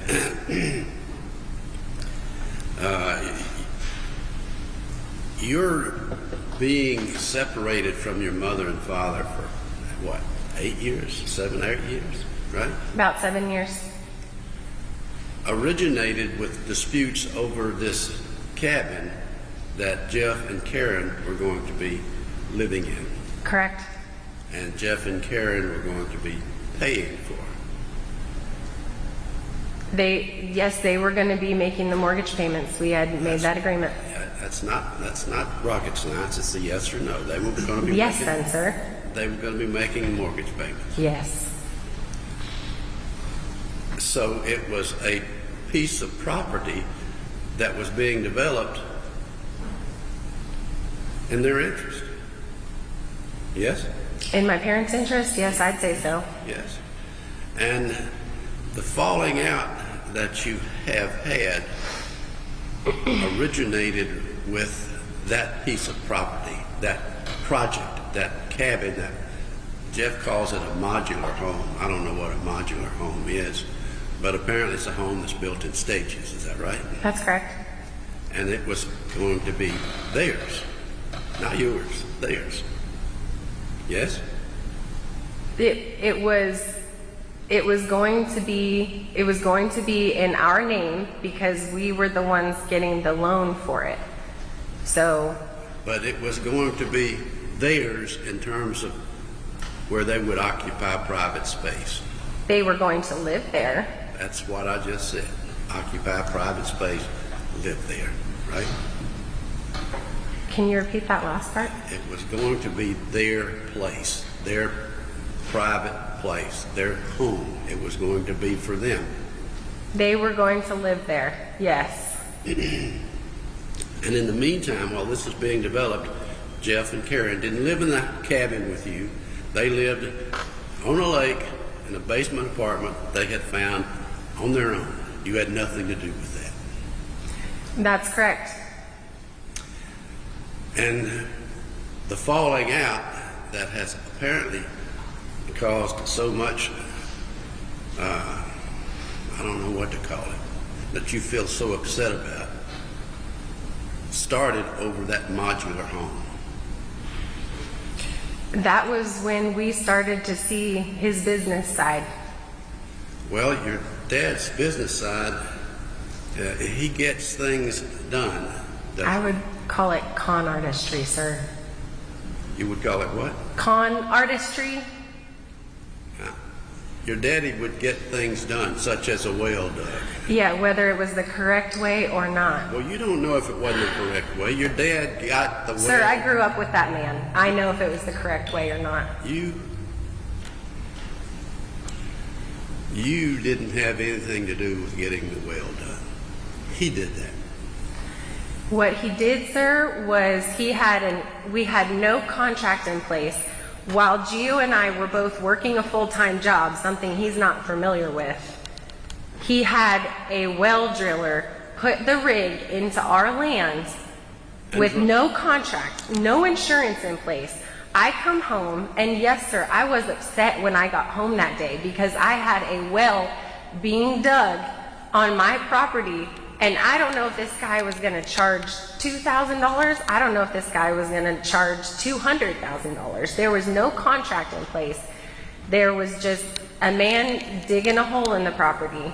An experienced well digger who dug wells all over that neighborhood. He didn't even have a location, sir. You couldn't even look him up.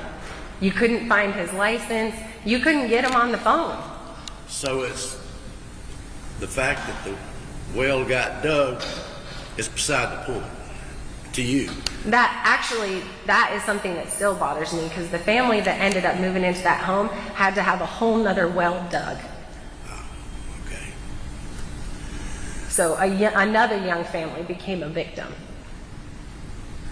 because it wasn't done right. Have you been keeping a diary on all this over the years? Do you remember things about your family, sir? I'm sorry, ma'am. I asked you. This has changed my life, sir. And you. The victims that have come out of the woodwork, even living in Virginia, 2 ladies were glaring at me in Walmart, and I found out it was the 2 ladies that he was working for as a contractor on their home, and he had messed up their entire house. He had to be let go from that job, and they had to hire a whole nother contractor. So now I'm getting hate stares in Walmart in my hometown, and I don't even know why.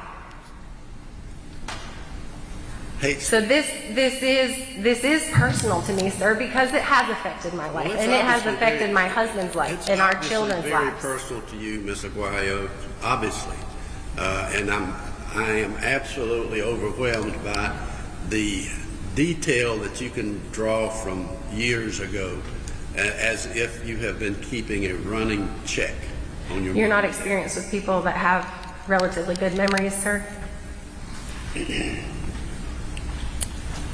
When you and Gio were first moved to Virginia, your mama came after your daddy came, and y'all were all in agreement. You didn't say no, did you? We didn't know they were doing anything wrong. Again, they had gone through bankruptcy. We thought we were trying to help. Objection. Who doesn't want to help their parents who are going through? I believe this ground has been plowed thoroughly. Ask and answer about why they moved in with them. About 15 questions about it. I just want a yes or a no. Ask your question anyway. Your father moved in with you in Orange, Virginia, followed by your mother a couple of months later. And you could say no, couldn't you? I'm sorry, sir, but I think you want a yes or no answer, but that's not phrased in the way to give you a yes or no. Well, you didn't say no, Miss Aguayo. They had permission to live with us. I mean, they weren't breaking into our home every night. Thank you. They had permission. That's all I want you to say is you could say no and you didn't say Objection, no. Your Honor. That is argumentative. She answered the question. Move on. And the animosity that you have exhibited since you got into this room this morning all stems from the building of that modular home and disagreements over that. No, sir. My uncomfortableness with having to be in this courtroom is because that man over there is not even handcuffed. And you don't know what it's like to move almost every year of your life and still get text messages from Karen, your mother, saying, "Hey, how's Texas?" Or "How's that new baby granddaughter?" I would not communicate back with her. It's not like I was communicating back. She was letting me know, we know where you are. We know your kids. How do you know your mother wasn't just expressing genuine affection for you? Because if she had genuine affection for me, sir, she would have stopped this years ago. She would have stopped this years ago. She would have said, enough is enough. If I can't change that man, I'm going to leave that man. But she's part of it. So how are you going to leave someone when you're their partner? You're their Bonnie and Clyde. Okay. Bonnie and Clyde, your mama's Bonnie? They would joke about it. Oh, come on. She would bring him contraband when he was out on work release. Like that's not Bonnie and Clyde? Yeah, Judge, let me approach. I need to.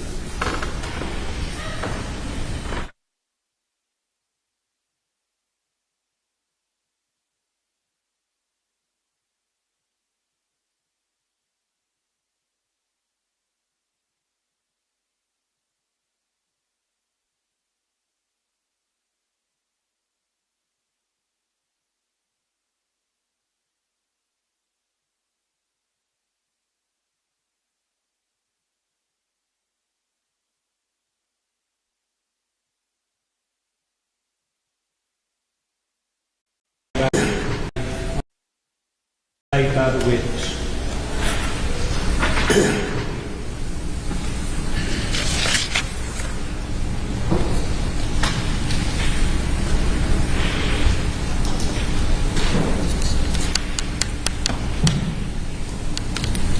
You and Geo, even though the house that was being built, the modular cabin that was being built was for your parents, you and Geo wanted to control everything. Isn't that so? If you had $178,000 loan in your name, would you want some control? I ask you a question that's yes or no. You and Geo wanted to control everything, yes or no? No. Well, that's what the falling out was about, right? No. That's what the meeting at McDonald's was all about, right? No. And your father looked at you and said, your husband can be difficult himself, can he? I would not agree with that, sir. Pardon me? I would not agree with that, sir. All right. Well, on the day that you were going to meet at McDonald's, where you did meet at McDonald's, and this all came to a head, Geo was demanding that it take place on his couch in his basement apartment, not McDonald's.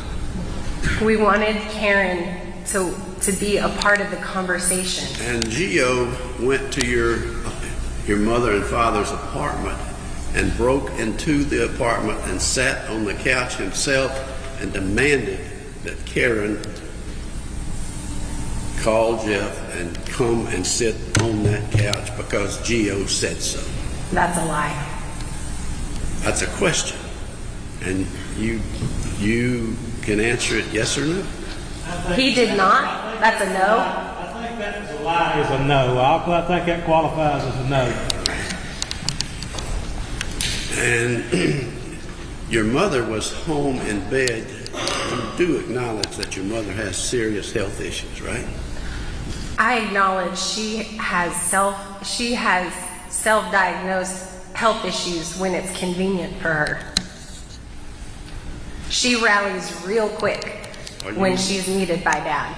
You're accusing your mother of being a hypochondriac?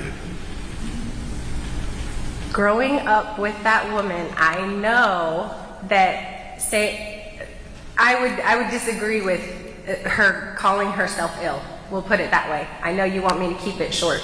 That woman's not ill. You don't think that your mother's migraine headaches are real? People have headaches, sir. Migraine headaches. Yes, migraine headaches. People have migraine headaches. I didn't ask you if people had migraine headaches. Ms. Aguayo, I asked you if you disagree that your mother is a migraine sufferer. She would have migraine headaches, yes. And have you ever had a migraine? She was not in bed that day. When Gio knocked on the door, she was sitting on the couch. Really? Were you seeing from afar? How do you know? I communicate with my husband, sir. I think most people do. How do you now, know? I was, as mentioned, I was very pregnant with my son. So I didn't, because they wouldn't even, I didn't walk back into where they lived. My husband did. I'm calling my mom on the phone saying, Mom, you need to know what's going on. This affects your life too. Let's get that down pat. You didn't walk in. Your husband did. Your husband went from the gate on the gated community through the woods, around the fence. Oh no, so this is a gated community. There's no woods he's walking through. This is a paved road. He's walking down a road. He's knocking on a door. where a family lives above them, by the way. We're not breaking into a home. We're knocking on a door, seeing a lady sitting on a couch that's supposed to be in bed with a migraine. And she's not picking up her phone when her daughter's calling her. You weren't with him. That's correct, sir. As I mentioned, I was about 6 or 7 months pregnant at that time. I'm not schlepping back 2 miles into a gated community because my mom can't be bothered to open the gate. Because she doesn't want to see the next mess that he's made. So your husband walked 2 miles into a gated community where he was not invited, he was not permitted, he didn't live there, he bypassed the gate, and he walked 2 miles because he said so. That's where the meeting was supposed to take place because Gio said so. If you can't get in touch with someone on the phone, particularly your mother-in-law, do you think that maybe you might want to go check on her and see why she's not picking up her phone? No, not if you. Wow. Your mother is quite capable of making a phone call if she needs help. I thought you just said she was very ill, sir. Your mother is very ill. But she doesn't need checked on?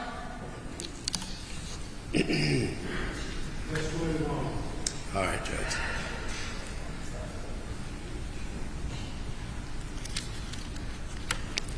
When's the last time you actually had a civil conversation with Mom or Dad?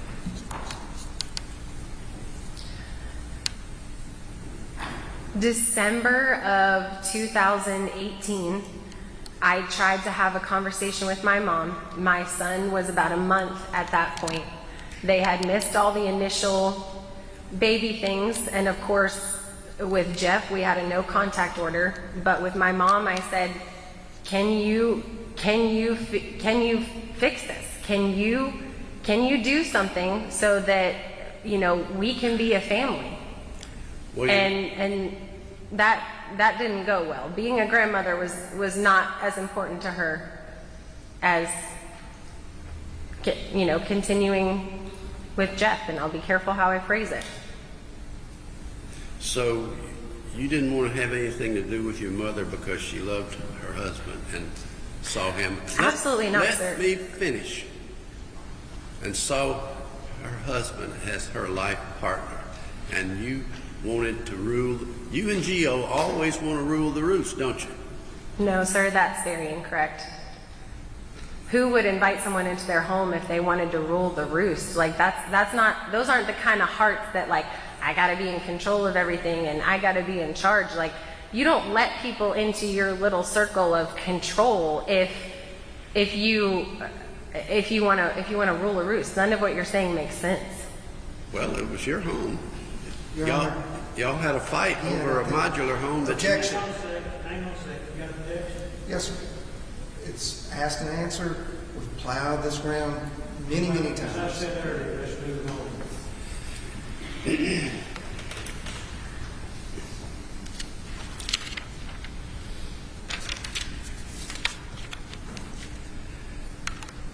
I think I can ask you this question safely.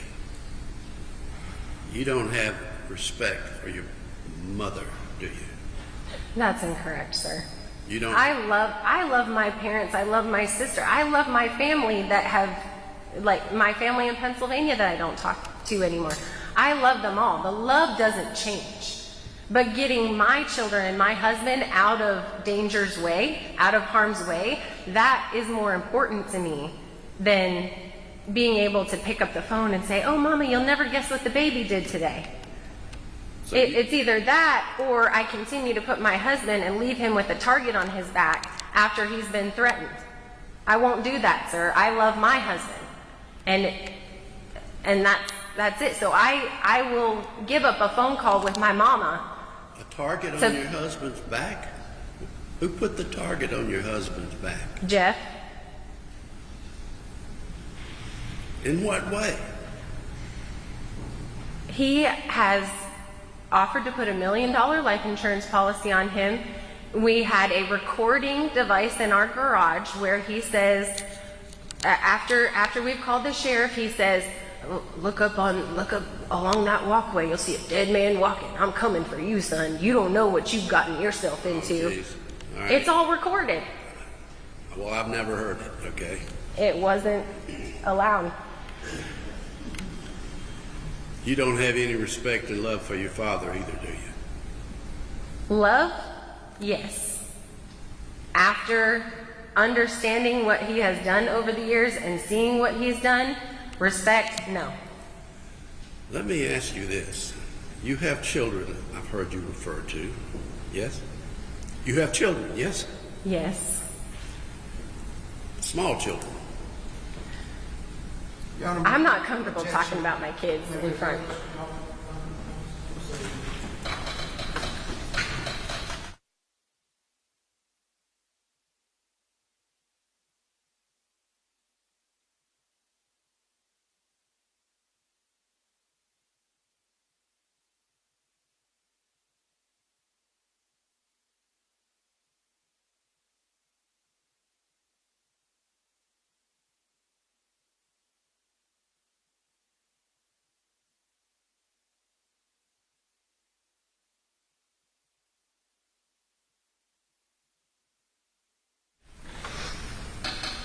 If we don't agree, we can wait just a little bit, okay?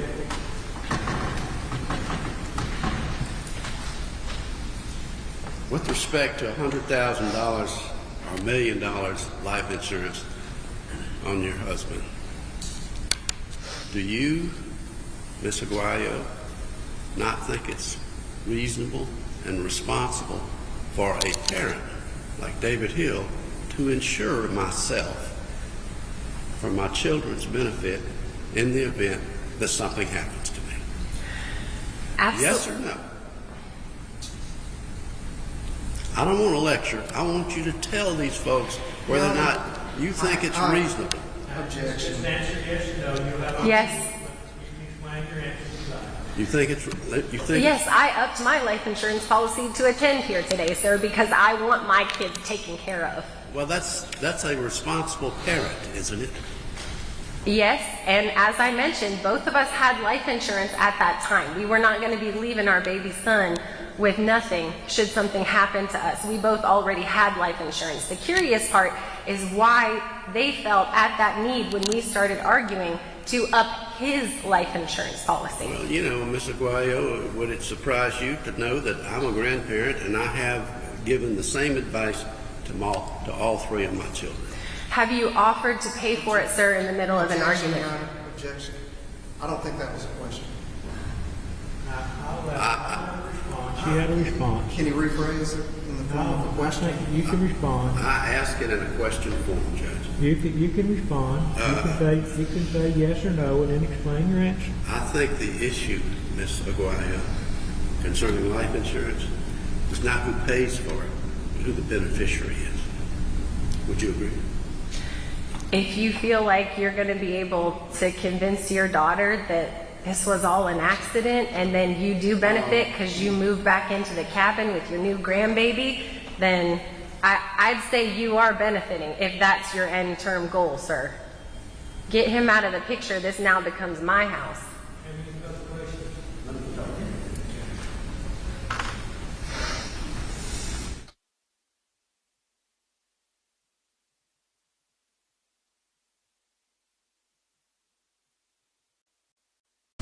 Miss Aguayo, when you bought the house, your house, on Oak Island, where you invited your parents to come stay, when you bought it, Jeff Spence gave you a $10,000 down payment, didn't he? No, he didn't.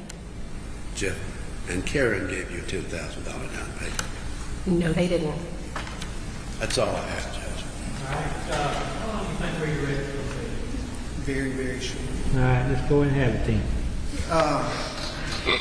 You were talking about family in Pennsylvania. Who is Doug Spence? My dad's younger brother. Okay. Now, do you have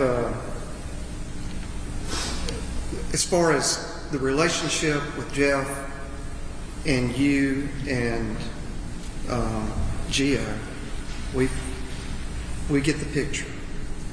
And I believe, but are you aware of how Jeff would communicate with Doug?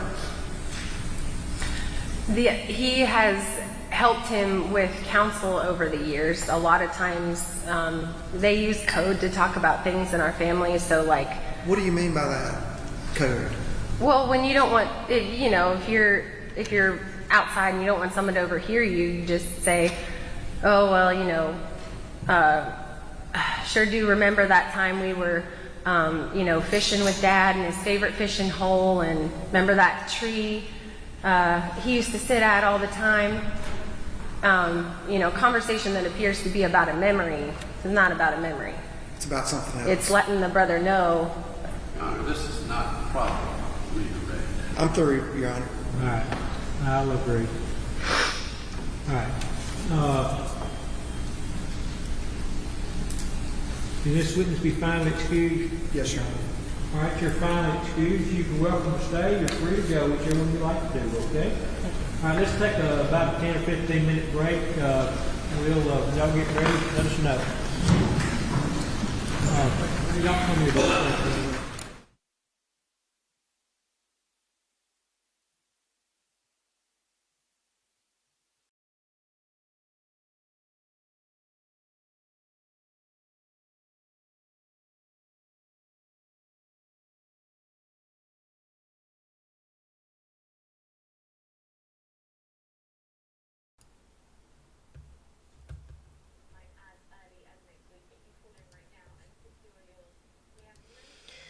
All right, so that was very good. It was a very good testimony from the daughter, Caroline. I think she should be an attorney, like what Liberty said. She certainly should go to law school. Yeah, and I'm glad that y'all thought that was entertaining. They'll be doing the closing arguments on tomorrow and Monday, and there was nothing else to that day or anything. It was just that, and yeah, definitely. I remember on Friday when I would say scared, they would take a shot. The chat. It's a game that they like to play. It was when we were reacting, because I didn't see that part when it was live, but I rewatched it with the chat. They had me watch it, and I was reacting to it, and it was really funny. So I'm glad that, Lori, you had a good laugh, and shout out to all of you. We're about to be ending it, so thank you, Lori, for coming, and everybody else in chat, lurking, watching, listening. I bid you all good evening. See you all tomorrow, and we'll be showing more trials that we've seen throughout time on this channel and in future streams. All right, and peace.